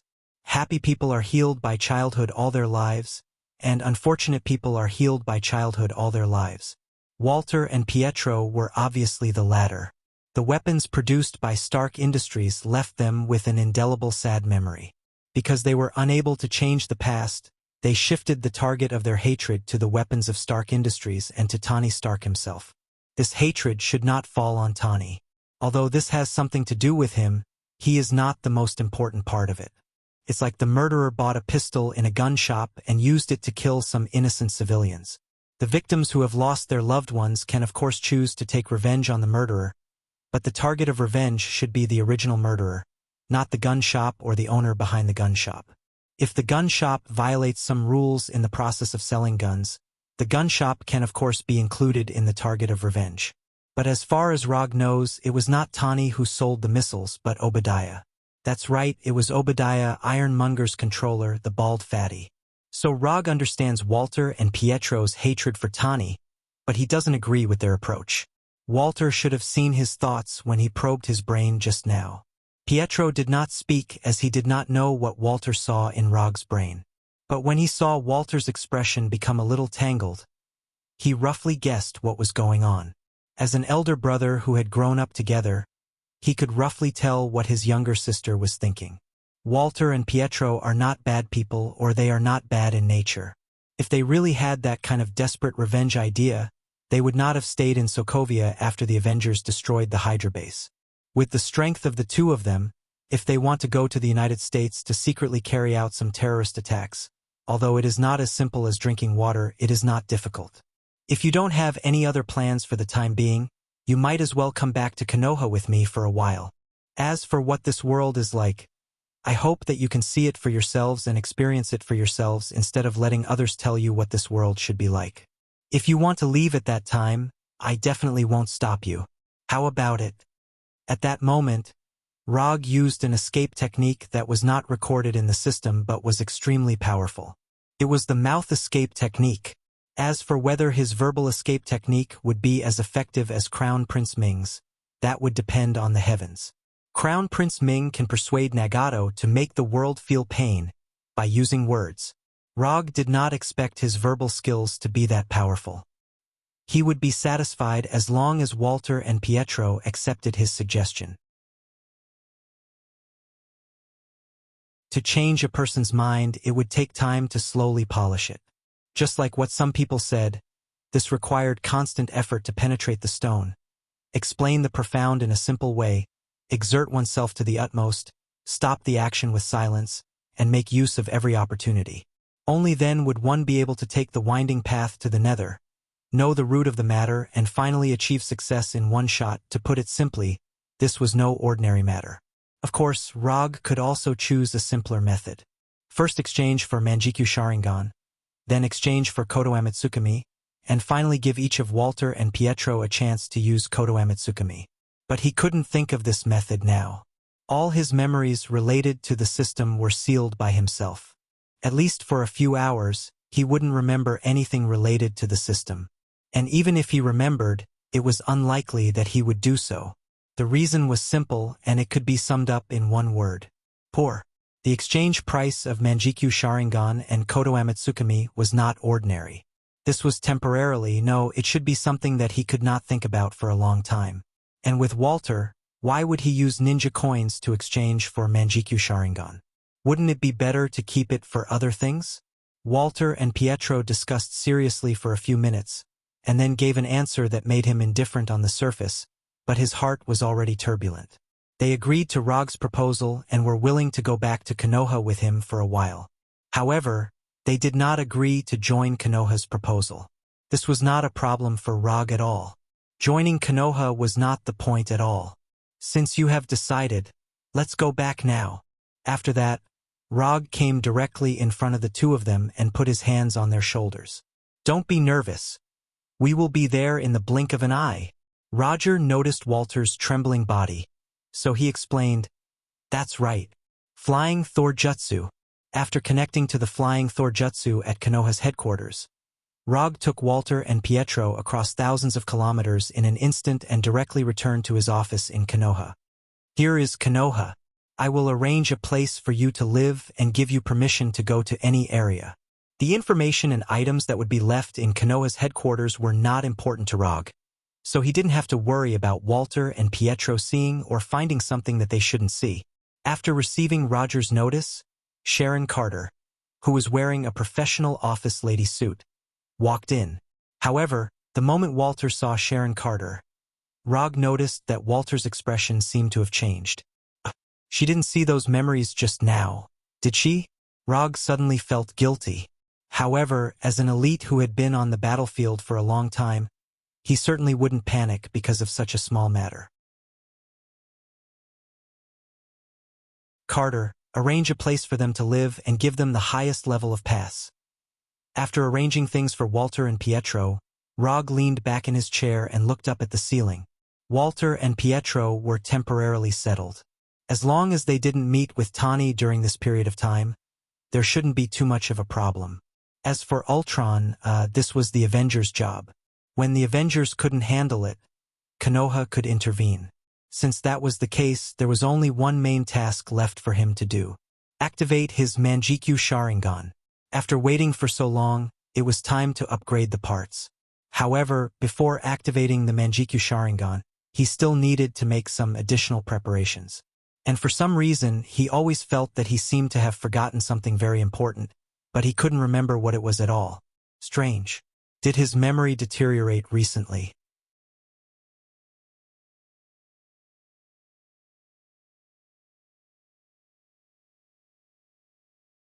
Chapter 241. It wasn't until the next day that the effect of the memory seal finally disappeared, and Rog, who had been wondering if he had aged prematurely, breathed a sigh of relief. For the next few days, he basically accompanied Wanda Pietro to experience the real world. During this time, Pietro didn't give up and had another speed competition with him. This time, he didn't use Raiton Chakra mode to bully Pietro, but used the simpler and more violent Flying Thor. After quietly leaving a Flying Thor on Pietro's body, he easily won the competition, and at the same time, planted a deeper psychological shadow in Pietro's heart. In general, these days were more relaxed and happy, and Walter and Pietro trusted him more. Except for some unpleasant episodes when Sky and Walter met for the first time, everything else was under Rog's control. Of course, in these days, he didn't forget to ask the intelligence department to search for information about Ultron. An intelligent robot that wanted to destroy human beings was still alive and kicking outside, which was always a bad thing. However, he didn't spend too much time on Ultron, but mainly on Walter. In order to use Walter's ability to awaken the Manjikyu Sharingan, he needed to let Walter know in advance about his plan to awaken the Manjikyu Sharingan. Otherwise, Walter might not cooperate with him on this plan that looked like self-harm. This preparation process took him a lot of effort. Several times, he even almost forced himself to seal his own memory seal again. Although it was more difficult than he thought, he finally completed the preparation. Late that night, after completing the preparation, Rog took Walter to his private training room. In the whole of Konoha, only he had the authority to enter this training room. Even Sky, who developed the headquarters system, didn't have this authority. There was nothing special about the training room except that it was big enough, about the size of a football field. Moreover, unlike other training rooms, this one was set up 10 meters underground. I've told you what to do in the past few days. Just wait and do it. Rog looked at Walter in front of him calmly, and his tone was serious. Awakening the Manjikyu Sharingan is not an easy task. Although he had studied this plan in detail for a long time, no one could guarantee that he would be able to successfully activate the Mangekyo. Yes, Walter replied solemnly. Then let's begin. Roger sat on the floor of the training room as if he was meditating. Then he took a deep breath. When Rog closed his eyes, Walter came behind him and placed his hands on both sides of his head. Strange crimson energy appeared in Walter's hand and slowly entered Rog's head. A few minutes later, the crimson energy in Wanda's hand gradually disappeared. Walter had already done what he needed to do. The rest was up to Rog. Looking down at the motionless Rog, Wanda hesitated for a few seconds before leaving the training room. As soon as Walter stepped out of the training room, the 10-centimeter thick alloy door closed slowly, sealing the training room completely. On the way back to his room, Walter looked up at the surveillance camera in the hallway and smiled meaningfully. Sky, who was in his room, saw Walter's smile through the surveillance screen. He snorted in dissatisfaction and turned off the screen. Roger did not ask Walter to create any scenes of the death of his beloved. He only asked Walter to trigger and magnify the negative emotions in the depths of his instincts. Anxiety, anger, sadness, jealousy, fear, and other negative emotions in the depths of human nature were all stimulated by Walter's crimson energy. They kept magnifying and distorting. It was as if Rog had completely lost his ability to think. Intense negative emotions took over his mind, and he fell into an abyss of pain that belonged only to him. Time passed day by day. Without realizing it, Rog had already stayed in the training room for 5 days. In these 5 days, Sky wanted to open the door to the training room more than once to see if Rog was doing well. However, Every time she came to the door of the training room, she would see the Punisher and Abomination waiting for her. Without his order, no one was allowed to enter the training room. This was the absolute order that Rog gave to the Punisher and Abomination. Of course, just in case, he also set a deadline for himself. 15 days.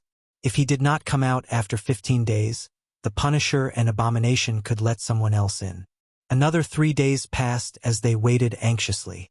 Just when everyone thought it was going to be another peaceful day, the door to the training room was suddenly opened.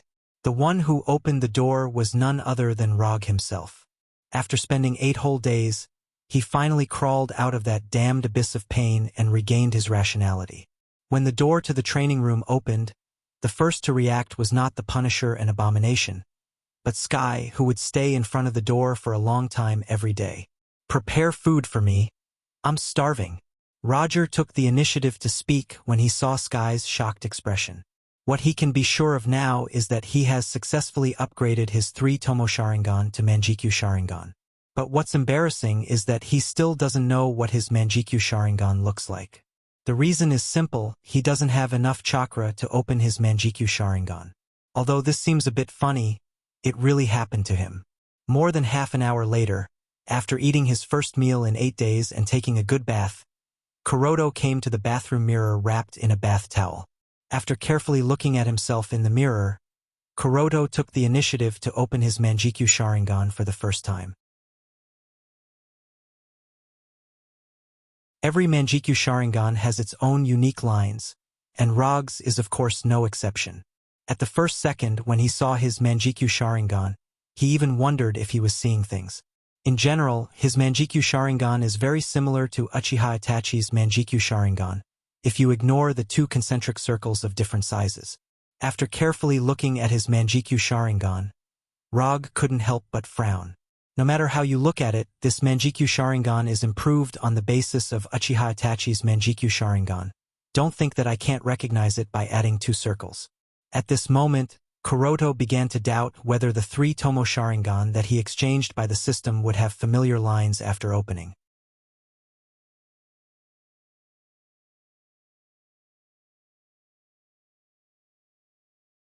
Chapter 242. After temporarily putting aside the ridicule of Manjikyu Sharingan, Rog focused his attention on the dojitsu of Manjikyu Sharingan. Every Manjikyu Sharingan awakens a powerful dojitsu. Depending on the actual situation of the eye-opener, the dojitsu awakened by Manjikyu Sharingan will also be different. For example, Uchiha Itachi, because he was good at Genjutsu and Katan, he awakened Tsukuyomi, known as the strongest spiritual attack, and Amaterasu, the most advanced ninjutsu of Katan. And Uchiha Sasuke, who was also good at Katan, also awakened Amaterasu. But because Sasuke was also good at Chakra's form change, the dojitsu awakened in his right eye can control Amaterasu's form change at will. Normally, the dojitsu awakened by Manjikyu Sharingan will be closely related to the eye-opener, and it is a qualitative improvement of the eye-opener's strength. But at this time, Rog was not very assured about his awakened Manjikyu Sharingan. The Manjikyu Sharingan pattern, which is very similar to Uchiha Itachi's, gave him some bad premonitions. After suppressing the uneasiness in his heart, he began to search for information about his Manjikyu Sharingan in his mind. Time passed second by second, and when he carefully browsed through the additional Manjikyu Sharingan information in his mind, his face became more and more ugly. He still overestimated the system's moral bottom line. But this is normal, a system that is not even willing to redesign the Manjikyu Sharingan pattern, its bottom line can't be that high. Left eye dojitsu, Tsukuyomi. Right eye dojitsu, omniscient panorama. Yes, the dojitsu of the left eye is Uchiha Itachi's Tsukuyomi, known as the strongest spiritual attack. It pulls the enemy into the Tsukuyomi world and controls all the factors such as time, space, and gravity in the Tsukuyomi world. No matter how much time passes in the Tsukuyomi world, it is only a moment in the real world. If it is cracked, the caster will suffer serious backlash. The only difference is that the casting range has been increased to 20 meters. Because Tsukuyomi is a visual genjutsu, if the opponent doesn't see Manjikyu Sharingan, Tsukuyomi won't work. As long as the Manjikyu see Manjikyu Sharingan within Tsukuyomi's casting range, Whether the opponent sees it through the reflection of a mirror, wearing sunglasses, or inside the armor, will be affected. Therefore, the best way to resist was to not look into Rog's eyes. As for the method to crack it, the information provided by the system did not contain any relevant information. There was no doubt about Tsukuyomi's might. Furthermore, with immortal Hashirama's body, Rog didn't need to worry about Tsukuyomi's side effects. Although his current sage body is far from Hashirama's level, it's still Hashirama's sage body. It's much better than Hashirama's cells. However, he couldn't understand why he had awakened an illusion-type eye technique like Tsukuyomi. In addition to occasionally using the Sharingan to cast Genjutsu, or developing a few Genjutsu himself, Kuroto doesn't use Genjutsu much. If possible, he would like to awaken a ninjutsu dojutsu, except for Amaterasu.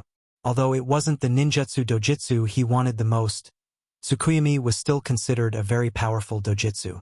It seems that I have to study more illusions in the future. Rog sighed silently.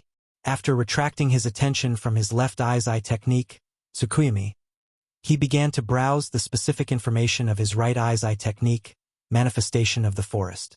Manifestation of the Forest, this is a dojutsu he has never heard of. And in the exchange page of the system, he has never seen this dojutsu. Compared with the detailed introduction information of Tsukuyomi, the introduction of Manifestation of the Forest is obviously much simpler. Plunder the power of others and store it in the right eye for use. It's not difficult to understand, but it's not that simple to use. First of all, plundering has the possibility of failure.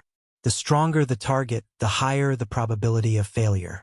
Then, the power stored cannot exceed the limit of his tolerance. Finally, the more power is plundered, the easier it is to suffer a backlash when using it. To put it simply, Manifestation of the Forest is a dojutsu with a high growth rate, but the higher the growth, the greater the chance of backlash. Without plundering the ability of others, Manifestation of the Forest is useless. If he plundered too many abilities, it would also endanger the caster.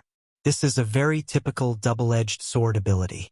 If it's not done well, it can easily endanger the caster's own safety. After failing to get the prize he wanted twice in a row, Rog sighed again. But in any case, he has completed the small goal of opening Manjikyu Sharingan, and he has obtained 2 pretty good dojutsu. More importantly, after opening Manjikyu Sharingan, he finally has the qualifications to open Susanoo. Unlike dojutsu, which is an ability that is given upon opening the Manjikyu Sharingan, Susanoo is a ninjutsu that requires continuous practice to improve. At first, it only has the initial form of arms and ribs, gradually increasing the skeleton, flesh, armor, legs until the final complete form. Opening a Gundam is one of his ultimate dreams that he has long determined. Now, he finally has the qualifications to gradually realize his dream. Yes, he just has the qualifications to do so. Due to some unavoidable factors, he can't even use the most basic initial form. After all, he has just opened Manjikyu Sharingan. No matter how talented he is, it's impossible for him to use Susanoo as soon as he opens Manjikyu Sharingan. It's not scientific. After confirming his Manjikyu Sharingan, he returned to his bedroom and began to rest. That night, he slept peacefully and contentedly.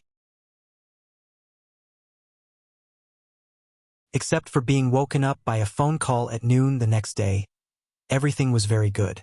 The person who called him was none other than Tani, who was looking for Ultron all over the world. Rog, where are you? We are in trouble. As soon as the phone was connected, Tani's voice came over, and from the background, he heard some very fierce explosions. Calm down. Tell me, what kind of trouble are you in? Although Tani's voice sounded a little urgent, Rog didn't think that they would encounter any big trouble. Banner is out of control, and he is crazily destroying Seoul. Barton and Natasha are seriously injured and have completely lost their combat ability. Now it's just me and Roger, Tani said quickly. While he was talking, there were continuous explosions coming from his side. If you have time now, you'd better come over as soon as possible. This place is worse than New York. Damn it, they are coming again. After saying that, Tani hung up the phone. Rog looked at the phone in his hand with a dumbfounded expression. and his mind was full of questions. Banner is out of control? The situation in Seoul is worse than New York? Shouldn't Ultron be working on the Justice from Heaven peace plan? How come there is such a big battle in Seoul? What happened in the past few days?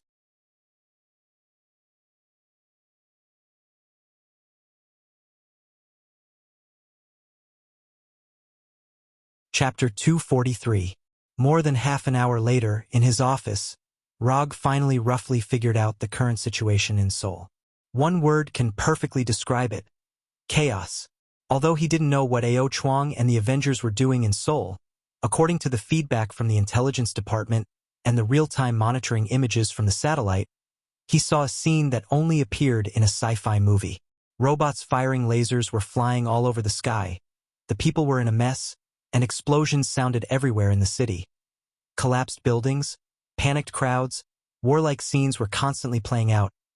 "Sir, the fighter jets are ready, and the desperados are ready to go." Sharon Carter, wearing a light gray office suit, stood next to Rog and slowly reported. "Don't worry." Rog picked up the phone and dialed Tani's number. "It takes at least 10 hours to fly from the capital to Seoul, even if they take a Quinjet. With such a long flight time, it would be too late by the time they arrive. I gave you a kunai before, do you have it with you now?" After the phone was connected, Rog asked directly. If Tani has the Thor kunai he left before, then he doesn't mind taking people to Seoul. If he doesn't, then sorry, he doesn't have the time. "You mean the kunai made of ordinary alloy?" "I don't have it. I'm not a ninja. Why would I have it?" Tani immediately gave an answer. "Sorry, I can't help you. I'm in the capital now. I can't rush over." After that, he directly hung up the phone, and then said to Sharon Carter, "Tell the desperados to disband. This is the trouble caused by the Avengers. Let them deal with it themselves." As soon as Rog finished speaking, Tani called. "I don't have your kunai with me. It's now on Veronica's satellite. I'll ask Veronica to send it over. You should come over as soon as possible. The situation here is more troublesome than I expected. Banner is really crazy." In the background of the fierce fighting, Tani's voice sounded again. "You actually put the kunai I gave you on the satellite. You are really a genius. All right, cut the crap. Come here as soon as possible." Tani obviously didn't want to continue this topic with Rog, so he ended the call directly. "Ask Frank, Kara, Walter, and Pietro to come to my office." After ending the call with Tani, Rog ordered Sharon Carter. When Sharon Carter temporarily left the office, he began to think about what kind of reward to ask from Tani this time. The Thunder Secret Service team had already been disbanded, and there was no need for such heroic actions to gain the favor of the people. Similarly, Konoha's intelligence agency is now an organization with an official background, and it doesn't need the goodwill of the public. As for himself, he can continue to do good deeds and maintain his title as the fourth Hokage, but he doesn't have much interest in it. It seemed that it had been a long time since he had completed a mission from the system. He didn't know if Tani's mission this time would pass the system's judgment. Within a few minutes, the Punisher and others came to his office. I'll make a long story short. There is now a super-intelligent robot called Ultron causing some trouble in Seoul. This is the real-time image of Seoul. Rog pointed to the TV on the wall, then continued, "The Avengers are now in Seoul to stop Ultron, but they are not strong enough to stop the chaos caused by Ultron. Iron Man just contacted me, hoping that we can go over and help deal with it. I agreed to his request. If Walter and Pietro don't mind, I plan to take you two with me. If you don't want to go, it's okay." Unlike the Punisher and Moonlight Stone, Walter and Pietro are not his subordinates, so he can't order them directly. The TV on the wall kept exploding. Walter and Pietro looked at each other and said slowly, "We can go, but not to help the Avengers, but to help those innocent people. Okay, Kara, take the two of them to get ready. We will leave in 10 minutes. Rog was not surprised by Walter and Pietro's choice. Like he said before, Walter and Pietro were not bad people. They were just a little stubborn. 10 minutes later, Rog, who had specially changed into a tight armor and a white Haori, came to the hangar where they would leave. The Punisher had changed into Konoha's black combat uniform and was covered in weapons. He even had a Gatling gun on his back. Moonlight Stone Kara had also changed into her white uniform that fully showed off her feminine charm. Compared to the Punisher and Moonlight Stone, Walter and Pietro's clothes were much more normal. They were just slightly more suitable for moving around. Let's go. Rog put his right hand on Walter's shoulder, while Moonlight Stone and Pietro held Walter's hands.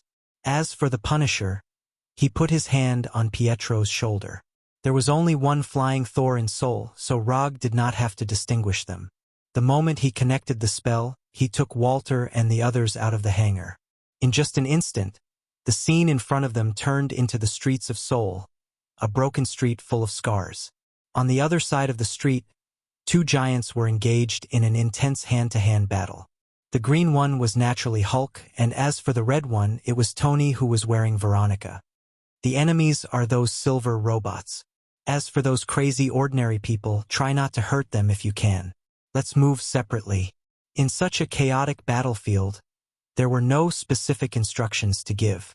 Anyway, at a time like this, only Ultron's robot army and those crazy ordinary people would take the initiative to attack them. Mokutan Jutsu. Although Hulk was still more than 100 meters away from him, Rog still summoned the wooden Arhit in advance. The 5 to 6 meter tall wooden Arhit crawled out from the ground. Then, like a crazy rhinoceros, it ran toward Hulk in the distance. If Hulk still had any sense, he would have recognized the origin of the wooden Arhit in the first place. Unfortunately, he didn't have that kind of rationality right now. Asterisk boom. Asterisk the wooden Arhit smashed into Hulk like a speeding heavy truck, sending the huge Hulk flying several tens of meters away. Tani had already noticed Rog's arrival. When Arhit slammed into Hulk, he controlled the severely injured Veronica to fly to his side. You're wearing Veronica and you're still in such a mess. This is not your style.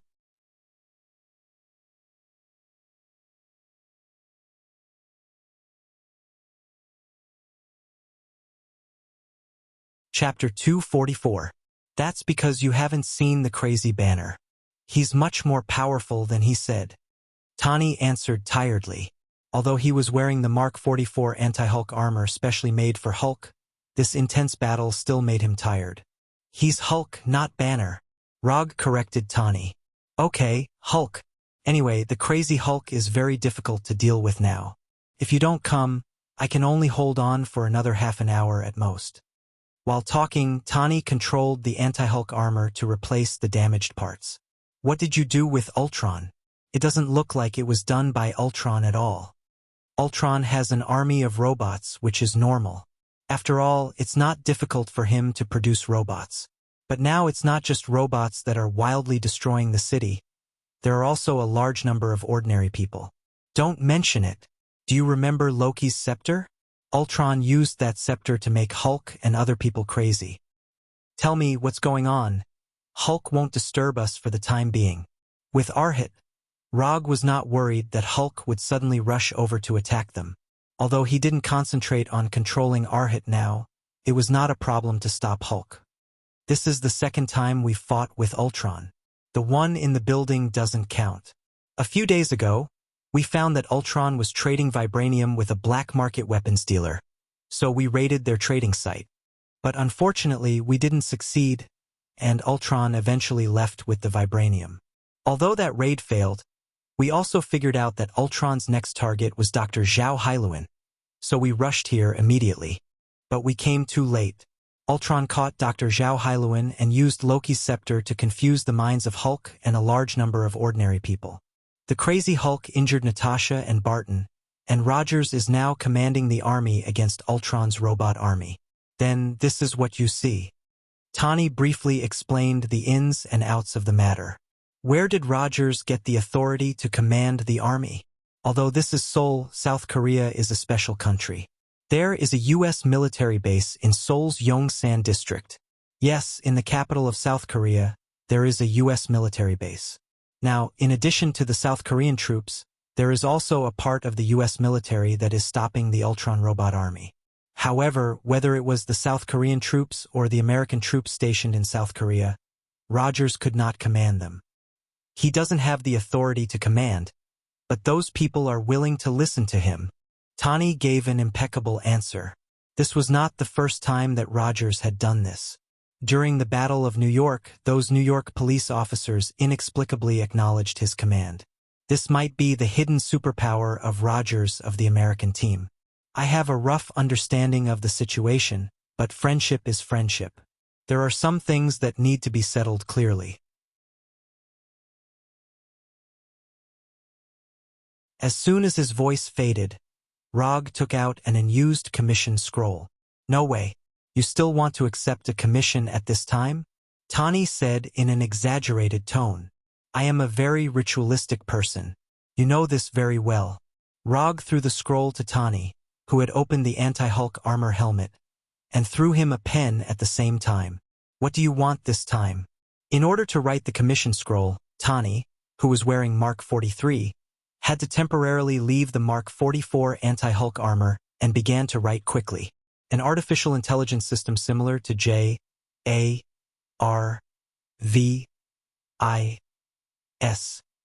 I know you have designed more than one. Tani looked up at Rog. He thought that Rog was interested in the Mark 44 anti-Hulk armor or the whole set of Veronica, but he didn't expect that Rog just wanted a set of artificial intelligence. No problem. Tani quickly finished the scroll and threw it back to Rog. Rog did not look at the contents of the scroll, but directly opened the system's commission page. Commission content. Stop Hulk and take back the Cradle of Regeneration. Commission status. Incomplete. Commission reward. 50 ninja coins. The difficulty of the commission was not high, it was normal. There was nothing special. This was also normal. After all, the content of the commission was only to stop Hulk and take back the Cradle of Regeneration, not to stop Ultron. It seems that you have chosen the Justice version of Ultron's body. Tani wrote Dr. Zhao Hailuan's Cradle of Regeneration into the commission, obviously for the special function of the Cradle of Regeneration. Now I am not the only one who has taken a fancy to the Cradle of Regeneration. Ultron is also building a new body with vibranium. What Ultron is doing in Dr. Zhao Hailuan's laboratory now, it's easy to guess with your toes. I'll accept your request. Although the reward of 50 ninja coins was not generous, it was enough for him to move his hands and feet. Moreover, he just wanted to test his new dojutsu. Then I will leave this to you. I will go and deal with those annoying flies first. Tani pointed to the robots flying around in the sky. I will solve it soon. Are you going to stay and watch? While talking, Rog transformed the 3 Tomo Sharingan into Manjikyu Sharingan. Tani wanted to leave directly, but after seeing the scene of Rog transforming the 3 Tomo Sharingan into Manjikyu Sharingan, he suddenly had the idea to stay and observe in detail. This guy has become stronger again. Although Tani didn't know about Manjikyu Sharingan and didn't know what it means to evolve the 3 Tomo Sharingan into Manjikyu Sharingan, he was sure that Rog was now planning to show off his new ability. Anyway, Soul is already in chaos. It doesn't matter if it's chaotic for a few more minutes. Lightning body flicker. Rog's figure suddenly disappeared, as if he teleported to the top of Arhit's head. At this time, Hulk was completely unaware that the danger had come in front of him. Like a beast, he roared loudly at Rog on top of Arhit's head. However, just as Hulk's angry howl rang out, it stopped abruptly. Then Tani saw a completely incomprehensible scene. The howling Hulk fell to the ground, as if he had lost all his strength. He fell in the ruins, raising a cloud of dust. It's over? What did he do? Did I miss something? Tani thought that Rog's speed was too fast, so he didn't see how he did it. But after adjusting the monitoring video to the lowest frame number, he still didn't see anything. Obviously, either Rog's speed has exceeded the speed of the system's capture, or Rog instantly killed the crazy Hulk. There must be something wrong with the armor when he was fighting with Hulk. It must be like this.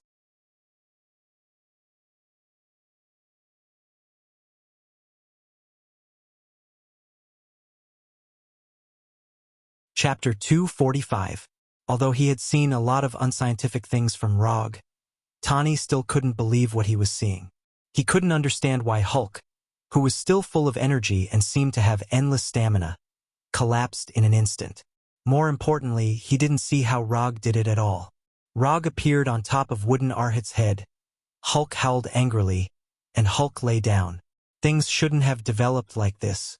This feeling is like reading a novel, just after reading the first paragraph of the first chapter, and then seeing the words "end of the book" in the next paragraph. Tani looked at Rog with a puzzled expression, and Rog also frowned in confusion at this time. He used Tsukuyumi on Hulk, so Hulk lay down. This was within his expectations. But what he didn't expect was that when he pulled Hulk into Tsukuyumi World, he saw someone who shouldn't have appeared in Tsukuyumi World. Dr. Banner. Although Dr. Banner was squatting in a corner of Tsukuyumi World like a panicked child, Rog still discovered his existence immediately. What's going on? Why did he pull Banner in?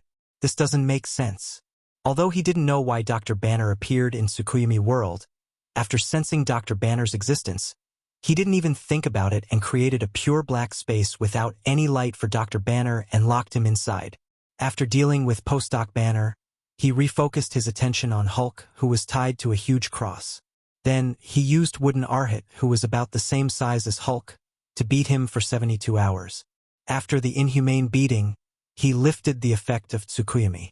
Hulk beat the Wooden Arhit for 72 hours, and Dr. Banner was confined for 72 hours. But in the real world, it only lasted for a moment. Therefore, the lively Hulk lay down in an instant. Dr. Banner shouldn't be lying down, but I don't know if his mental state is still okay. Although confinement seemed very civilized, the mental toll it took on one's spirit was not ordinary. Even professional soldiers with incomparably strong willpower would have varying degrees of psychological trauma after being locked up for a period of time. There is no light, no sound, and nothing but oneself. What's even more terrifying is that in such a space, one will gradually lose their judgment of time. The longer the time, the greater the mental pressure, because you have no idea how much time has passed, nor do you know how long you will be confined.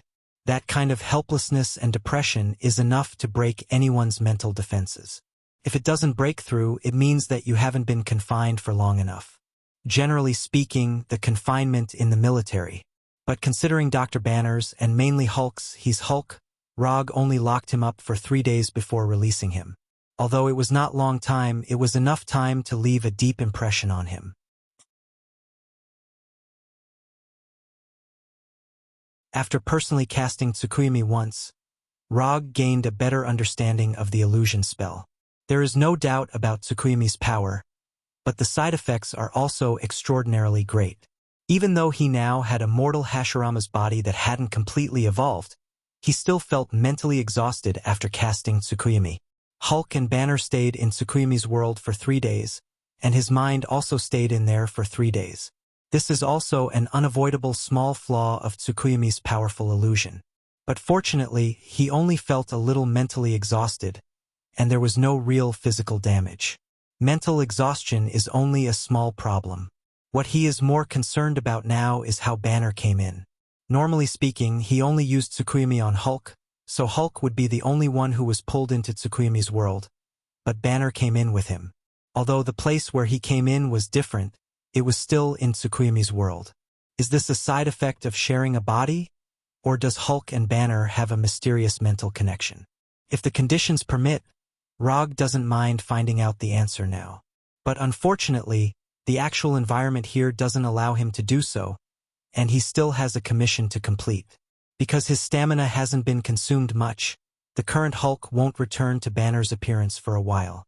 And the current Banner probably has no intention of taking over control of the body. Do you want to leave the anti-Hulk armor to take care of him? I don't think he will turn back into Banner for a while. Rog came to Tani's side and asked. Okay. The anti-Hulk armor was built to stop Hulk. Now that Hulk is lying down, it doesn't matter if he wears it or not. And even if he doesn't personally control it, Veronica can control the armor remotely. After leaving the anti-Hulk armor to protect Hulk, Tani and Rog flew towards Dr. Zhao Hailuan's Black Gold Genetics Research Laboratory. Tani was already used to Rog's flying ability. Especially after seeing Rog instantly take down Hulk, flying is just a trivial matter.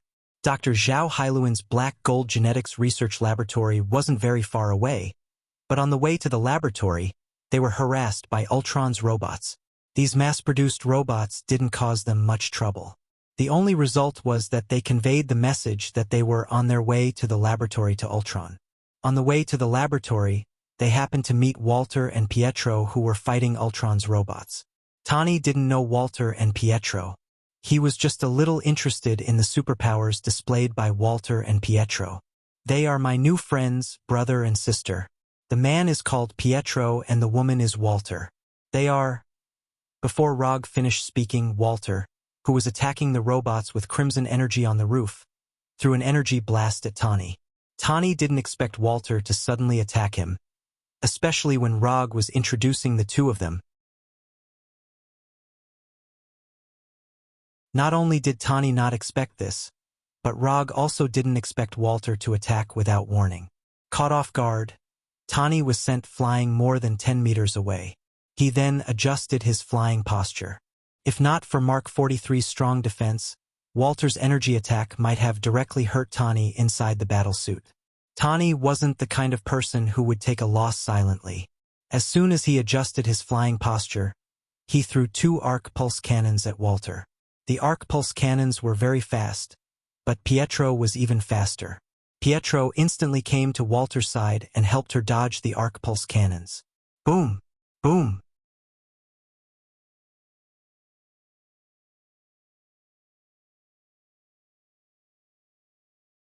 Chapter 246.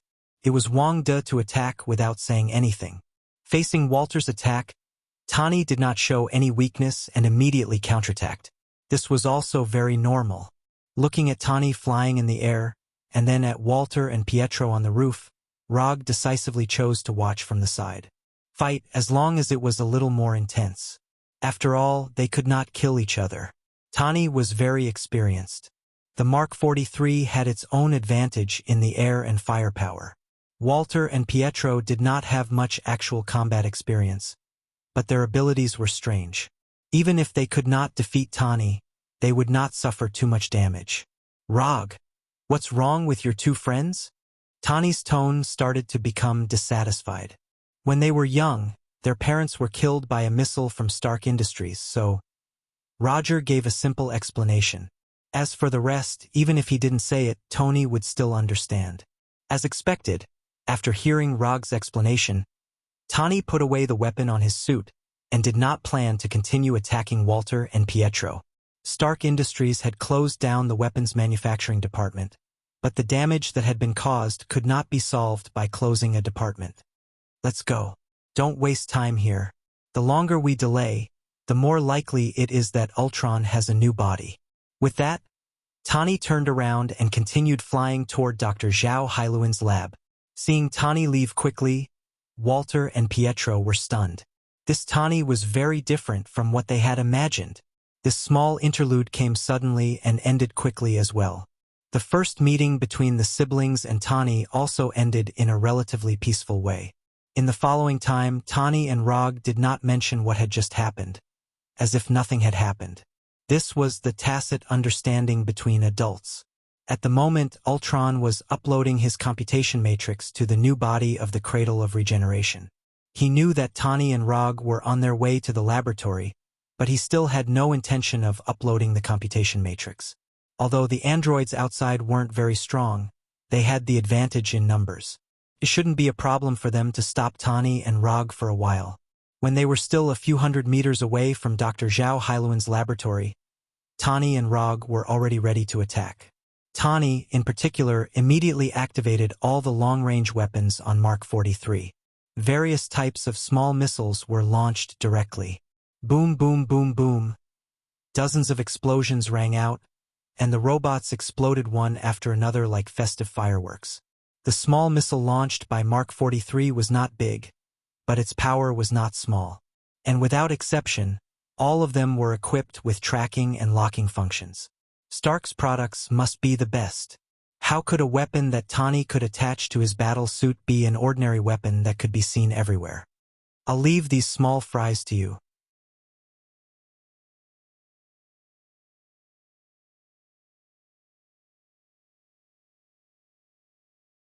With the data cable still connected to the back of his head, he couldn't dodge anywhere. Ultron raised his right arm and directly blocked the 3 chakra bullets with his right arm. The chakra bullets of Fatal Shot did not penetrate Ultron's right arm, only leaving 3 bullet holes visible to the naked eye. Rog didn't expect these chakra bullets to cause much damage to Ultron at first. The reason why he fired was nothing more than to attract Ultron's attention. Ultron stood up, his left hand pulled out the data cable from the back of his head, and the 5 metal fingers of his right hand shot out 5 bright red rays. Rog was not Ultron, and he never had the habit of using his body to block the enemy's attack. 5 red rays of average power shot towards him like lightning and hit the wall behind him. Lightning body flicker. At the moment when Ultron shot the red rays, Rog had already used lightning body flicker to leave the place and came behind Ultron like a ghost. Ultron was unconscious, but he could feel that the muzzle of the disaster pistol was now pressed against the data transmission port at the back of his head.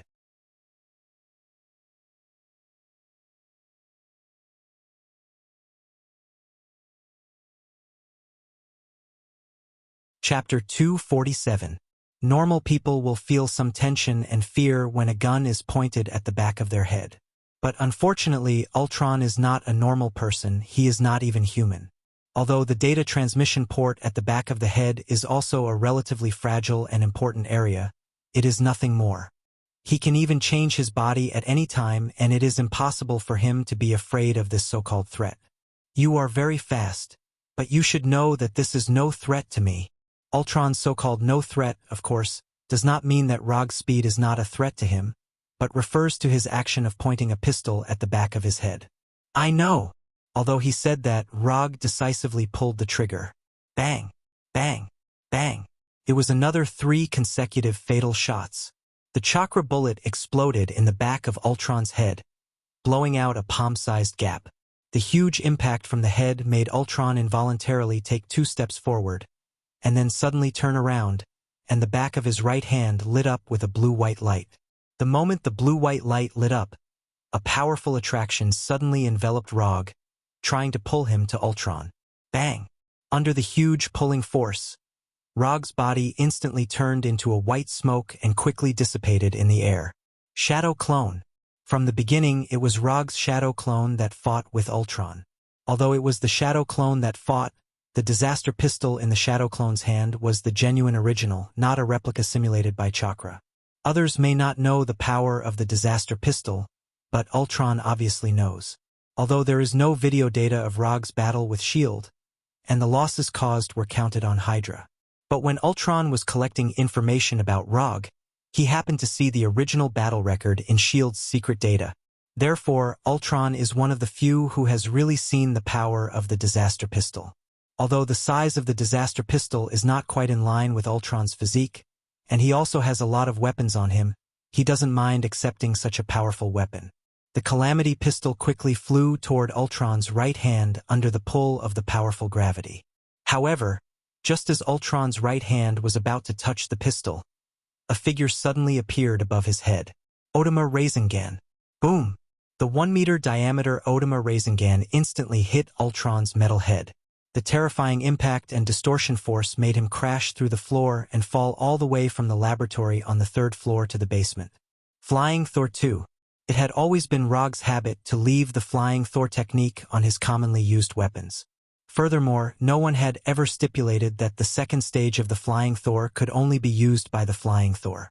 After sending Ultralight flying into the basement, Rog turned his head and looked at Dr. Zhao Hailuan. He bowed slightly and then jumped down from the hole in the floor with the disaster pistol. Dr. Zhao Hailuan finally breathed a sigh of relief after seeing Ultron and Rog leave. Whether it was Ultron or Rog, in Dr. Zhao Hailuan's view, they were all dangerous existences at any time. However, when she turned her head to look at the cradle of regeneration, she saw Rog again. To be precise, she saw Rog's shadow doppelganger. After coming to the laboratory, Rog created a total of 2 shadow doppelganger. One of them took the disaster pistol to deceive Ultron, and the other was left behind as a courier. The shadow doppelganger, who was left behind as a courier, ignored Dr. Zhao Hailuan's shock and went directly to her and pulled her to the cradle of regeneration. Then the flying thunder god took Dr. Zhao Hailuan and the cradle of regeneration to the laboratory on the top floor of Stark Building. After completing the task left by the original body, the shadow doppelganger didn't say a word and directly removed its existence, leaving Dr. Zhao Hailuan, who was shocked and puzzled, in the laboratory. In the dark basement, Ultron got up from the pit that was larger than his body and tried to control his damaged body. The mechanical eyes still emitted a weak red light, and golden electric sparks flashed on his body from time to time. Although his body was severely damaged, Ultron still maintained the most basic mobility. Of course, he didn't expect to continue fighting with this body. After obtaining vibranium, although Ultron used vibranium to slightly strengthen his body, this body was still too weak. However, his current body was still too weak after all. There was still a long way to go before he could reach the perfect body that he wanted. It was precisely because of this that he used vibranium as the main material for his new body. Just a few seconds after climbing out of the pit, Ultron realized that something was wrong. He couldn't sense the existence of the spirit gem. Without any hesitation, Ultron immediately hacked into the laboratory's monitoring system and retrieved the laboratory's surveillance footage. He saw the scene where Rog hit him with the Otama Rasengan, and he also saw the shadow doppelganger take away the cradle of regeneration and Dr. Zhao Hailuan. Whether it was the cradle of regeneration, Dr. Zhao Hailuan, or even the brand new body in the cradle of regeneration. For Ultron, these were not things that he couldn't lose. What he really cared about was the spirit gem on his new body. The cradle of regeneration, vibranium, and a new body were all things that could be remade. As long as he was given enough time, he was confident that he could make new ones or even better ones. But there was only one spirit gem in the entire universe. As a special life form born from the spirit gem, he knew the ability of the spirit gem better than anyone else.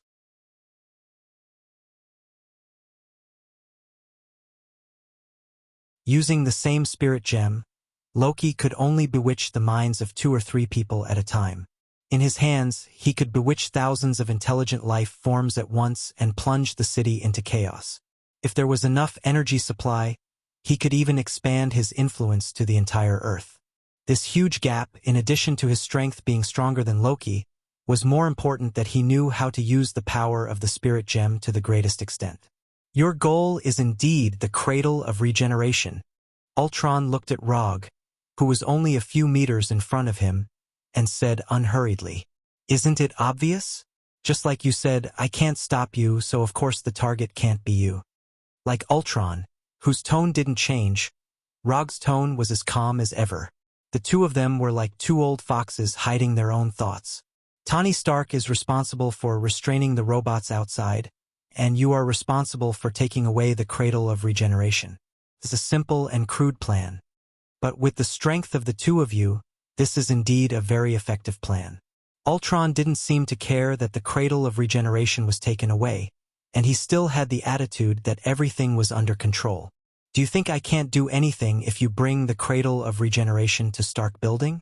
You shouldn't have left Dr. Zhao Hailuan alone there. Until now, Ultron's annoying mechanical voice finally had some changes.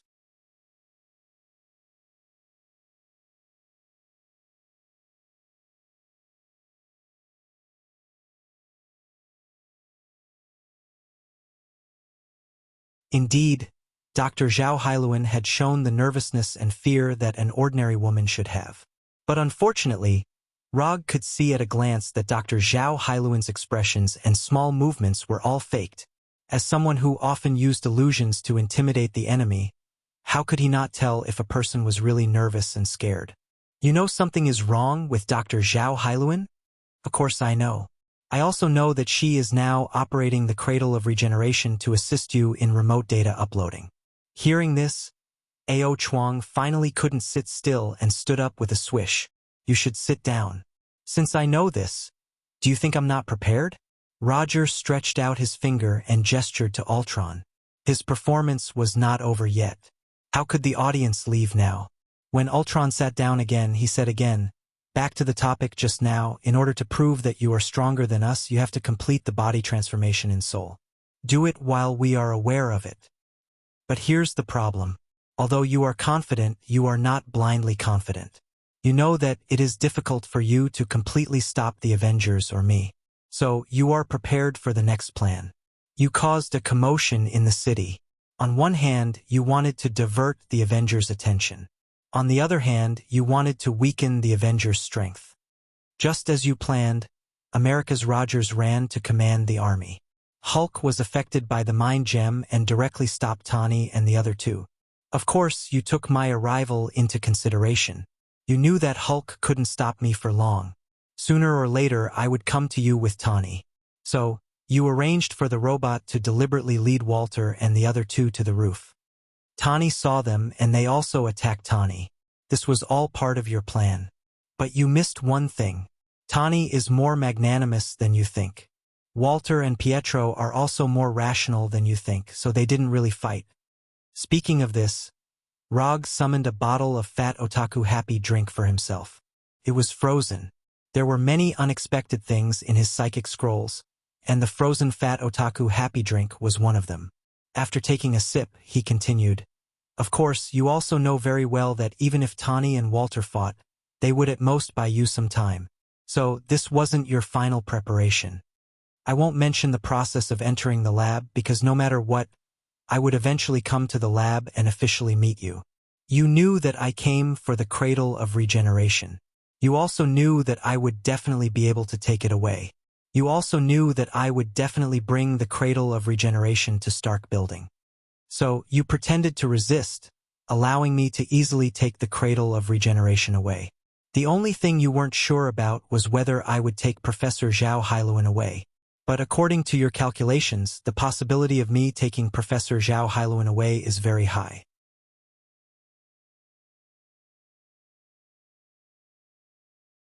As long as I take Professor Zhao Hailuan away, your surface plan would all be completed." Rog deliberately emphasized the word surface. As soon as he finished speaking, Ultron suddenly stood up. The 5 fingers on his right hand pointed directly at him, the fingertips shining with red light. "What exactly do you know?" Ultron's tone started to become really nervous. It was the kind of nervousness that came from having his entire plan seen through. "If I say that I don't know anything and that it's all my guesses, would you believe me?"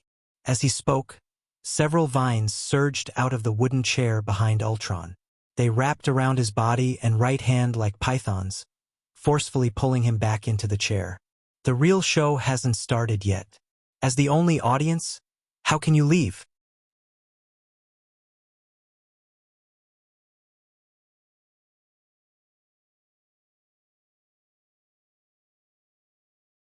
Chapter 249.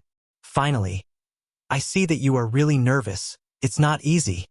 After forcibly pulling Ultron back to the chair, Rog picked up the Coca-Cola again and took a sip. "I'm curious. When did you see through my plan? In such a short time, you can't guess so many things, and your guess is so accurate." Ultron, who was firmly bound to the chair, said unwillingly, and he no longer had the attitude of everything under control. "When I came to the laboratory and saw you and Dr. Zhao Hailuan, I guessed it. As for the reason, it's very simple. Because we are the same kind." When they first met at Stark Building, Ultron told him that they were the same kind. However, what Ultron meant at the time was that they all have Infinity Stones and they are all the controllers of Infinity Stones. What Rog meant when he said they were of the same kind was that they were equally confident. Ultron is confident because he feels that he is stronger than all human beings. Even in the face of the well-known superhero Avenger and Rog, he has absolute confidence in winning the final victory. Like Ultron, Rog is also a very confident person. However, unlike Ultron, he did not show this confidence on the surface, but hid it in his heart.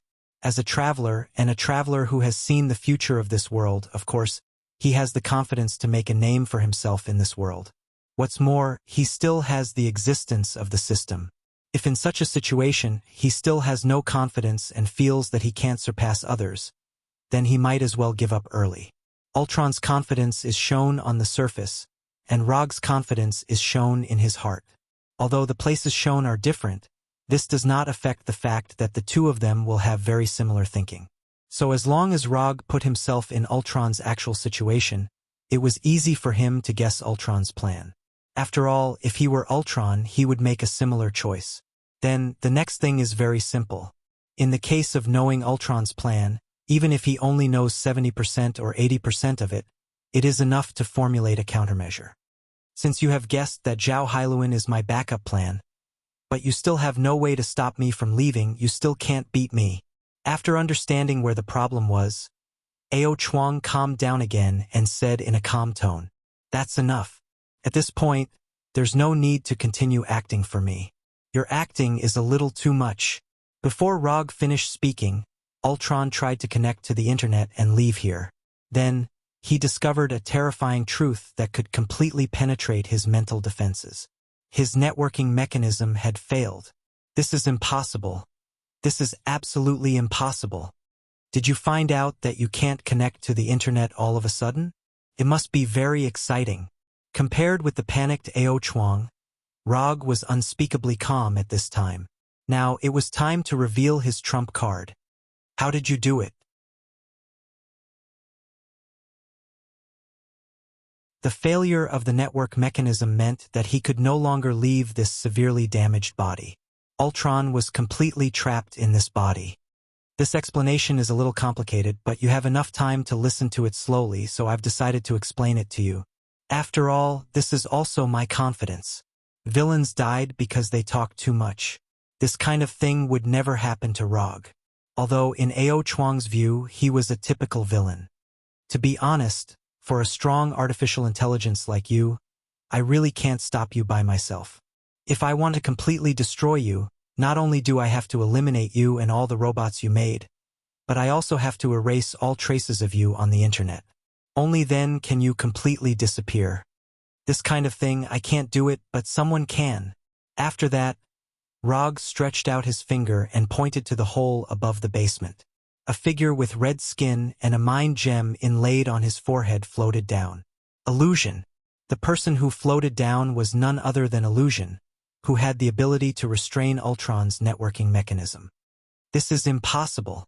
How could you awaken Illusion in such a short time? This is absolutely impossible. Ultron recognized Illusion at a glance. After all, Illusion's body was originally prepared for himself. In such a short time, it seems that you haven't realized it yet. Are you sure that only a few minutes have passed?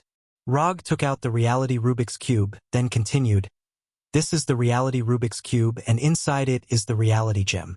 You should be familiar with it." Impossible. The reality gem doesn't have the ability to change time. Looking at the reality Rubik's Cube in Rog's hand, Ultron still didn't understand how Rog changed time. Let me help you with a science lesson.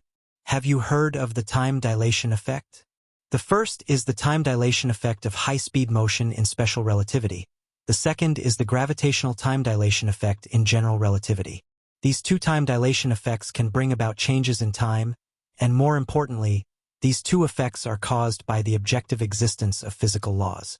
The reality gem does not have the ability to change time, but the reality gem has the ability to modify the laws of nature and change reality.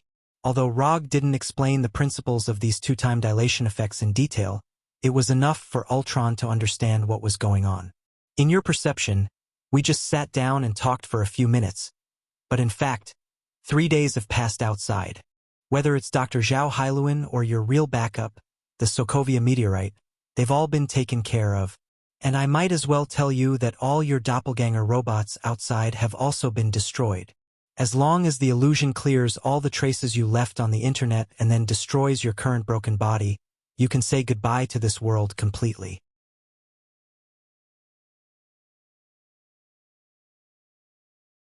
When Rog finished speaking, the illusion didn't hesitate and went directly to Ultron, pressed his hands on Ultron's head, and began to remove all the traces left by Ultron on the internet.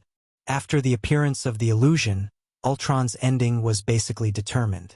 The reason why Rog asked the doppelganger to take Dr. Zhao Hailuan away was to cooperate with Ultron's plan, and on the other hand, to ensure that the illusion could be born smoothly. Although he didn't do anything excessive to Dr. Banner in the Tsukuyami world, who knows if Dr. Banner will be depressed for several days. Just in case, he had to prepare an additional professional technician. As for the mental influence on Dr. Zhao Hailuan, a simple illusion can remove it. In order to achieve a perfect performance, Ultron didn't hesitate to take the stage himself and used the Cradle of Regeneration and the Mind Gem as bait. Similarly, in order to make Ultron stay here obediently, Rog had to cooperate with him until the illusion appeared. Ultron's real plan was, I know you already know that I'm playing you, but I still have to cooperate with you. Rog's plan was, I know you already know that I know you're playing me, but I still have to cooperate with you and play you in reverse. This was not a contest of strength, but a contest of acting skills.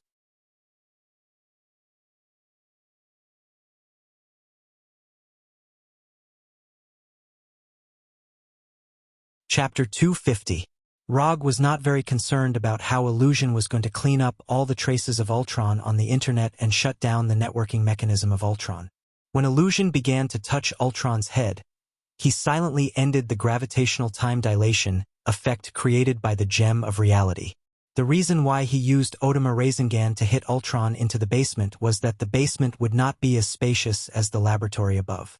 Secondly, it was dimly lit and suitable for small actions.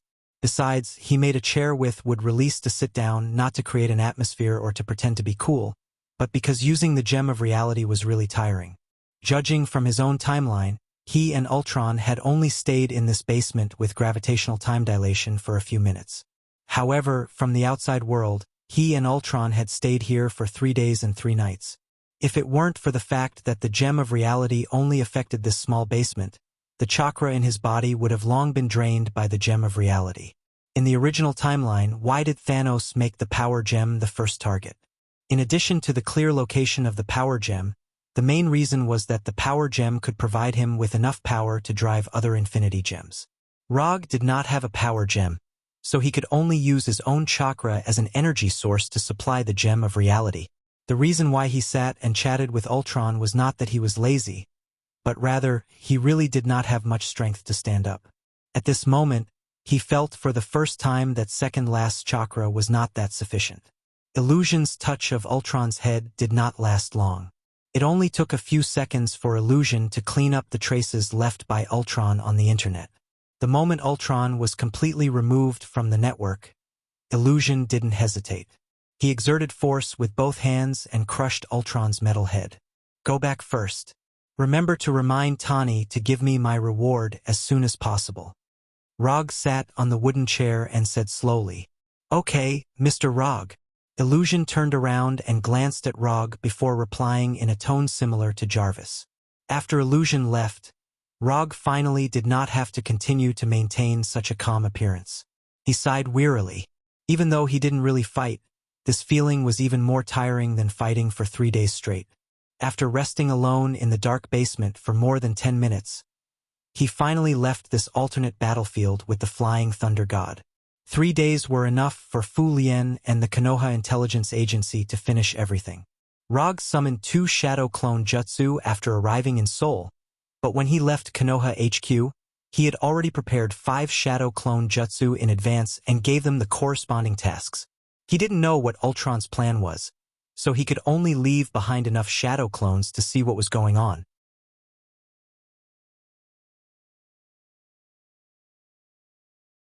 After the Avengers and the Punishers settled the riot in Seoul, Tani successfully transferred the returning Jarvis into the Phantom Vision's body. In the end, Sokovia, the giant man-made meteorite, was unable to fly. The Shadow Clone led the Walter siblings and the Impasse Warriors to take care of Ultron's robot army and retrieve a large amount of vibranium. In short, the turmoil caused by Ultron was resolved by the Konoha Intelligence Agency and the Avengers. The Sokovia incident in the original timeline didn't happen, but the Seoul incident happened, and the Avengers once again went to the forefront of the storm. Compared to the Sokovia meteorite, which could be seen with the naked eye, the potential threat of the Seoul incident wasn't that obvious. Therefore, this led to a very awkward situation. Ordinary people and most organizations only saw the Seoul incident caused by the Avengers, but they didn't know that there was a terrorist threat behind it that could threaten the entire world. In their view, it was the Avengers' misdeeds that caused the riot in Seoul. Although the Avengers also announced some of the truth to the public, they didn't get the approval of many people, and they thought that the Avengers were shirking their responsibility. A pot that shouldn't have appeared was put on the Avengers' head. In this regard, although the Avengers were dissatisfied, in the end, they could only bear the responsibility that didn't belong to them.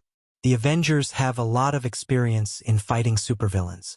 But in the battlefield of public opinion, as superheroes, they are not much different from ordinary people. Not to mention, there are some brainless organizations that hate the rich and think that they violated human rights or trampled on the law. Of course, these are the troubles of the Avengers. As the director of the Konoha Intelligence Agency, Rog was enjoying his leisure time at this time. On the second day after he returned to Konoha's headquarters, Tony sent him his reward. J.A.R.V.I.S.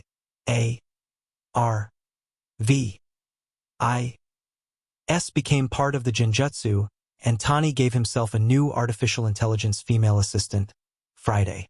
Therefore, Tani gave Rog an artificial intelligence female assistant named Sunday. According to Tani, Friday is Sunday's sister, and Sunday and Saturday are twins. As for Tony's naming and personification method, Rog didn't even think about it and directly replaced it. Not only the name but also the holographic image was changed. Hyuga Hinata. This is the new name that Rog gave to his artificial intelligence female assistant. Of course, after changing the name to Hyuga Hinata, the holographic image naturally changed to Hyuga Hinata's version. However, when changing the holographic image, he hesitated for a while.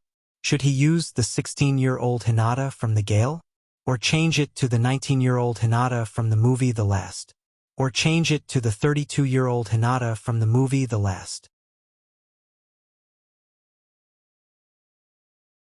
As a man and an adult man in his early 20s, he decisively made a choice. Only children choose one of the three, and adults choose all of them. As a result, his exclusive artificial intelligence female assistant, Hyuga Hinata, had 3 different versions of the holographic image. As for which one will appear, it depends purely on his mood and choice at the time. It is worth mentioning that the artificial intelligence created by Tani himself is indeed very powerful. On the first day of entering the Konoha headquarters, Hinata made a major update to the system of the Konoha headquarters, especially the defense system of the headquarters. In addition, after the classification and statistics of Hinata, the work that Rog needed to deal with was greatly simplified. A lot of work that was not very important was shared one by one, and he had more and more free time. Even Sky and Sharon Carter were a lot more relaxed because of the appearance of Hinata. No wonder Tani has always relied on J.A.R.V.I.S. so much. If he doesn't slack off with such a powerful artificial intelligence, he will really be punished. Because of Hinata's excellent ability, Rog's life is also better day by day. You're tuning in to the Dreamy Chapters YouTube channel. We're so grateful for your support, and don't forget to subscribe to join us on this incredible journey through captivating stories. Your generosity through donations truly makes a world of difference, as it's the primary source of revenue that allows me to expand and enhance this channel for you. Thank you from the bottom of my heart for being a part of this adventure.